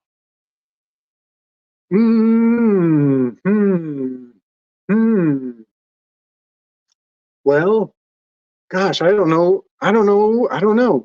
I think of Medusa as almost like the entire Enneagram. You know, the Enneagram is like a Gordian's knot or a puzzle or something to gain apprehension of. And I think the entire Enneagram is a lot like that. It can be daunting to take in how much 9 data points at once can almost freeze you up and generate like a freeze response, because it's too much information. And I'm constantly working with that. Like I get stuck on a thought process and I have to like, okay, move away, come back, I'll come back later. So I have to always knock down any of my knowledge claims. I'm always constantly reapproaching the Enneagram, or else you can get locked into presumption. Yeah, I get that. So another possible concept that could relate to that could be actually considering this world, because this whole world is an enneagram, right? The universe is an enneagram, and it's the 9 spheres touching each other, the 9 rings, and the 9 holes of the body producing this fleshly puppet through which consciousness can manifest. So if we consider the universe as an enneagram, the 9 heads are the 9 directions from which information is coming to conglomerate to produce what we're experiencing as reality. So it could be from a very old concept of a deity that does represent the enneagram, but as a manifest principle manifesting a body, the Medusa, and hence it turns you to stone. Because before then we were not so solid bodies. We were energetic beings that didn't have to be gross, and then we became gross. So maybe that has got to do with the fall of mankind, as is outlined with Adam Kadmon. It's the story of humanity becoming more solid rather than spiritual. Yeah, man. Yeah, the Enneagram for me, it serves as like a lot of people talk about ring decoders, decoder rings, and to a large degree, it is like that because it's a oversimplification. It's a graph that can pack away easily. I can wipe this dry erase board off, and as long as I have the outline, I can go and unpack it again later to address necessary procedure. Because it does. It has there's set theory in there. There's all the things about the Tesla 369 is in there. It unpacks and condenses very profoundly. So much like Perseus putting the Medusa in his red sack, his sack red, he puts it in, and then he can travel and utilize it. And one other thing about that, about how much information is stored within it. When you talk to people who are into the Enneagram, they believe that it wasn't a personality matrix until Gurdjieff, and that Gurdjieff and some of the influences there gave it its ultimate culminating value. And that can't be true. That just can't be true. From what I find, the further back I go, the more the stories adhere to and support the nature of the Enneagram. But I think that's fascinating because the head of Medusa is removed, so we don't know its past. We don't know its body. We don't know what the source of this code is, but it still works. Perseus can bust it out on the monsters at any given point. And just a fine detail is Perseus only uses oh wait, I misspoke. Rewind my words. He uses the Medusa on humans. He doesn't use it against the monsters. If you read closely in his story, he actually uses his sword on monsters. He uses man-made materials against monsters, and he uses the monsters against men. And I think that's an important detail to consider. Yeah. But I want to ask you, like, I want to brainstorm with you, really, because you're the only one I think I can brainstorm with in a Greek way. I wanted you to go back to how Medusa was made and look at it from a planetary perspective. Like, just dig into the maiden who didn't want to listen to her teacher, and she let love, our passion, bring her into disobeying, and then she got turned into a snake woman, which means she got some knowledge she wasn't supposed to have. Da da da. Yes. That moment. So many of the Greek stories have like, oh, if you were in Lesbos, they would tell it this way, and if you were in Crete, they would tell it another way. In those different derivations of the story show a bias to certain regions of Greece, which is great, because I've known a lot of people who think that Medusa had. Okay. First, Medusa gets the Athena shine of Athena by making a statement that she is more beautiful than Athena. And that raises the ire of Athena. That's the first transgression, but she's reticent. Athena is reticent. She's a defensive goddess. She's not going to strike you down on the first one. She's going to give you 2 strikes, and then she's going to clean that clock, just like my daddy taught me. And it was the second strike. The second strike was when Medusa was in the temple of Athena, and she mated with Neptune. Now, this is where different regions of the islands are going to tell different variations. Some people want Neptune to be at fault, that he was an aggressor. And other people want to be like, no, Medusa seduced him, So people put different flares to it.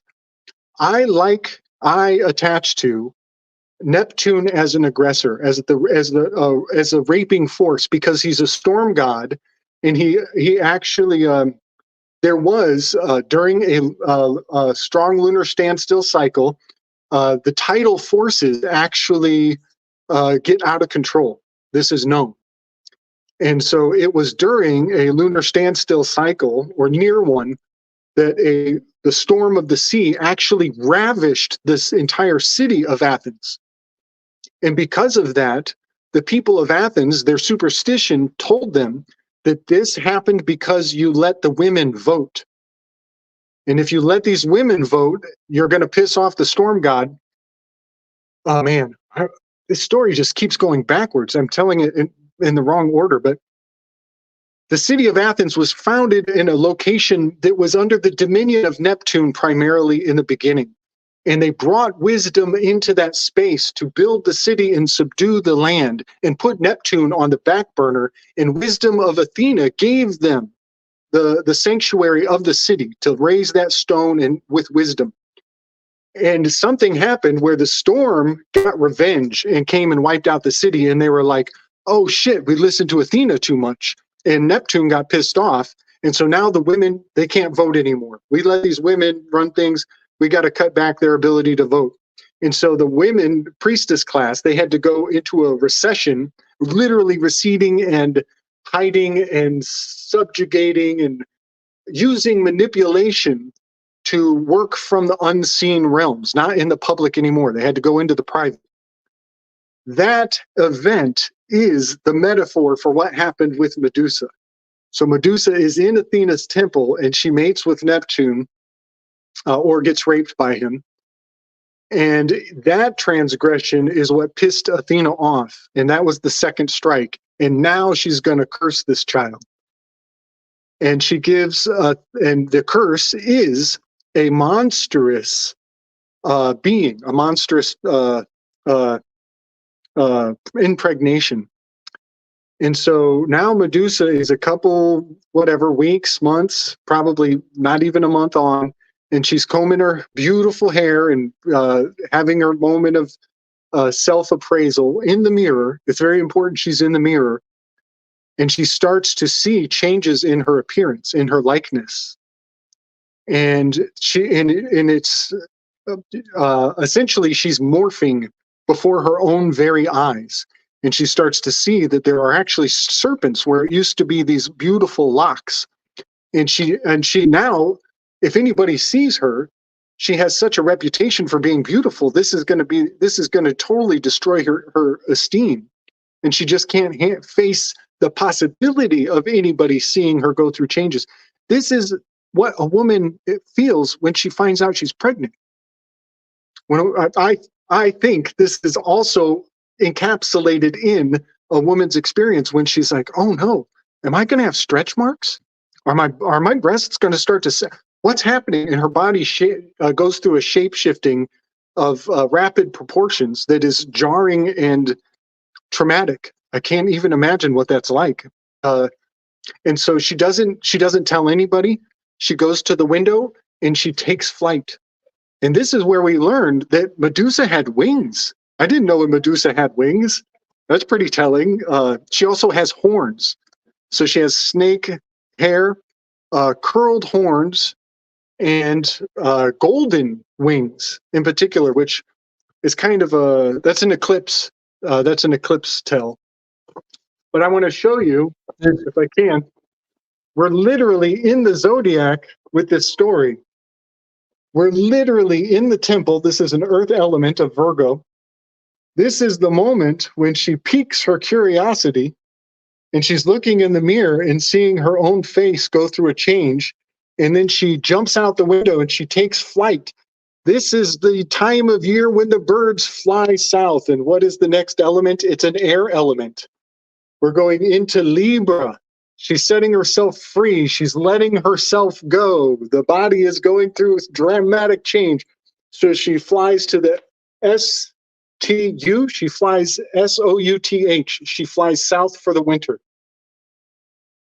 And then she goes, and then the story picks up. So she goes to the island where there are two other Gorgons. And those two other Gorgons on that island in the extreme south, they're natural born. They're not GMOs. They were born as Gorgons. She is a GMO. She is a chimera. She's not naturally that way. And then the story jumps from her perspective to Perseus's perspective, and he is on a boat traveling on water.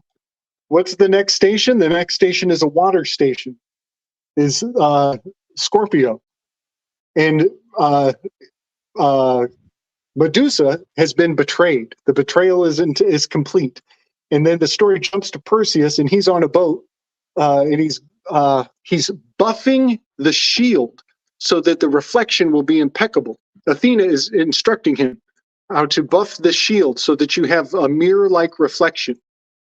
And that mirror is going to become very important later on. So then Perseus goes and he gets down with, he betrays the three witches, the three crones, and then he pokes the three nymphs, and they dress him up in his enchanted garb. He gets the shoe, the sack, and he gets head.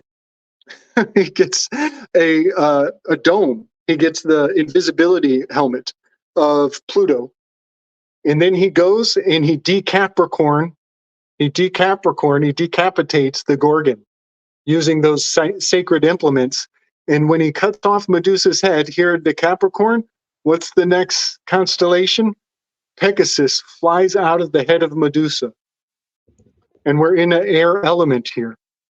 So the elements of the story are literally going step by step through the dynamics of the zodiac. Another thing that's quite interesting is I'm just looking at the words that you're saying, and I'm decoding them with hieroglyphics. And I'm like, Athena, I can't believe I haven't done this before. But okay, so Athena is quite the obvious one. It's the first principle, the holy breath, the life force, prana, the aleph, which is the Paleo-Hebrew first. The second one is the tav, which relates to the cross, the crossing of the life force and matter. So those two are an anagram for the beginning and the ending, the alpha and the omega, from a Greek perspective.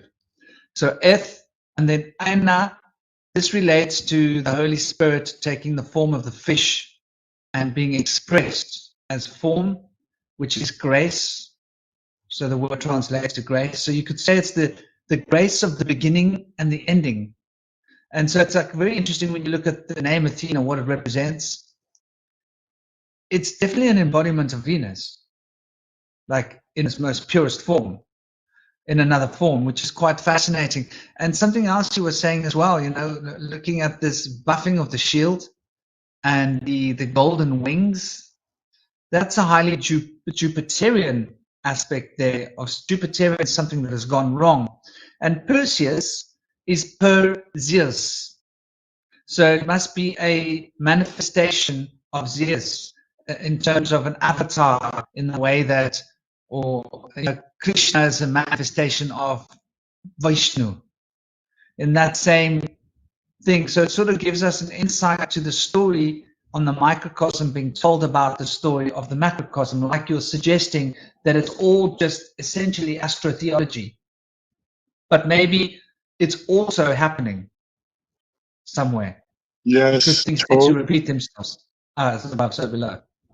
Totally. I want to make sure. I want this to be spread far and wide, and that is that astrotheology cannot be about aliens. They're going to try to take that term and they're going to try to make it anything about disclosure. Astrotheology is not about aliens. That is something else. It needs its own name. What we're talking about, astrotheology, is the fact it's already in us. It's already here amongst us, astrotheology. This alien thing is going to try to hubristically draw it over the cliff and steer the whole thing into like fantasy, fiction, sci-fi, Scientology land. And that's not what's up. That is not what's That's up. by design. Yeah, they're going to try to take astrotheology and turn it into aliens. That is not what's happening. They don't want us to look at what astrotheology is. They want to turn it into something ludicrous and ridiculous so that most people will pass it by and say, oh, that's that other nonsense. And they've done this with a lot of words. They've taken a lot of legitimate things and it's just basically double speak. but it's being used in a very effective way. And a lot of occult terms have been stolen by conspiracy theory in a way to suggest that it has something to do with some conspiracy where a lot of these terms don't. Like astrotheology, like you say, is basically, I mean, it's what the Phoenicians were practicing. Totally. Something that's helpful in keeping it pure is just pointing out how astrology is the fourth pillar of the quadrivium. There's four pillars, and they've obfuscated the fourth pillar, and that was done by the Jesuits, who are Catholic. Catholic means universal, and that means that there's only university. You will never see IT. You'll never see it. You'll never see it. If you go to university, they will never give you the fourth pillar of the quadrivium. The Jesuits have obfuscated it to the max. And so it is astrology, the fourth pillar of the quadrivium, that will make sense. It will bring meaning back. And what was nonsense can now become sense again. It can be, everything makes sense when you bring that fourth pillar in. But people don't have a sense for it. So what we talk about sounds like nonsense because they were never given the fourth pillar. Yeah. And it's interesting that even though T falls under the number 400, it does relate to 8 on the enneagram because it relates to the control of Saturn, that controlling force. So a verse is words, right? So we've got one verse that we all need to chant together, and it's under the control of T. It's being enforced. So a T cross is obviously how you were punished in the old times. The Tau cross, which the Tau, now this is interesting, this brings us back to Taurus, right? Because it relates once again to being put on the cross to represent the stresses of the field being placed upon your body, of suffering, of time, of Saturn. Yeah, buddy. I recommend everybody look into how the French express the numbers 70 and 80. They get now it is written numerically, it's the same. It's how they pronounce it. They get to 69, dude. And then the next number they say is 60 and 10. They literally say 60 and 10. And then to get one, and they use that to represent 70. And when they get to 80, they say 40 twice. And this is the secret to 420. This is the secret to 42 relating to the 8. This is the Hades, the Hydes, they hide, they obfuscate by cutting it in half and calling it 40 twice. So in a fascinating way, the lingua franca is encoding a great deal of secrets in the way that they enunciate the numbers 70, the 80s, and even the 90s is kind of weird.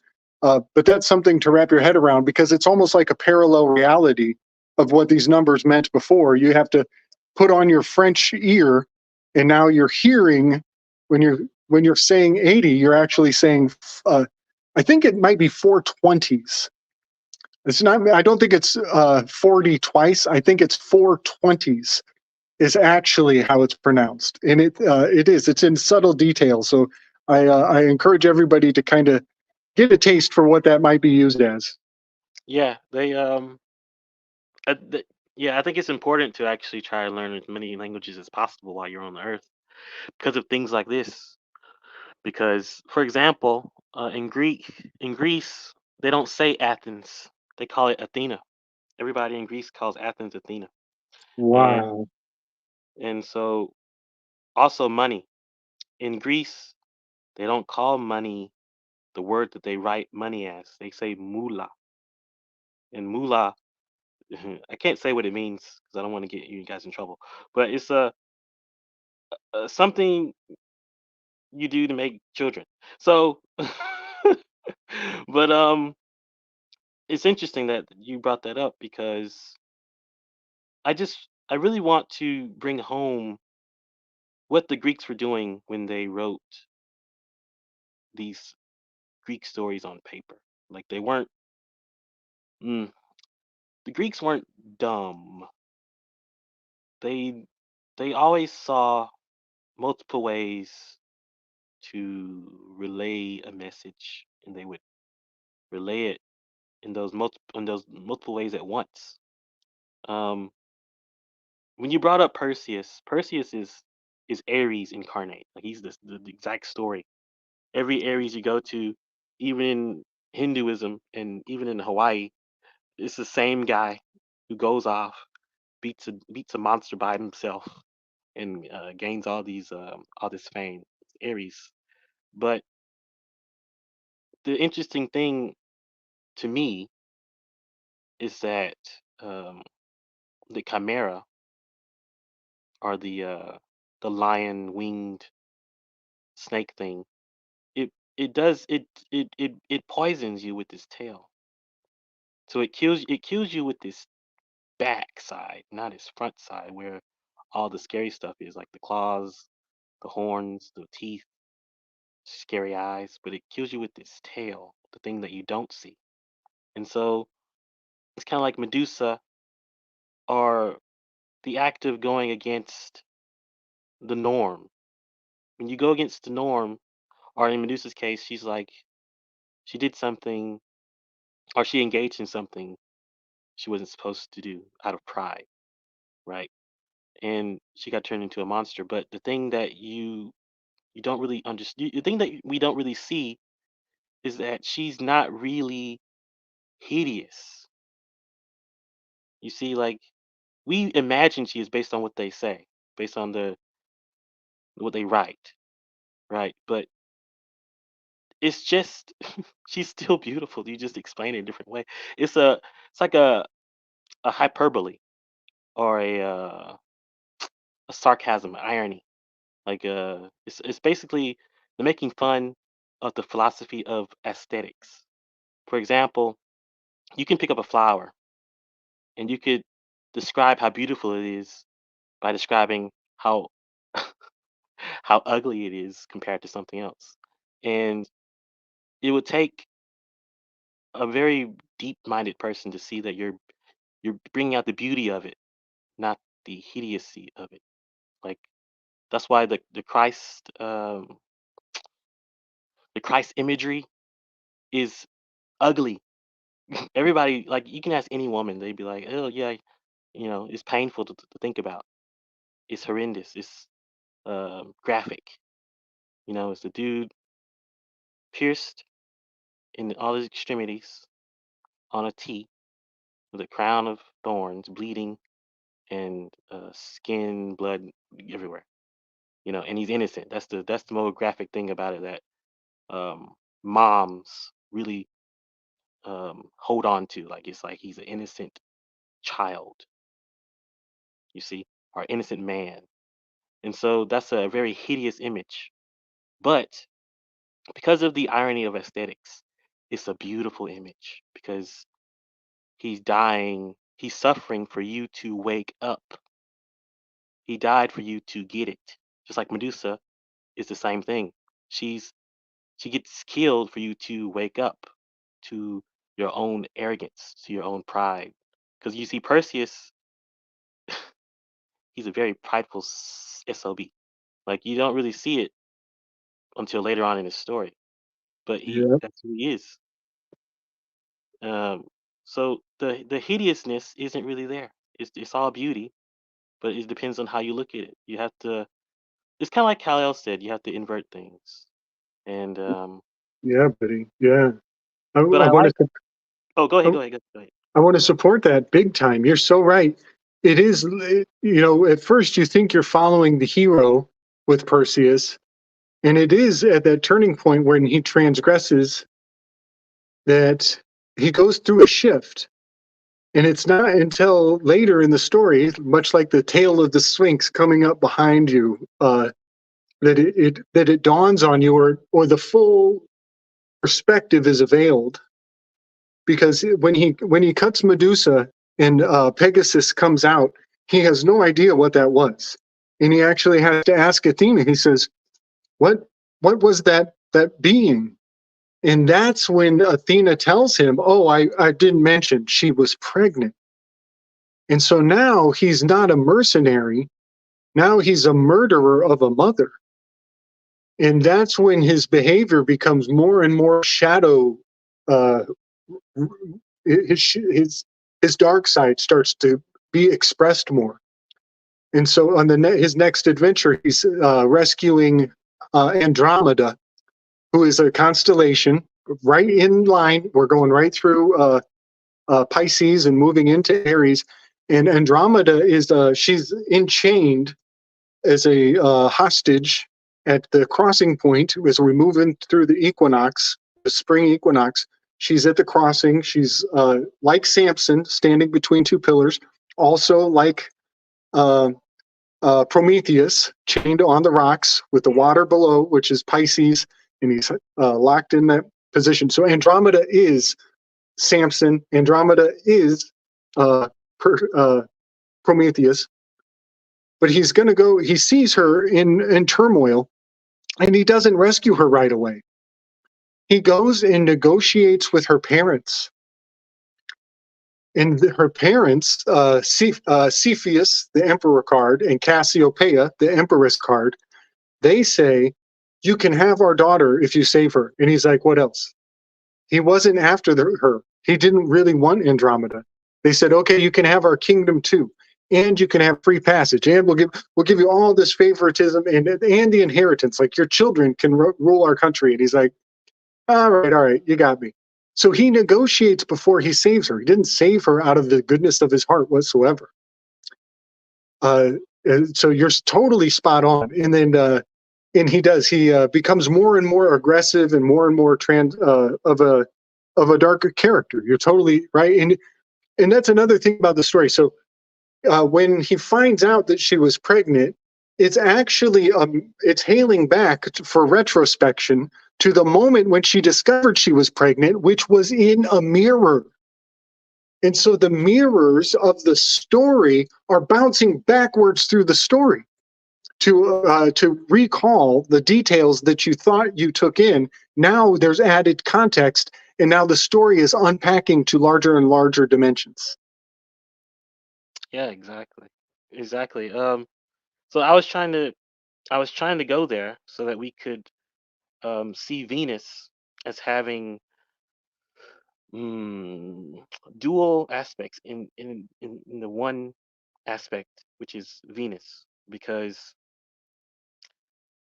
in the story, Athena is more like a Libra character, like a form of justice, but she's really Venus, right? She's really about love and wisdom in a really how do you say, structured way.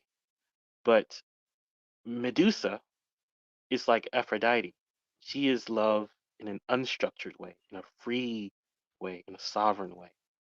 You see, and when I look at Venus always, or when I study, you know, hermetics and the planet Venus or whatever, the idea of love and wisdom, intellect, even philosophy, they mix the two words together, philo and Sophia, the love of Sophia, love of wisdom. Ha ha. But it's it always comes back to being free, like being too free, and being too too strict, too constrained, too confined.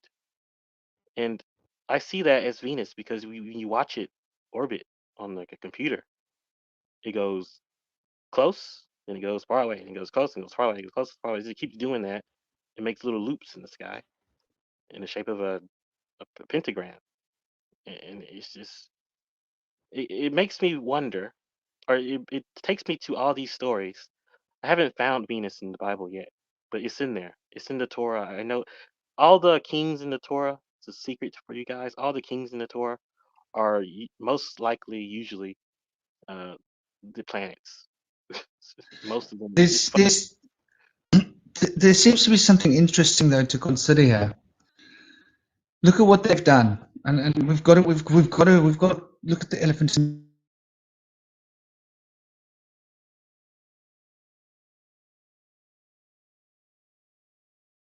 I think he broke. Well, The Hebrew yeah, language is what it became because there was a vote and there was a denaturing and a destructuring of the Hebrew.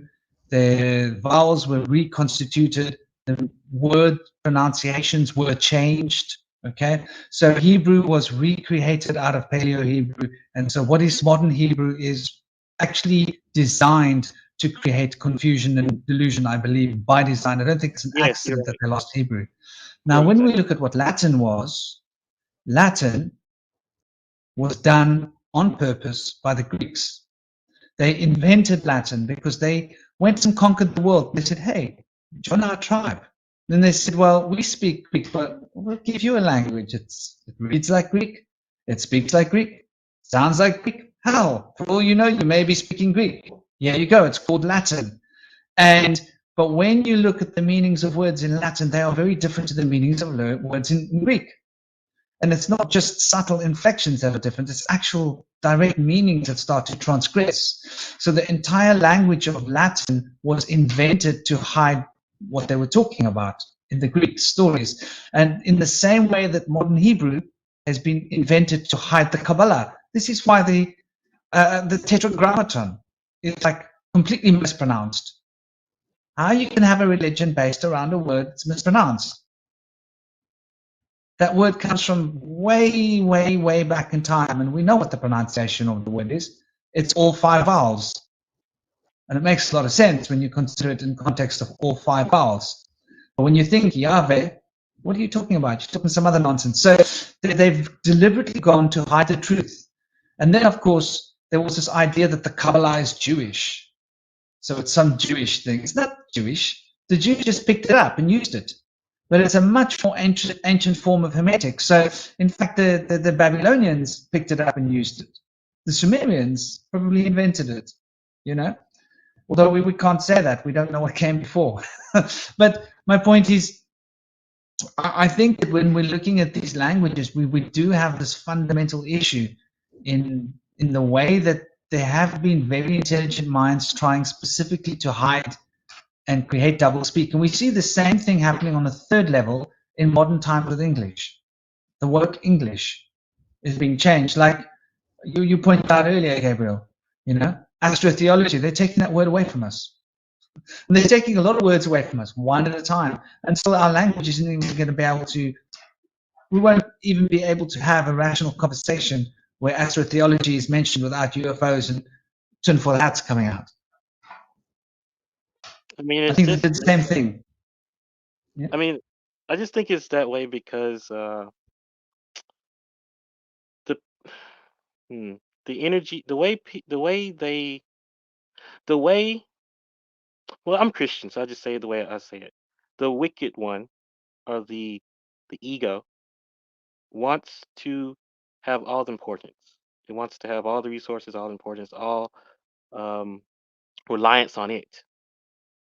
But the spirit side of us knows that that's not the way it is. That you can operate in this material world without relying on material things alone. Like Jesus says, it is not by bread alone that you survive. You don't eat by bread alone. That's what he's talking about. So it's done by on purpose. Like, yeah, the Hebrews, they were taken over by Germanic Norse things, and it changed. But I don't. That's the thing. I don't read the Talmud. I mean, I do read it, but I read it in the original proto language, and it's different. Like the language isn't a phonetic language. It's a picture language, like hieroglyphics. And I can't even. The sad thing is, it's hard to even learn hieroglyphics because the people who teach you how to read hieroglyphics are lying to you, and it's really annoying. So anyway, like for example, they say Quincy, Can I suggest something? Try putting off your mic when you're talking and see if it improves the sound quality. Putting off my I mic? mean, sorry, no, sorry. Try muting your sound while you're talking and see if it will improve, because it's a bit of a disturbance, and sometimes I find when I mute my sound, it improves my voice. Is it working better now? It is? Sounds good to me. Okay. So, like I was just saying that the language is being used against us because it was supposed to be it's from a spiritual place, language. We all learn from seeing, and we all learn from um, sound cues. We're like parrots. Like we learn from seeing and hearing from our parents. So the languages have been flipped so that we will focus on the material and not the spiritual. Always. Like like I said before with the heels, like it's easy to see if you had a picture. If someone made a movie about the Bible and showed you a movie with that is the focus, it would be easy to understand. But because they focus on dumb stuff, you miss it. Like it's just it's kind of like when you go working. You go to work, they say, "Oh, focus on the task that you're doing." But every spiritual system always says, "Don't focus on what you're doing. Focus on something else. Focus on a good memory. Focus on your wife, your kids, your mom, your dad, whatever. Focus on something else that's not material and quite non-temporal. Something that's eternal, which is that love, those images in your mind, those images in your heart and your soul. And you'll realize that when you're working, it's over before you begin. But the world wants you to focus on the time, wants you to focus on the things you're doing, your body, your sweat, how you smell, what you look like, all these things that don't mean anything. They just distract you from the spiritual. But yeah, that's why I think Shaman brought it up, because what I'm explaining, which is the duality of Venus, is actually like a germ or a virus created by the language that we speak and the stories that we've learned through history, that sort of pit the original idea against the fake idea. And I think that's what Shaman was saying, and I agree with you, Shaman.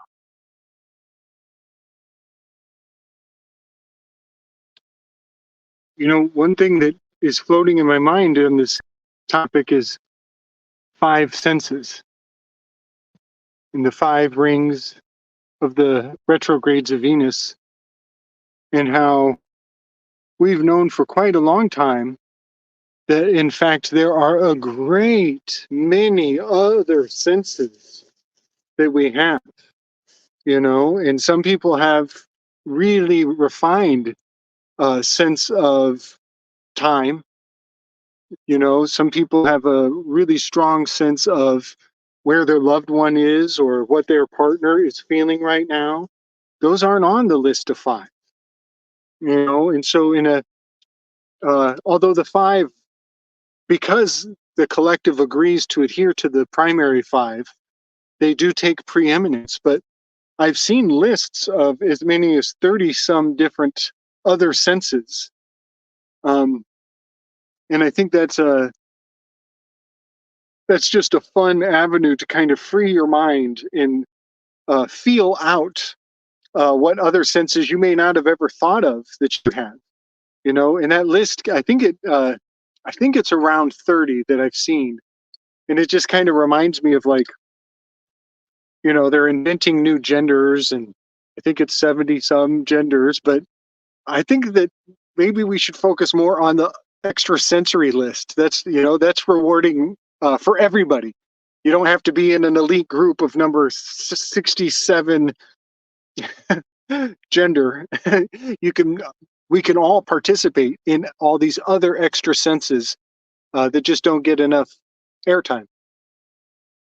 What would the sense be for, Venus, or in the Kabbalistic tree? Forgot where Venus was at. It's not Shema. I don't know. But what would be the sense Netzach for normally. Venus? What'd you say? Hetzach? Normally Netzach, but often Venus is applied to Tiparat as well. So depends which school you're looking at. It's got resonances in Tiparat and resonances in Netzach. That's very Nietzschean. Netzach sounds very Nietzschean to me. But it's Tiferet, the beautiful one. That really makes sense too. But there's an independence, a standalone, a uniqueness, a one of a kind, and proud of it. Maybe not even proud of it, just oblivious to it. It is what it is. Everybody's making a big deal about this uniqueness, but to her, she doesn't see what the fuss is all about. So what if I got one tit hanging out? It's freaking great. We should all do that. Yeah, there is that element of expression.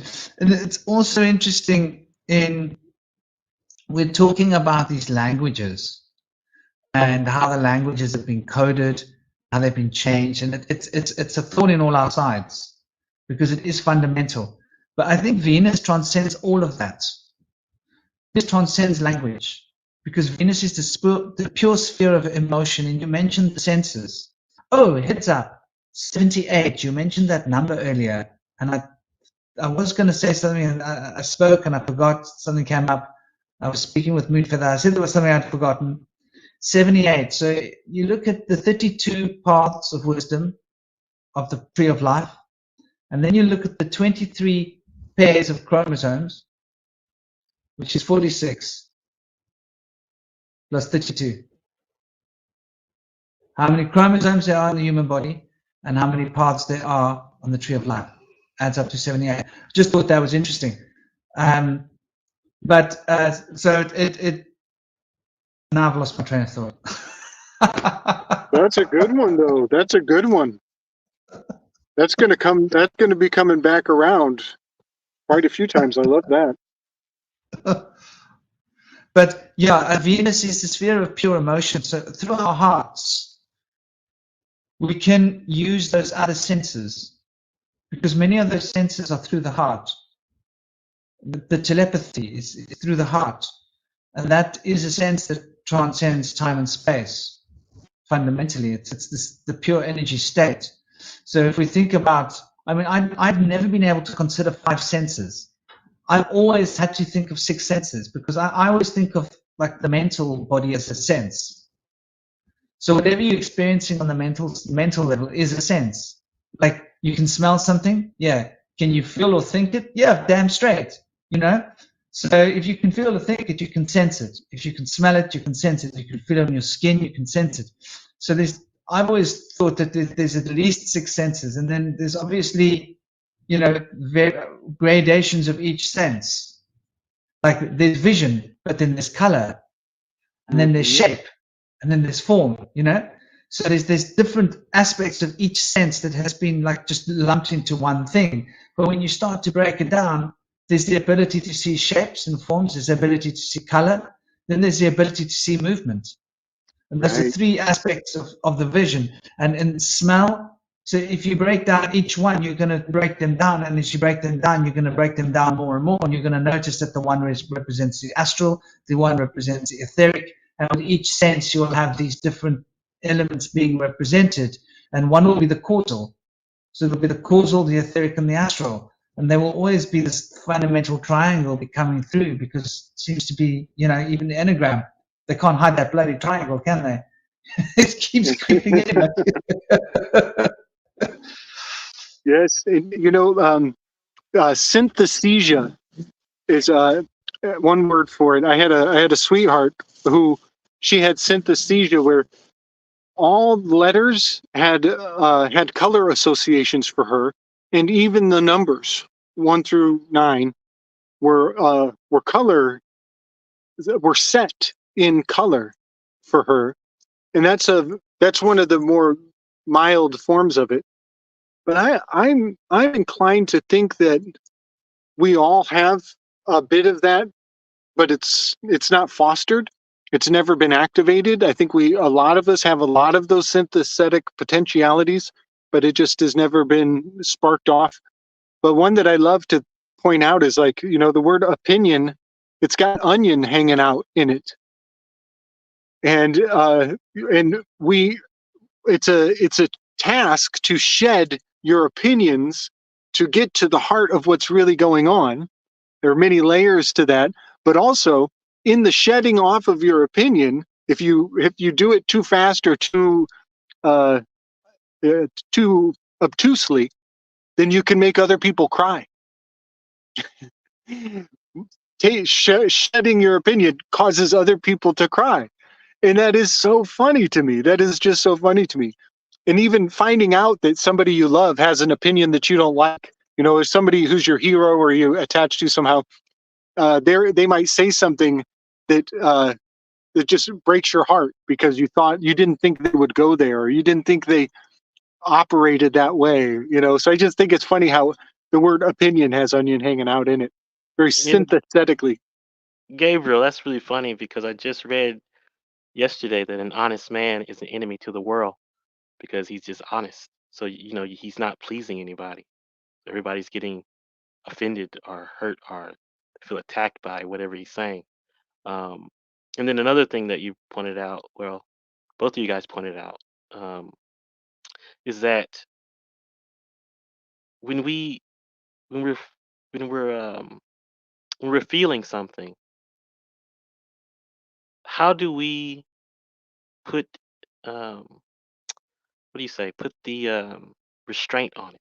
Like you said, Venus is pure emotion, but you can't really express your emotions exactly as you would like to all the time, because Cain in the Bible is an example of that. Like he wanted to hurt his brother because his brother got more recognition than him, and he's the oldest. So God was like, "Hey, your sin is crouching at the door, but it's your job to roll over it." So that's a really good imagery there that, sin is like the anger that he had for his brother was like a monster that was in the form of him, but it really wasn't him. Kind of like what Buddha says about anger, or the Buddhist story where a man goes off because he's angry and he wants to go off and meditate so he can get away from everybody and calm down. So he goes on a boat to meditate, to be away from everybody. And he's meditating for like 2 minutes. Then someone hits him on the boat and he wakes up. He opens his eyes and screams. There's nobody there. It's just another boat with no one in it. And he realized that his anger was coming from himself. I think you just kind of answered your own analogy. It's largely going to be dependent upon your perspective. Because if you look at the narrative of two brothers, from Castor and Pollux, Romulus and Remus, Horus and Set, Heru and Set, Asar and Set, and Cain and Abel, of course, essentially we're talking about one person and two different aspects of the mind, because one side tends to go with nature and one side wants to have its own. One tends to be what we would call spiritual, or one tends to be what we would call a shadow, or what would be more immersed in the physical.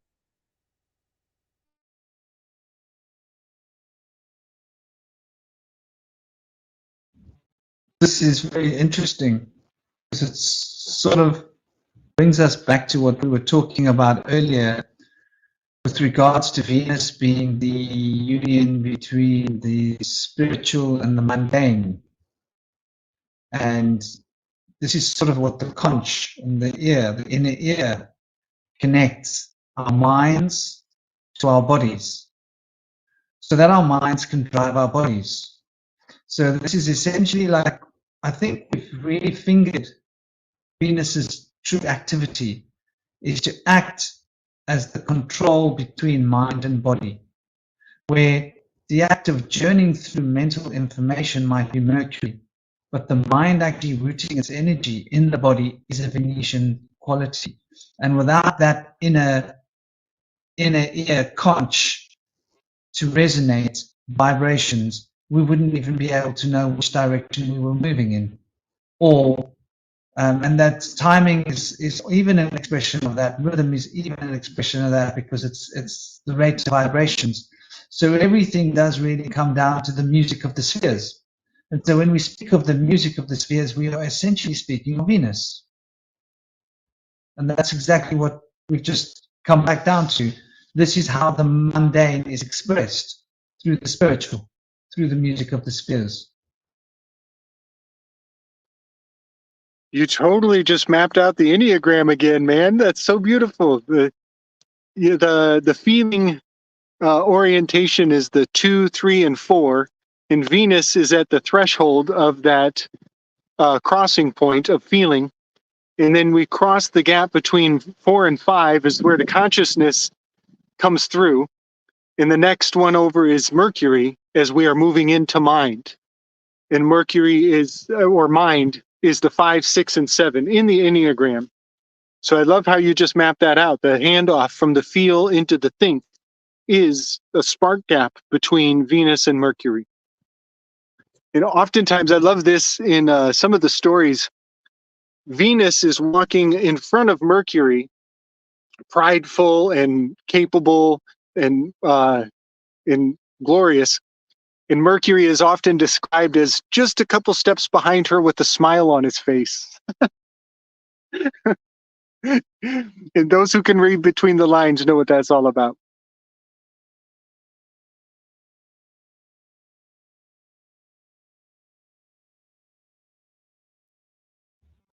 That is rather interesting, with the Mercury having a smile on his face, because I think that Mercury is essentially embodying the driving force behind Venus. Venus is being manipulated by Mercury, perhaps.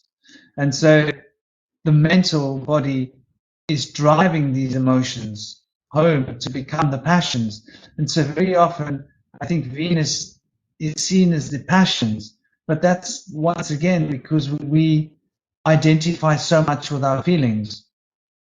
I think passion is when we over-identify with our feelings and we become so engrossed in our feelings that we become passionate about them.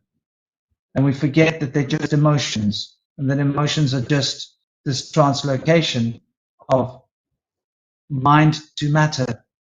And if you don't mind, it doesn't matter. But the moment you mind, it starts to matter. And when it matters, you're passionate. Well, that's interesting, but I kind of want to get Shaman your take, and I also want to get Gabriel's take, and Kilelle too, if he wants. But you guys, I know you and Gabriel have done martial arts, and I have done some too. And when you do martial arts, when you train, you go against your feelings all the time, or most of the time. When it counts, you go against your feelings.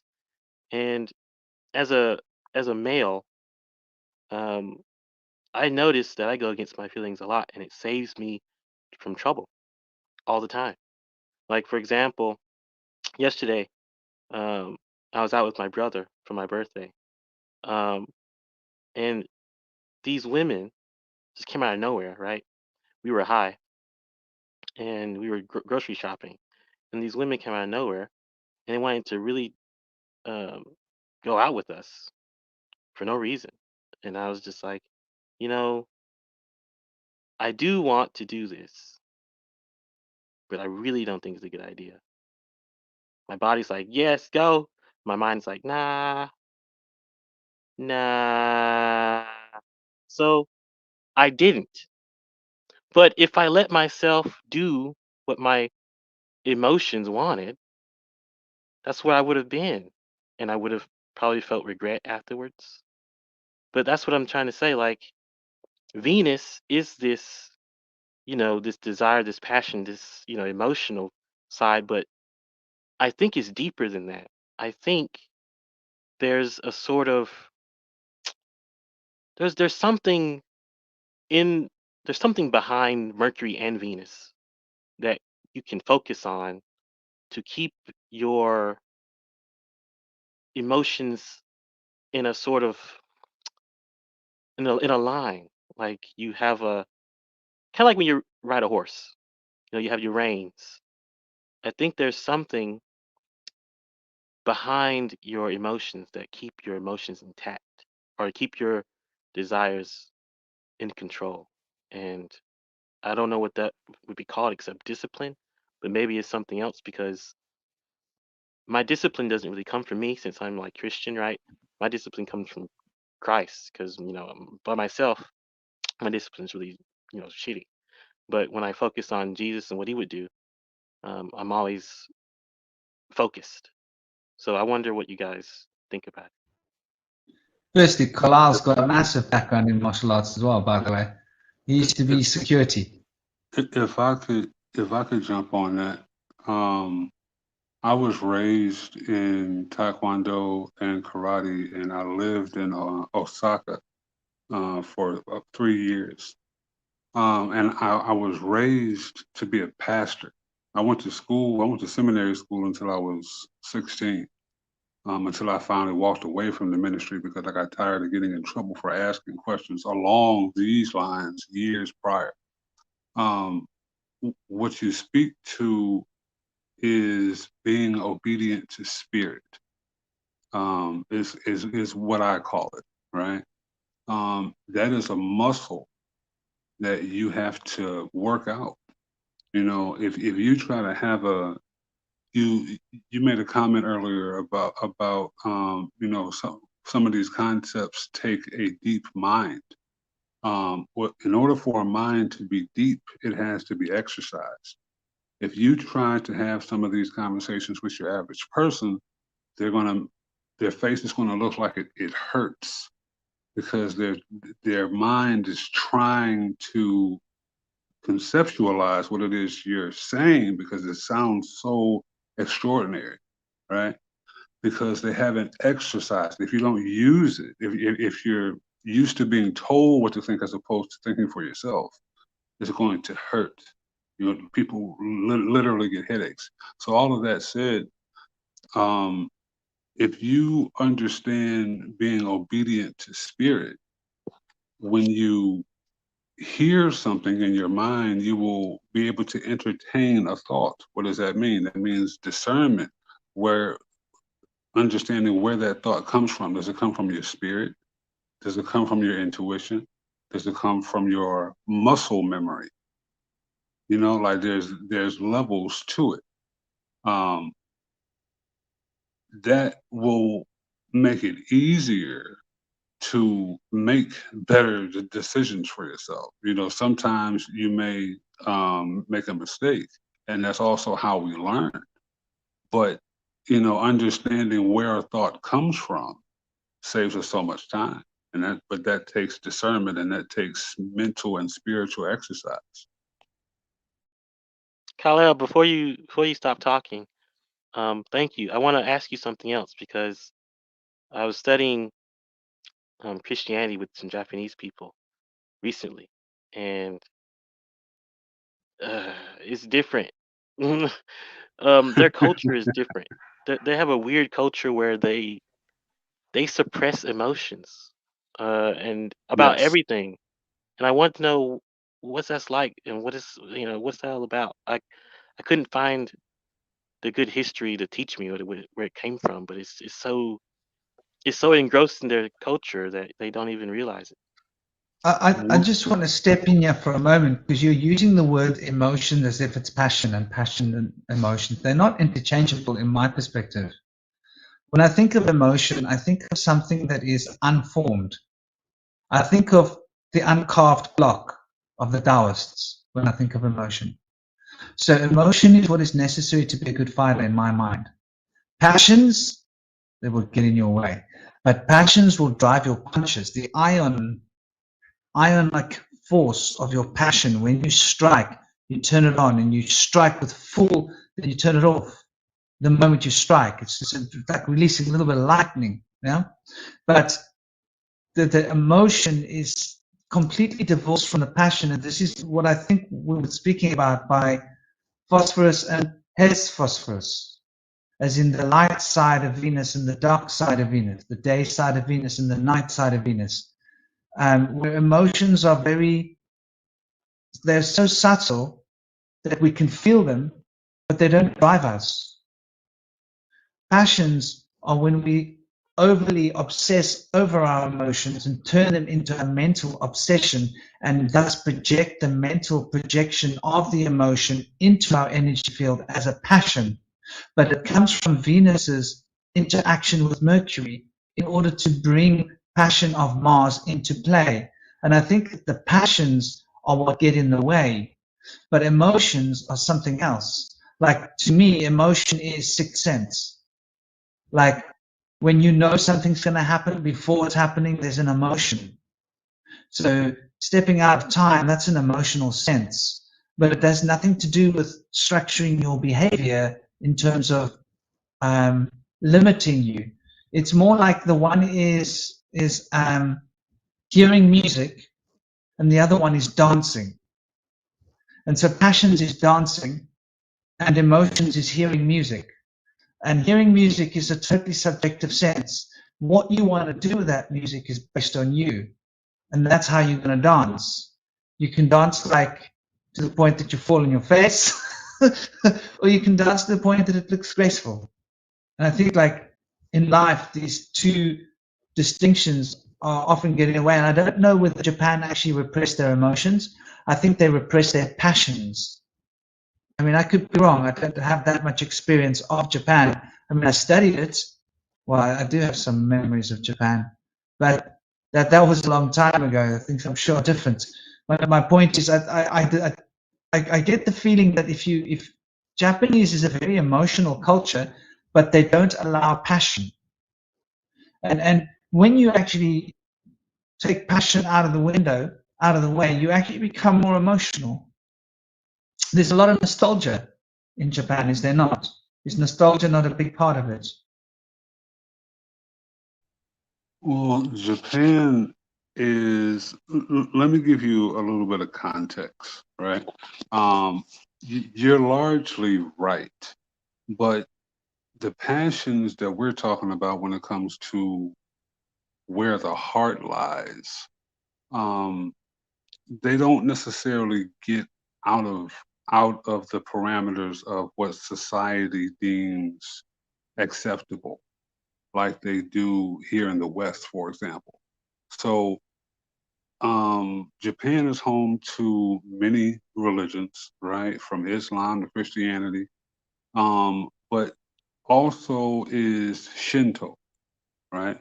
And the Shinto religion is much like what we would call African ancestor worship, you know, right down to having someone's picture and giving them food and water and sustenance, burning joss paper or ancestor money, things of that nature, right?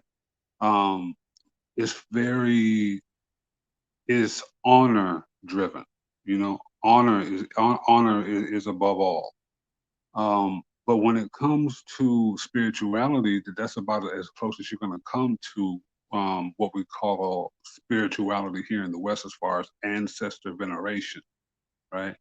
When you juxtapose that next to how they view things like Christianity, there's a level of culture that goes with that. So there's a very, very big movement, especially here in the South, of Asians who have Christian churches, but they're singing, dancing, hooting, and hollering like Pentecostal Black Southern Baptist churches, right? Because it's about culture.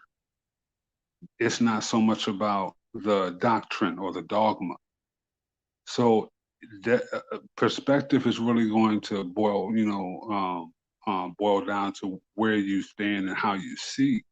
But as far as Osaka goes, as far as Tokyo goes, as far as Kyoto goes, they are largely Islamic and Christian. And the really telling thing about that is regardless of how they practice, they get along because they are not segregated in a way that we are here in the West.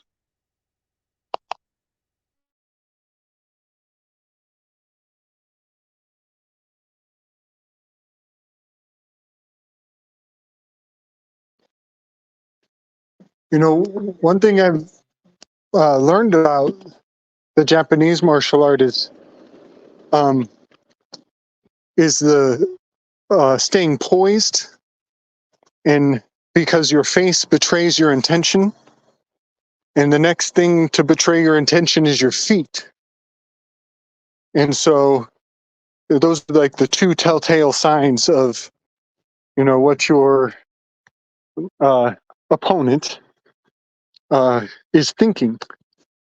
And isn't that fascinating that it's the Malkuth and the Keter, you know, the full spectrum of the top to the bottom, that is the first indicator of what is to come, and gives you, and so and it's a matter, and then from there it becomes a matter of, I know that you know that I know that I'm looking to your face, but you know that, so now I'm looking to your feet, but you know I know that, because you know what I mean? So it becomes a very fine, subtle dance of really nuanced detail as to predicting your opponent's maneuver.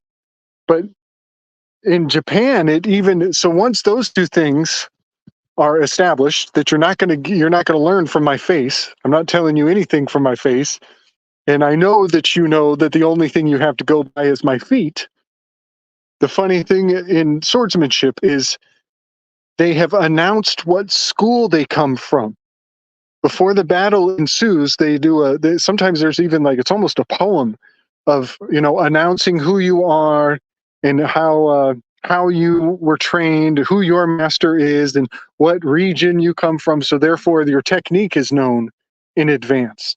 So the entire chess game is actually established to a large degree in the pronouncements of being forthright in telling your intention and your lineage. So there's so much information before the swords even come out of the scabbard. So I just thought I would share all of that it is very much about being stingy, being greedy with how much you're going to communicate, so that you can have the benefit of the power differential of knowledge. Very mercurial, all those things. Also, While without losing honor. Right? Think about the mask fencers wear. So you literally can't see where someone's looking. Yes, that is so true. The whole Japanese cosmology and philosophy seems to center around Zazen. So Zazen is essentially Zen, you know, but focused Zen. So, I mean, I suppose from a Japanese martial arts perspective, it's to go beyond thinking into a state of pure, poised emotion, feeling without passion, but feeling your opponent, state of readiness. So it's not so much a clever form of martial arts. Like some martial arts forms are quite clever. Do this to trick you, but actually do this, right? Karate seems to be the opposite. Judo as well seems to be the opposite. They seem to be very much just sit and wait, just be poised and just be focused and allow yourself to act when you need to act. So it's a very minimalist form of action almost, in as much as it seems that you're trying to do as little as possible. I remember how Shion always used to emphasize efficiency. Don't move more than you have to. Don't do more than you have to. Just do the minimum. it's a very minimalist sort of way of training, where if you look at Kalaripayat, I've got a good friend who spent much of his life in Kalaripayat, and I always watched him train, and we always used to talk about it.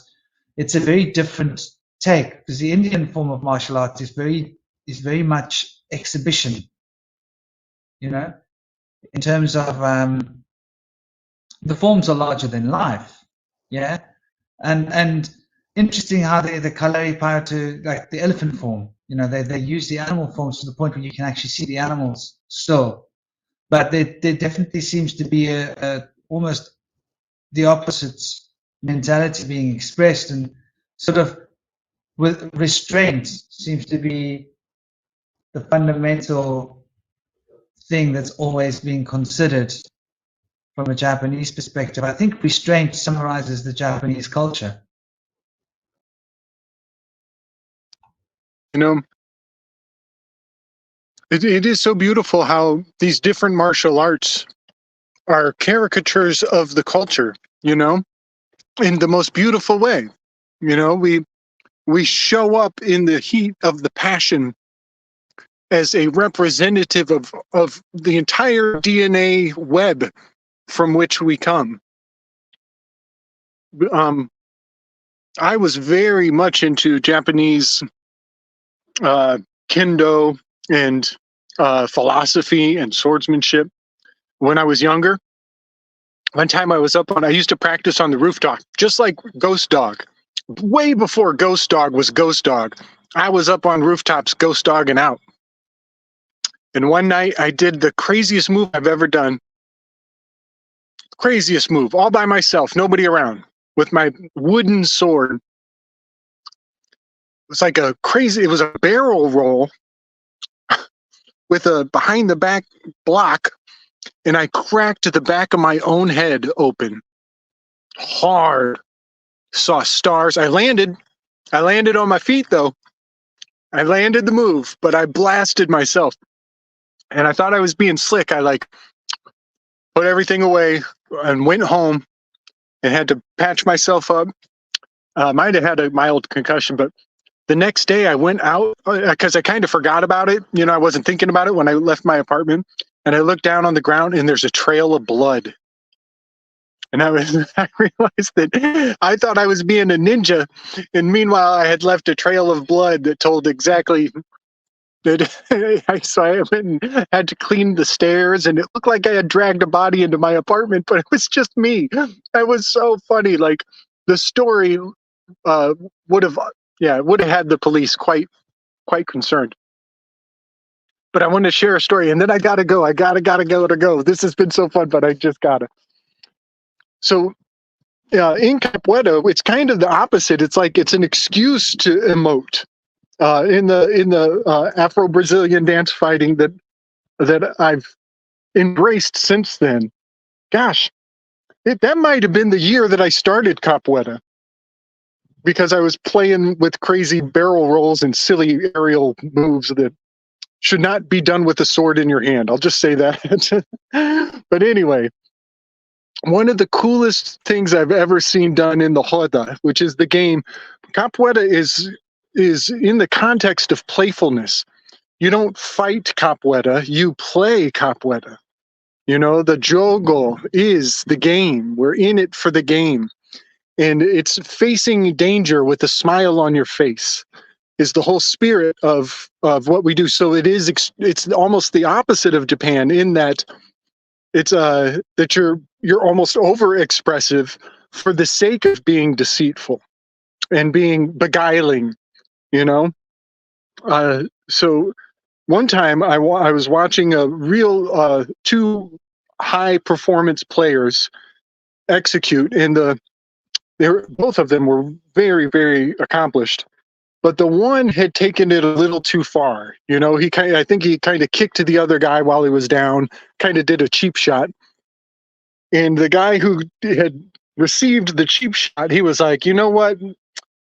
You clearly are out of order here. I'm good. I'm going to walk away. And he tries to shake his hand and walk out of the circle. And the guy who had kicked him was not going to let it go. He wanted more.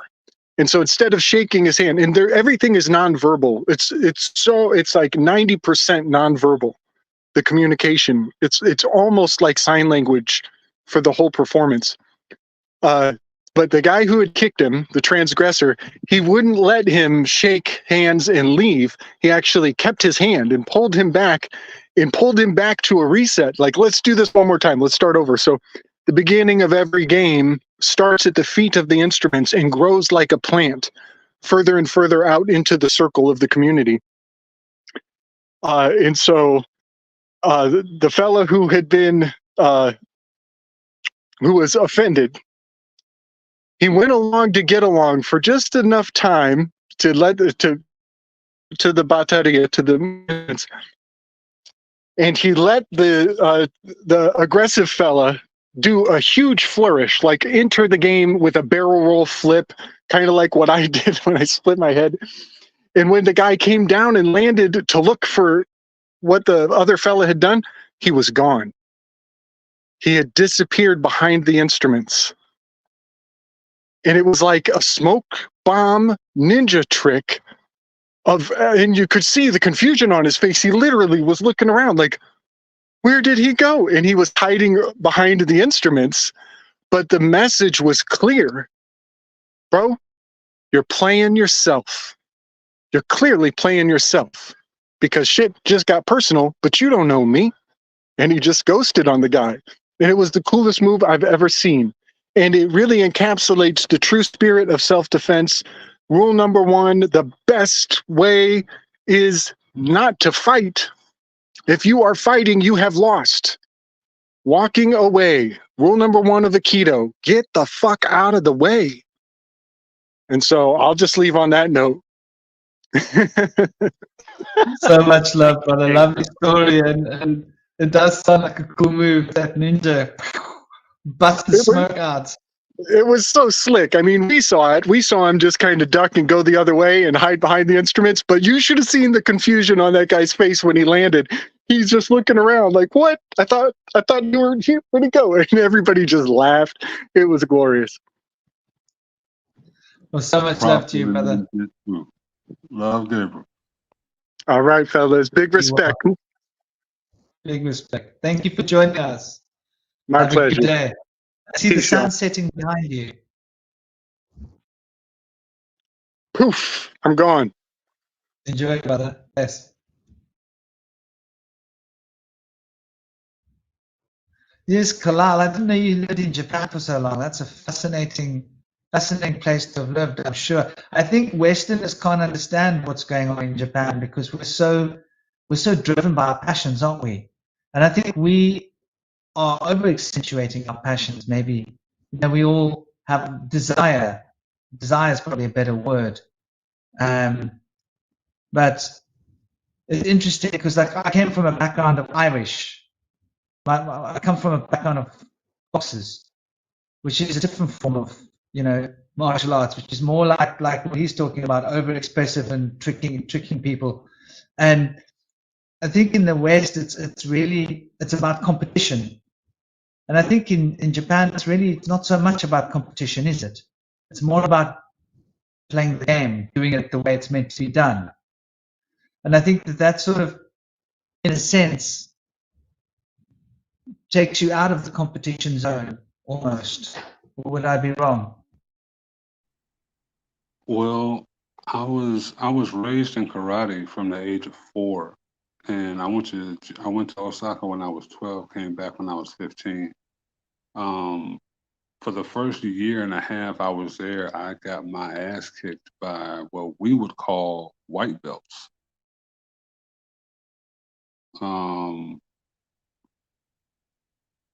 There's a level of discipline that Westerners just don't have. The best of the best, and I'm talking about people who compete, train every day. Aside from that, if someone takes a martial art class here in the West, essentially they're going possibly once a week, maybe once a month, right? Like it's just not that serious. It's a lifestyle.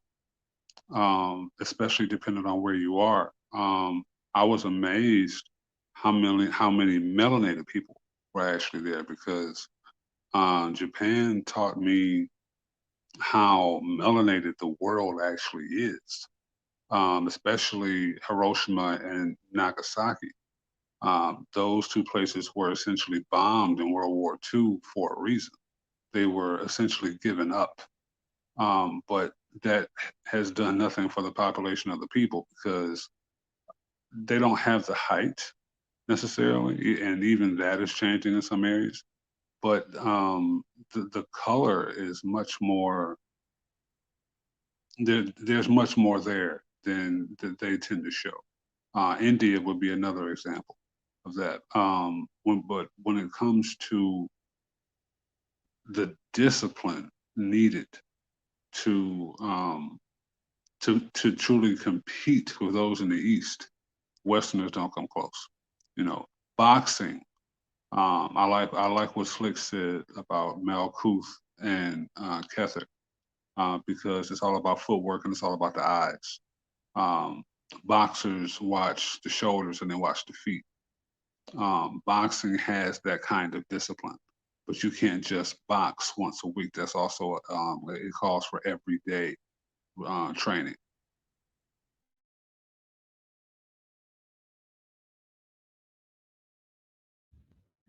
Yeah, I think Venus also has a lot to do with overcoming obstacles.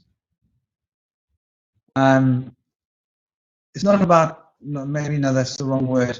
It's about rising to the challenge. So to bring us back and to wrap up the story about Venus, I suppose it's rising to any challenges that we can come up with for ourselves. Because most of the challenges we have in life are our own desires, our own fears, our own projections. And so Venus is that energy of emotion that can sustain us. Like you said, discipline. Discipline, interestingly enough, Mars gets its power from emotion. Because passion is one thing, but it takes more than passion. Because passion gets extinguished, it gets emptied when you're tired. But emotion seems to continue through, and it sort of gives you continuity, seemingly more so than passion does. Where passion's like that moment of, the moment that you strike, you can allow yourself to be in a state of rage just for one split second, and allow that rage to make you really strong at that second that you strike, and then pull it back in. But it takes the discipline to be able to make the emotion be in control of the passions. I think that's really what it comes down to with Venus. The emotion is the key, because we forget that passions are something that we have created as a structure, but emotion is unstructured. It's more like the juice in the tank. And the passion is the tank fulls of juice that are particular, but emotion has no limit. It has no source. So one has to be able to channel that emotion to keep training, to keep pushing. Like you say, like, you know, if you're really training in martial arts, you don't even train once a day. You train more than once a day. And so in the West, we've become so passion driven, and passion driven seems to be all about results. Yeah, because your passion is what you want to achieve. Emotion doesn't want to achieve anything. Emotion is like being like water and allowing the water to drive you. And there's this endless stream of water that can drive you. Where passion is like, I want to get that, and I want to get that done, I want to get that now. Passion is, I want to hit this guy, I want to hit him now, I want to hit him hard. Emotion is, I'm just going to sit and wait and feel his currents. And when they come, I'm going to allow those currents to move me, kind of thing. Two different ways of tackling a problem. I think emotion is something that is essentially suppressed in the West. We suppress our emotions in order to embody passion. And then we think passion is emotion, and we draw distinctions between passions and emotions when they're actually very distinctly separate and different. And so this word passion is passing of ions. And passion very often will lead to, if you're passionate about a woman, you're going to get sexually charged up to the point that you want to pass ions into her, literally. And emotion wouldn't necessarily, you wouldn't need to do anything about emotions. Emotions are just feelings. A feeling of nostalgia when you go to a place where you haven't been, or a place that reminds you of childhood, or a smell that reminds you of childhood, that is just an emotion. And an emotion doesn't require an action. So I think that sort of embodies Venus, what Venus truly is. Though there is the light and dark side of Venus, and the dark side of Venus touches the light side of Mars. And Mars can become tricky, I believe. So I think this is something of our society that has taken us down this cul-de-sac of confusion. And so emotions have been lost to us. We haven't been able to appreciate emotions for what they are. And emotions are very quiet things. Do you guys want to say anything as a closing off point? I don't know if you're as tired as I am. You reminded me of Green Lantern. Anybody not familiar with Green Lantern, that's a DC comic book character next to Superman and Batman and the Flash, right? He represents the heart chakra, which is green. The symbol of the Green Lantern is the Shin ring of Egypt. It's a metal letter or a hieroglyph. You take two of them and they become Shinu, and you get the Green Lantern symbol, right? You see it in the feet of Haru or Horus. It's about temperament. It's about the willpower it takes to control that emotion so that it can become fuel.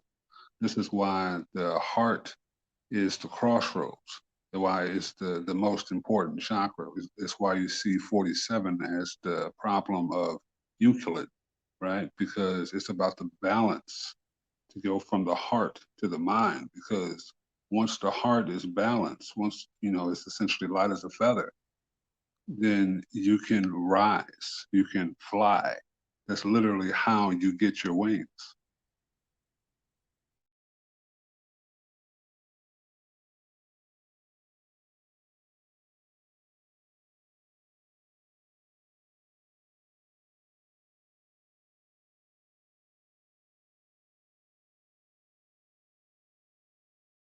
Your sound is okay.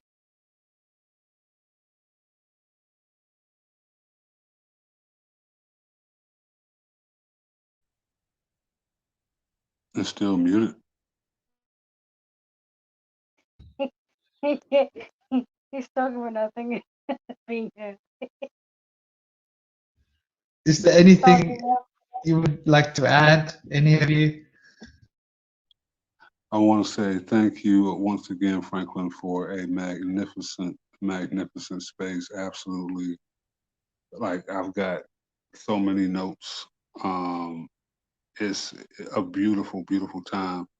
And we have a hurricane here, so this has been wonderful. Absolutely wonderful. Love, peace, and power to you and everyone, and I will see you next week. See you next time, Kilelle. Nice to hear from you too. Are you getting thunderstorms there?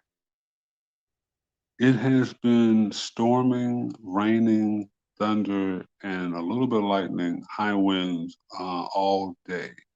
Not really bad, nothing extreme, just more than your average. For me, I'm loving it. I'm absolutely loving it. Me too. It's my favorite kind of weather to Yes, just indeed. be inside reading or talking to people or just reflecting on what you've done in the past few days. Just it's a nice weather. Really nice.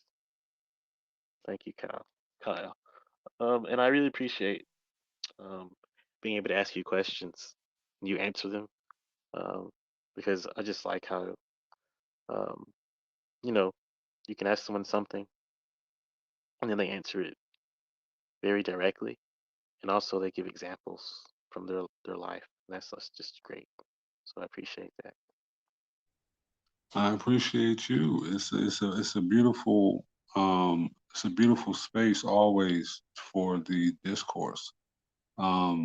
It's a beautiful thing to be able to converse with a well-studied, well-read Christian, especially in I'm 42, but I know how old this sounds, in this day and age. But it's a beautiful thing because there is so much beauty and wisdom in that religion if people open their mind, to a certain role beyond the so-called necessary dogma, right? Regardless of denomination, regardless of sect, just based on the book and the wonderful library around it. Oh yeah, I agree, 100%. I agree. I was trying to get into Islam a couple of months ago, but I don't take it one step at a time. One step at a time. Islam is yeah. To go. Okay, so I'll tell you a quick story. When I walked away from Christianity at 16, I went to Islam around 20, right when 9/11 happened. Because if the world hated it, then it must be the truth. That's how my mind made it make sense. Me too. Me But too. but the more I studied, the more I practiced, the more I saw that this was completely retarded. I understood the deeper aspects of it.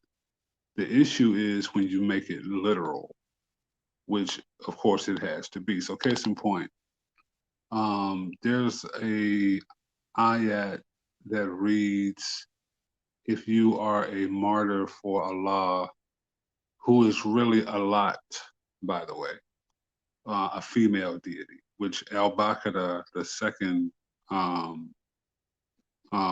surah in the Quran, and the longest, tells you, which is what the entirety of the Hajj is about, mind you, which is a replica of what happened in Jericho.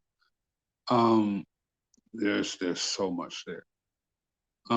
You have to take up violence against your wife. Like, this is law. Now, we can argue this is also in the Bible, but it's not practice. People love to bring that up when, like, Jesus says, I didn't come to change one letter of the law. Technically speaking, that would be true, but then we would have to argue who is Jesus, because the Messiah's name is supposed to be Emmanuel, right? And it's all see, like, so where Christians would at least have that debate amongst themselves. In Islam, that means death. You know what I'm saying? And over here in the West, mind you, there was no Islam here being practiced by the masses before the nation of Islam, right? Even though we have buildings that prove that that was not the case either. You have the idea of, I need to give you an example. Okay, I'm going to assume you're familiar with the story of Sodom and Gomorrah. Yeah. Okay. They were told, Lot and his wife and his daughters were told to take what you could carry and make for this town, this cavern, and do not look back. The issue here is it tells you that the wife looked back and she was turned to a pillar of salt. That's actually like a mistranslation. It's a pillar of alabaster, but the woman is not allowed to run or walk ahead of the man, right? Like, and I don't agree with that, but that's a part of that dogma, right? So who turned around to see that she had been transformed? Because mind you, the bloodline was allowed to continue with the same practices that where they were just leaving. You see what I'm saying? So like, obviously there's more going on here, but that's just an example of what happens when we try to take what we call astrotheology and make it literal on a mundane level, because one has to reflect the other. If we remember that the celestial is always divine and perfectly timed, right? As opposed to how it is reflected after the fact, after reflection, after sitting down and looking, because you have to watch the cycle twice in order to make sure that it is a cycle. See, and then this becomes physical interpretation. This becomes an actual play, played out through ideology, turned into dogma. If allowed. I think that was a part of the warning Slick spoke about when it came to astrotheology being, including the aliens and whatnot. It's that inception, that thought getting in and then being forcibly entertained. Thank you very much. You explained my experience with that part of what do you call it, Abrahamic religions, and yeah, I relate. I understand you a lot more now. Thank you so much. And Thank you so much, Kilelle, for bringing your lovely wisdom.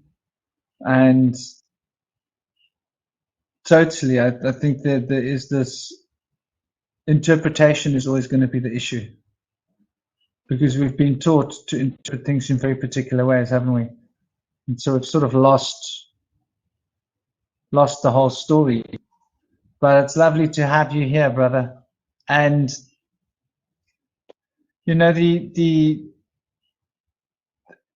I think it's sad what's been done by people in the name of religion, because they've given religions bad names, like you say,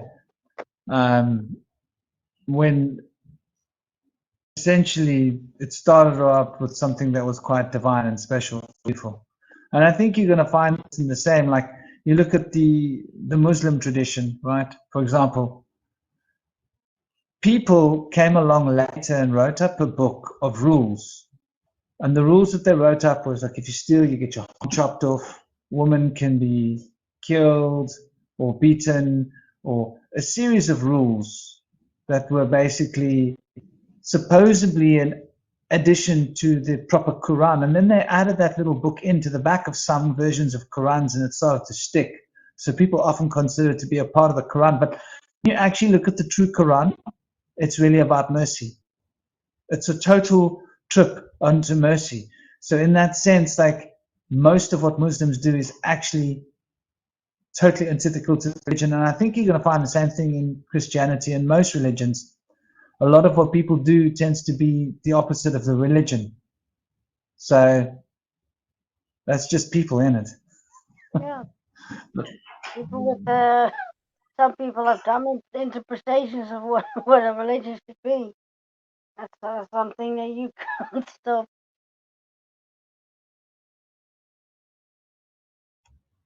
And thank you, Soraya. We didn't hear much from you, but I think you were busy at a few times.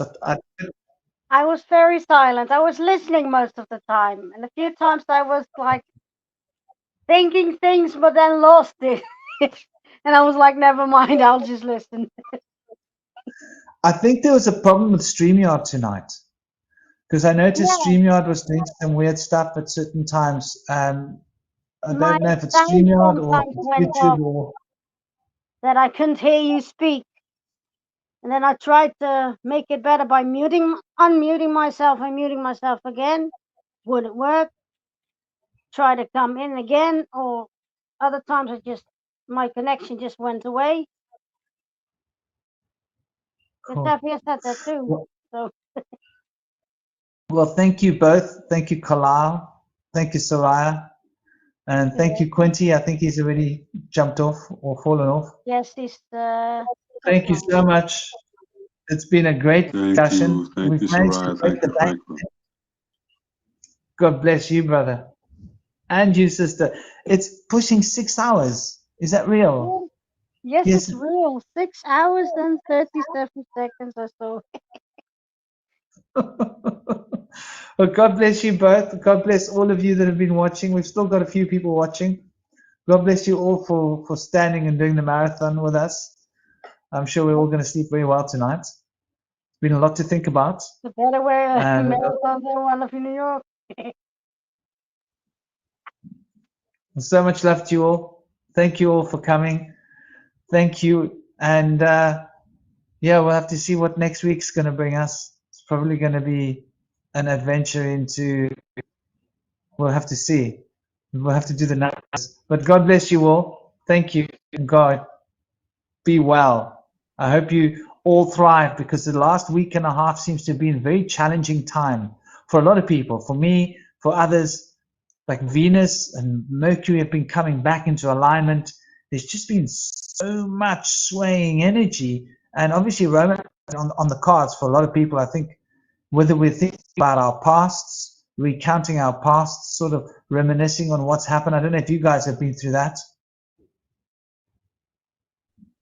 Yeah, it's definitely been very, very interesting. Very, very interesting. This next 2 weeks, the next week, but definitely the next 2 weeks are going to be very, very interesting, because we're finally out of the shadow of this last retrograde in the next week and a half. And there's going to be a lot going on. There's already so much going on, but yeah, it's going to kind of continue.